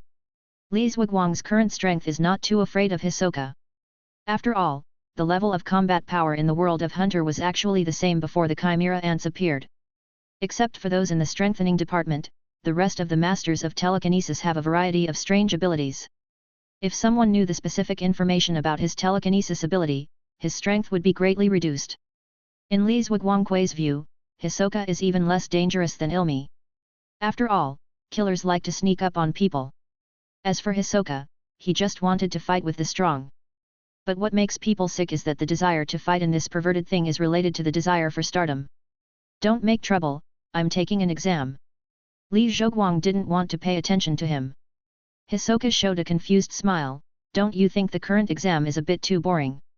Li Zhuguang glanced at him with contempt. Isn't it good that the exam is simple? Do you still want to get the license? Hisoka continued, you can get a hunter's license at any time, but the boring time is really torture. I want to play a game with you. Hey, what are you playing for? I plan to play the examiner's game. This exam is not difficult at all for you. Now let me, as the examiner, test whether you are qualified. Why should you be the examiner and me the examinee? When Hisoka heard Li Zhuguang's words, he suddenly became excited. You are really interesting. Since you want to be the examiner, I will let you do it. Come on, come and examine me to your heart's content. Li Zhuguang smiled grimly, you said it. Boy, don't regret it later. Xi Suo held a poker card in each hand and took a fighting stance. Li Zhuguang shouted to the back, Daniu, take Wei Chongfeng with you and follow me. After Qin Daniu heard it, he carried Wei Chongfeng on his back. Xiong Fasai also heard Li Zhuguang's shouting, not knowing what he was going to do. Li Zhuguang did not attack Xi Suo, but rushed to Sat's side at an accelerated speed. Sats just showed a puzzled expression, and the whole person was carried by Li Zhuguang. Li Zhuguang carried Sats, not only did not slow down, but began to speed up further. By the way, Li Zhuguang also shouted to the back, don't you dislike this exam being too easy? In that case, let me give you the biggest test. As he said this, Li Zhuguang ran faster and faster, and soon, the speed reached the level of sprinting. What are you doing? Why was the examiner taken away by someone? Damn it! Why are you speeding up?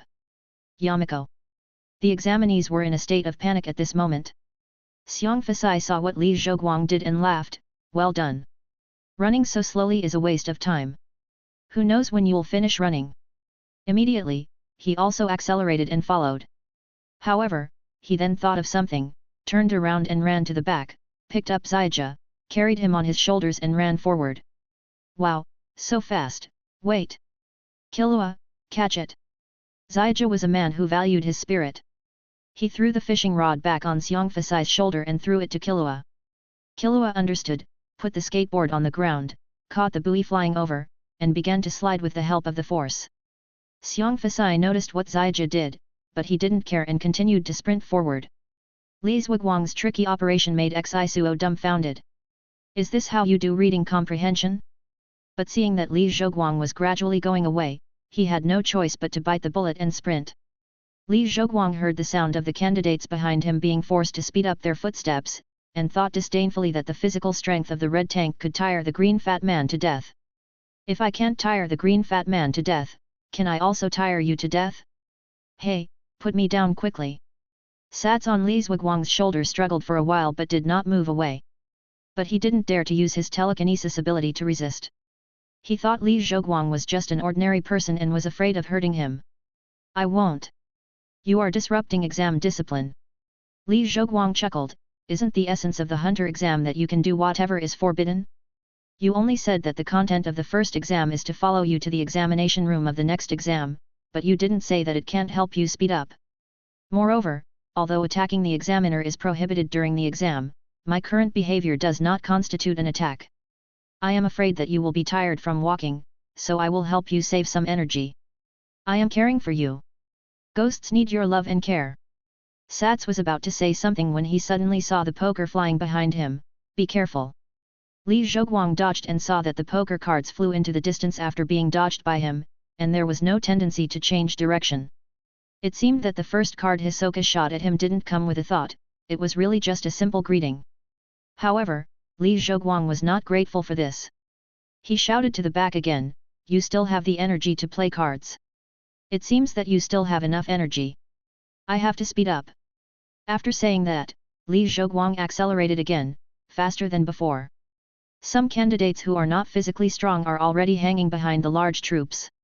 It is already very difficult to keep up with the leading troops. But unexpectedly, the vanguard suddenly began to accelerate, leaving them far behind. Seeing that they could no longer catch up, some people stopped and planned to give up. The vanguard was also scolding Li Zhuguang when he accelerated again. The most important skill in long-distance running is to maintain the rhythm. Speeding up in the middle is a big no-no. Now we don't know how far the road ahead is, so we speed up hastily. This is simply courting death. But there is no way. Who knows if there is a fork in the road ahead? If you fall behind, you will probably fail the exam. So even if I was almost exhausted, I could only grit my teeth and keep up. Now that there is still enough physical strength, only Hisoka, Ilmi, Hanzo, Qin Danyu, and Xiang Fasai are the only ones. Especially Xiang Fasai and Qin Danyu. Xiang Fasai was carrying one on his back and dragging another behind him, so he could still keep up with Li Zhuguang. Not that no one wanted to grab Killua's prime fishing spot, but when they showed a little bit of hostility, Killua grabbed his carotid artery with his claws. Let alone the exam, it would be difficult to survive. Qin Danyu was even more powerful. This honest kid thought that everyone had come all the way. When he saw that Karapika and Lialai were exhausted, they were about to fall behind. He immediately grabbed one with one hand and carried the two of them on his shoulders, with Wei Chongfeng on his back. Then everyone saw a skinny little child with 3 people hanging on his body, 2 of whom were adults. He easily surpassed them. Where the hell did this monster come from? Hisoka fired another poker shot at Li Zhuguang, but Li Zhuguang dodged it. "Hey, do you still have the strength? It seems that the strength is not enough, go for it." Another burst of acceleration. "Hey, I didn't know that what the Crimson Universe faction is best at is charging. Once Red Tank starts charging, there are only a handful of people in Marvel who can stop him. Of course, that doesn't include the X-Men movie version, in which Red Tank received epic nerfs and even became a mutant." As Li Zhuguang accelerated further, even the disguised Yi-Mi glared at Hisoka. "Are you sick?" Hisoka's original intention was to use poker to force Li Zhuguang to stop, but forget it, he was too lazy to explain. He didn't believe that this person, who couldn't even read, could have physical strength that surpassed someone with the ability to read. Before I knew it, I had run 80 kilometers.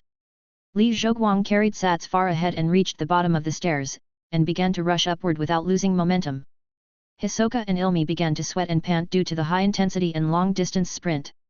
As for Hanzo, he couldn't maintain his speed at 70 kilometers and fell behind. Although the stairs were very long, compared to the previous path, Li Zhoguang reached the exit of the passage in just a short time. At this time, Li Zhoguang stopped and put Sats down. It's not that he can't rush, but that he really doesn't know the way when facing the open area of Shimile wetland. Sats looked at Li Zhoguang, and then at the 9 people who could follow him. 5 of them were carried all the way on their backs. Alas, this year's candidates are really in trouble. Sats took out a mobile phone from his pocket and began to contact the association to report the situation. The other end of the phone also fell into silence.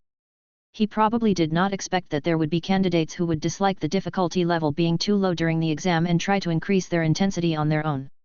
After a while, the president probably spoke, asking Sats to wait there for 3 hours before setting off. Candidates who have not arrived during this period will be eliminated. When Hisoka saw Li Zhoguang finally stop, the blood vessels in his forehead were beating and his fists were clenched. Even a psychopath like him began to doubt Li Zhoguang's mental state. However, that doesn't matter anymore, he just wants to tear Li Zhoguang into pieces. It wasn't out of a desire to fight, but out of pure rage. Li Zhoguang saw that he was coming with bad intentions and said, "Wait a minute, I'm not interested in fighting you. I don't care if you are interested right now. Do you think you can kill me instantly?" Hiso frowned. Isn't this nonsense? Based on Li Zhoguang's previous performance, Hisoka would not think that Li Zhoguang was just physically strong. After the sprint just now, he was exhausted, but Li Zhoguang only seemed to have a little sweat on his forehead, and he was not even out of breath. He had begun to suspect that Li Zhoguang was also a master of Nen ability, and now he was just pretending to be an ordinary person with Z and came to the hunter exam to fry fish. However, the conjecture that Li Zhoguang was a master of Nen ability not only did not make Hisoka feel uneasy, but made him more excited. But Li Zhoguang's next words made him feel sick as if he had eaten a rotten apple.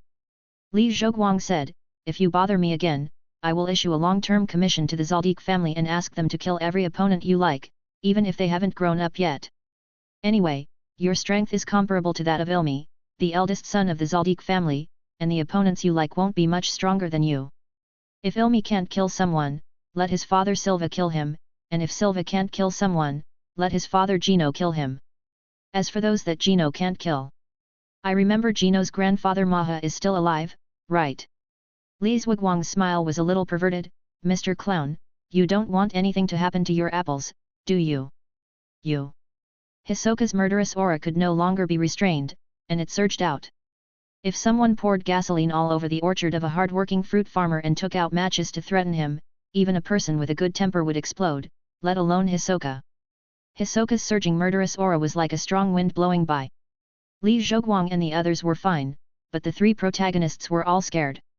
Illumi saw that his brother Killua was on the verge of collapse, so he moved calmly and stood in front of him. Hisoka's murderous aura came and went quickly.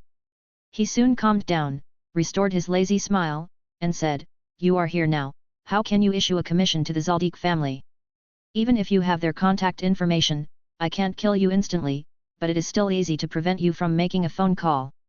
Hisoka was betting that Li Zhoguang didn't know any members of the Zaldik family.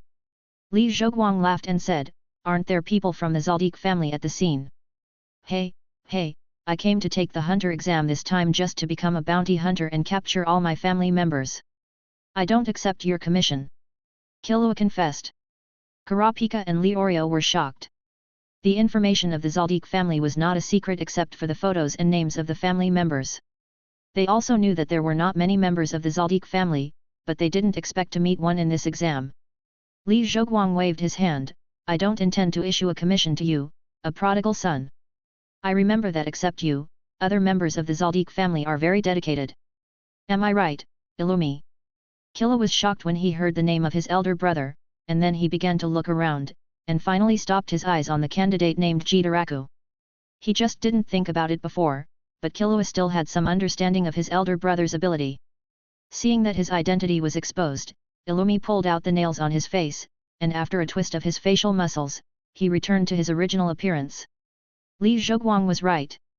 Except for Killua, the other members of the Zaldik family are still very concerned about their own business. Ilmi looked at his brother expressionlessly, and said to Li Zhoguang in a flat tone, "The Zaldik family is dedicated to serving you." Li Zhoguang looked at Xi Suo proudly, and Xi Suo couldn't laugh at this time, and the smile on Li Zhuguang's face gradually became immoral. "I promise." Louder. "I promise." "Who promises?" "I promise, Xi Suo, no. My name is Li Zhoguang. Don't attack Li Zhoguang and his related personnel. If you violate it, I am willing to be hunted down by the Zaldik family." "Who said I want to kill you?" "I am willing." Xi Suo paused, and finally gritted his teeth and said, "I am willing to let my favorite opponent be hunted down by the Zaldik family." Li Zhoguang added, "Including unripe little apples." Xi Suo stared at Li Zhoguang hatefully, "Including unripe little apples. I was hunting geese all day but was pecked by a goose. I came out to spend a holiday and happened to find an apple on the side of the road. I was just about to pick it to quench my thirst. But what he didn't expect was that it wasn't an apple, but a disguised one from the Land Administration Department. Not only did they tease him, they also threatened to demolish his orchard. In order to have apples to eat in the future, he could only swallow his anger and make a guarantee according to the other party's request. This is probably the situation that Hisoka is facing now." Li Zhoguang took out a few gold bricks and handed them to Ilmi. "This is a deposit, please be a witness. If the intelligence network of the Zaldik family gets the information that he has taken action against me or my companions, the commission will take effect directly. Later, I or my people will pay the balance. If we are completely wiped out, you can kill as many people as the deposit is enough. By the way, give priority to killing potential stocks that have not grown up. They are weak, and this money is enough to kill more people." Ilmi took the gold and nodded. Hisoka was furious but helpless. Although Ilmi had a good relationship with him, he also knew that the other party put his family first and the family business second. He had no doubt that if Li Zhoguang put a bounty on his head on the spot, the other party would definitely take action against him immediately without mercy. With just a few gold bricks, a big trouble was contained. What else could Li Zhoguang say? Win. The other people were also amazed at Li Zhuguang's tricks, of course, except for Killua. Killua was not happy to see his own big brother. Except for the second brother, everyone in the family loved him very much. But, it was a twisted love. He hated his family since he could remember, so after he had a little strength, he tried to run away. But he didn't expect his big brother to chase him. "I won't go back with you." "Okay, then wait until the exam is over before going back." You won't take me back?" "No, no, no, I only came here because I need a hunter's license for work. I didn't expect to run into you. This is really a pleasant surprise. Then I walked into a trap." "Almost. Also, did you hurt Mom when you came out?" "Humph. I won't apologize to her." "No, Mom is very relieved and said you have finally grown up." Listening to the conversation between the two brothers, the others finally understood why Killua ran away from home. This family doesn't look very normal. Others were intimidated by the reputation of the Zaldik family and Illumi's indifferent attitude, and did not dare to approach him. Instead, Zaija, the heartless and familiar person, walked up to Illumi and said, "Hello, Killua's brother, I am Killua's friend, my name is Ji Fulishi." "Friend?" Illumi frowned slightly. Seeing this, Killua immediately protected Zaija behind him. Seeing this scene, Ilmi frowned even deeper. To beat up members of the enemy family, you only need to value your family. Friends will only make people weak. Even if it was him, if his job required killing Hisoka, he would never show mercy. Yimi narrowed his eyes slightly, and Xiong Fasai suddenly appeared next to him, pushing half of his body into the wall with one palm. Xiong Fasai said with an evil expression, "You just wanted to kill this kid, right?" Yimi didn't reply because he didn't understand what Xiong Fasai was talking about. With a push of his hand, he pulled out his body and shot several thought nails at Xiong Fasai in an instant. Xiong Fasai did not dodge or evade, letting the nails hit his armor without leaving even a scratch. Yimi still wanted to take action, and a dark evil spirit began to appear on Xiong Fasai's hands. Sats, Hisoka and Ilmi all frowned. They had never seen such an unknown energy that was so different from Nian. What on earth is this? At this time, Li Zhoguang walked between the two of them and began to smooth things over. I was praising you for your professional ethics just now, but you immediately collapsed. I remember that the Hakka family will not kill people unless they receive a commission. Right? You act so casually, aren't you afraid of losing money? Also, didn't you hear the kid introduce himself? His surname is Fulis, and he is the son of Jin Fulis. Humph! If it were just the 12 earthly branches. Although he said this, Yi Mi still put away his fighting posture. Jin Fulis was not just as simple as the 12 earthly branches. Even among the 12 earthly branches, they are all the most powerful handful. You just have to be tough. Jin Fulisi is enough to beat up the enemy Hakka family and drink a pot. His ancestor Dong Fulisi, like your Maha, is not dead yet. If Dong Fulis comes, Maha will not be able to see enough. Although Yi Mi had never heard of the name Dong Fulisi, he remained silent when he saw Li Zhuguang's conclusive expression. Ask your father and grandfather when you get home. The conflicts were suppressed by Li Zhuguang, and everyone sat on the ground board, waiting for the 3-hour waiting time to end. Li Zhuguang couldn't help but regret that he only brought some necessary supplies and did not bring a game console, and there were no built-in games in the steel armor. So he walked to Hisoka, who had already built a tower with poker cards. Friend, want to play cards? Haha. Sisapi glanced at Li Zhuguang with a smile, and then waved to Yi Mi. The latter sat across from Hisoka, and the two began to play a game of ghost drawing. Okay, you're isolating me on purpose, right? Dainyu, I feel like my boxing skills have become more proficient recently. Let's spar. You can give me some pointers. Qin Dainyu nodded, stood up and took a stance, fighting with Li Zhuguang in this small space. Hisoka's hands were shaking, and the poker in his hand was wrinkled. Yi Mi, who was about to draw a card from his hand, couldn't do it after several attempts. He frowned and said, "Are you trying to cheat?" Upon hearing this, Hisoka let go of his hand, allowing Ilmi to draw the card. Although the game was still going on, the sound of fighting in his ears made it impossible for him to concentrate. At this moment, he just wanted to throw away the cards in his hand and shout to the two of them, "Add me one more." But he didn't do that because he knew the other party would definitely tease him again. Li Zhuguang did want to tease Zisuo at first, because he knew that to Zisuo, his behavior was the same as eating a roast goose in front of a half-starved person. But after fighting Qin Dainyu, he concentrated on using his boxing skills to deal with it.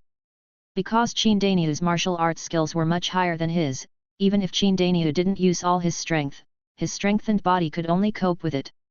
Fortunately, the movement skills of Snake Shadow Fist are more flexible than that of Manyu Fist, and some attacks can be dodged, and Li Zhuguang's physical strength is also longer than Qin Dainyu's. The two fought for more than an hour. Even though neither of them used his full strength, Qin Dainyu began to pant. Li Zhuguang felt fine. He only thought that he could fight like this for a whole day. But there are still exams later, so to be on the safe side, it's better not to waste Qin Dainyu's physical strength. Li Zhuguang immediately jumped back, signaling a truce. Qin Dainyu adjusted his breathing and said to Li Zhuguang, "Brother Li, you have already mastered the Snake Shadow Fist. As long as you practice for a while, you can enter the first level. But your body is actually so powerful, very similar to my master." Li Zhuguang asked, "To what extent does Snake Shadow Fist have to reach the first level?" Qin Dainyu recalled the feeling when he broke through. In our martial arts, no matter what sect it is, the feeling when breaking through is very obvious. It's like a chicken suddenly bursting open in the body, that warm feeling, the essence flows to the whole body instantly, and the body becomes stronger immediately. In the following days, the body will continue to strengthen until it stabilizes. After breakthrough, eat more meat to extend the strengthening time. Li Zhuguang nodded. He knew that the meat Qin Dainyu was talking about was wild beast meat. During this period of practice, he discovered that wild beast meat was a necessity for martial arts training in Qin Dainyu's world. Without the supply of wild beast meat, not only would the progress be slow, but there would also be the possibility of depletion of qi, blood, and energy. People who practice martial arts must have a piece of wild beast meat at least every 7 days to maintain their martial arts training needs. But when Li Zhuguang was practicing martial arts in his world, he never ate a bite of wild beast meat and maintained high-intensity training. That's because his original intention of practicing Snake Shadow Fist was to consume the crimson magic power, and the crimson magic power perfectly replaced the role of wild beast meat. This can not only enhance one's own strength, but also prevent the full crimson magic power in the body from being released, subtly strengthening one's body in the direction of the red tank. The idle dried meat from the wild beast can also be used to feed Huang Shiren, which can be regarded as an efficient use of resources after integration. Both of them have a bright future. Qin Dainyu also practiced hastily after getting Snake Shadow Fist. As the saying goes, rocks from other mountains can attack jade. It is also a beast-shaped boxing. Certain experiences and characteristics in Snake Shadow Fist can be used to attack jade, as evidence in the training process of Mania Fist. As a martial artist who has practiced beast-shaped boxing for many years, even if Qin Dainyu had only briefly practiced Snake Shadow Boxing, it would be enough for him to guide Li Zhuguang, who had just started. Qin Dainyu pointed out some of Li Zhuguang's shortcomings in their previous fights. Then he hesitated and said, "Brother Li, your talent is better than mine. It's really a waste for you to practice Snake Shadow Fist." Li Zhuguang asked doubtfully, "What's wrong with Snake Shadow Fist?" Qin Dainyu shook his head. Snake Shadow Fist and Mania Fist are on par with each other, there is no difference between them, but Brother Li, your boxing technique is derived from the martial art of the exile, and you have not worshipped the phantom snake. None of the disciples of the martial arts school worshipped the ancestor. Naturally, I don't have the seeds given by my ancestor.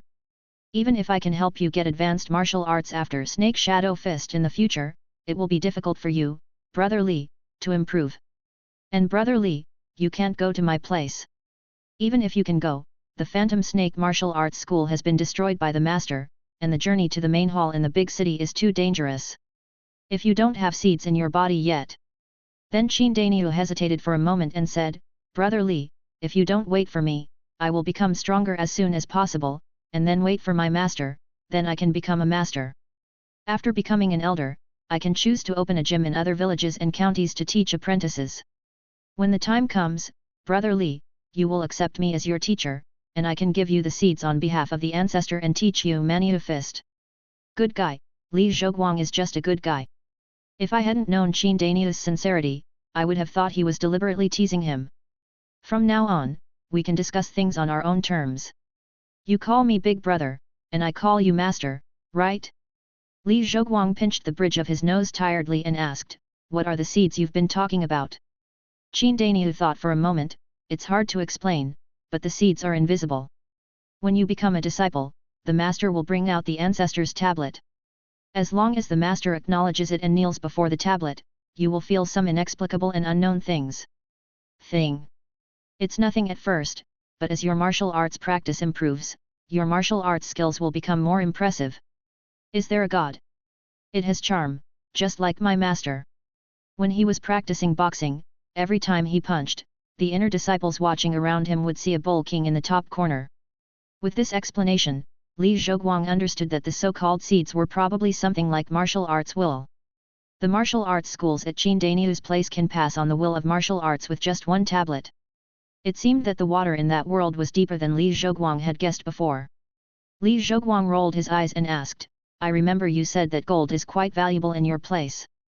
One of your senior brothers, Shu, gave him enough, so he was directly accepted as an inner disciple." Qin Dainyu nodded, "It is true." Li Zhuguang rubbed his chin, "You said that your senior brother only gave you 10 gold marbles and was accepted as an inner disciple. If I give him 10 gold buns, can you ask your martial arts school to bring you the memorial tablet and recruit a disciple remotely?" Qin Dainyu's eyes widened and his mouth opened slightly. If you enjoy the content of this channel, subscribe, like, and comment, to help this channel to grow.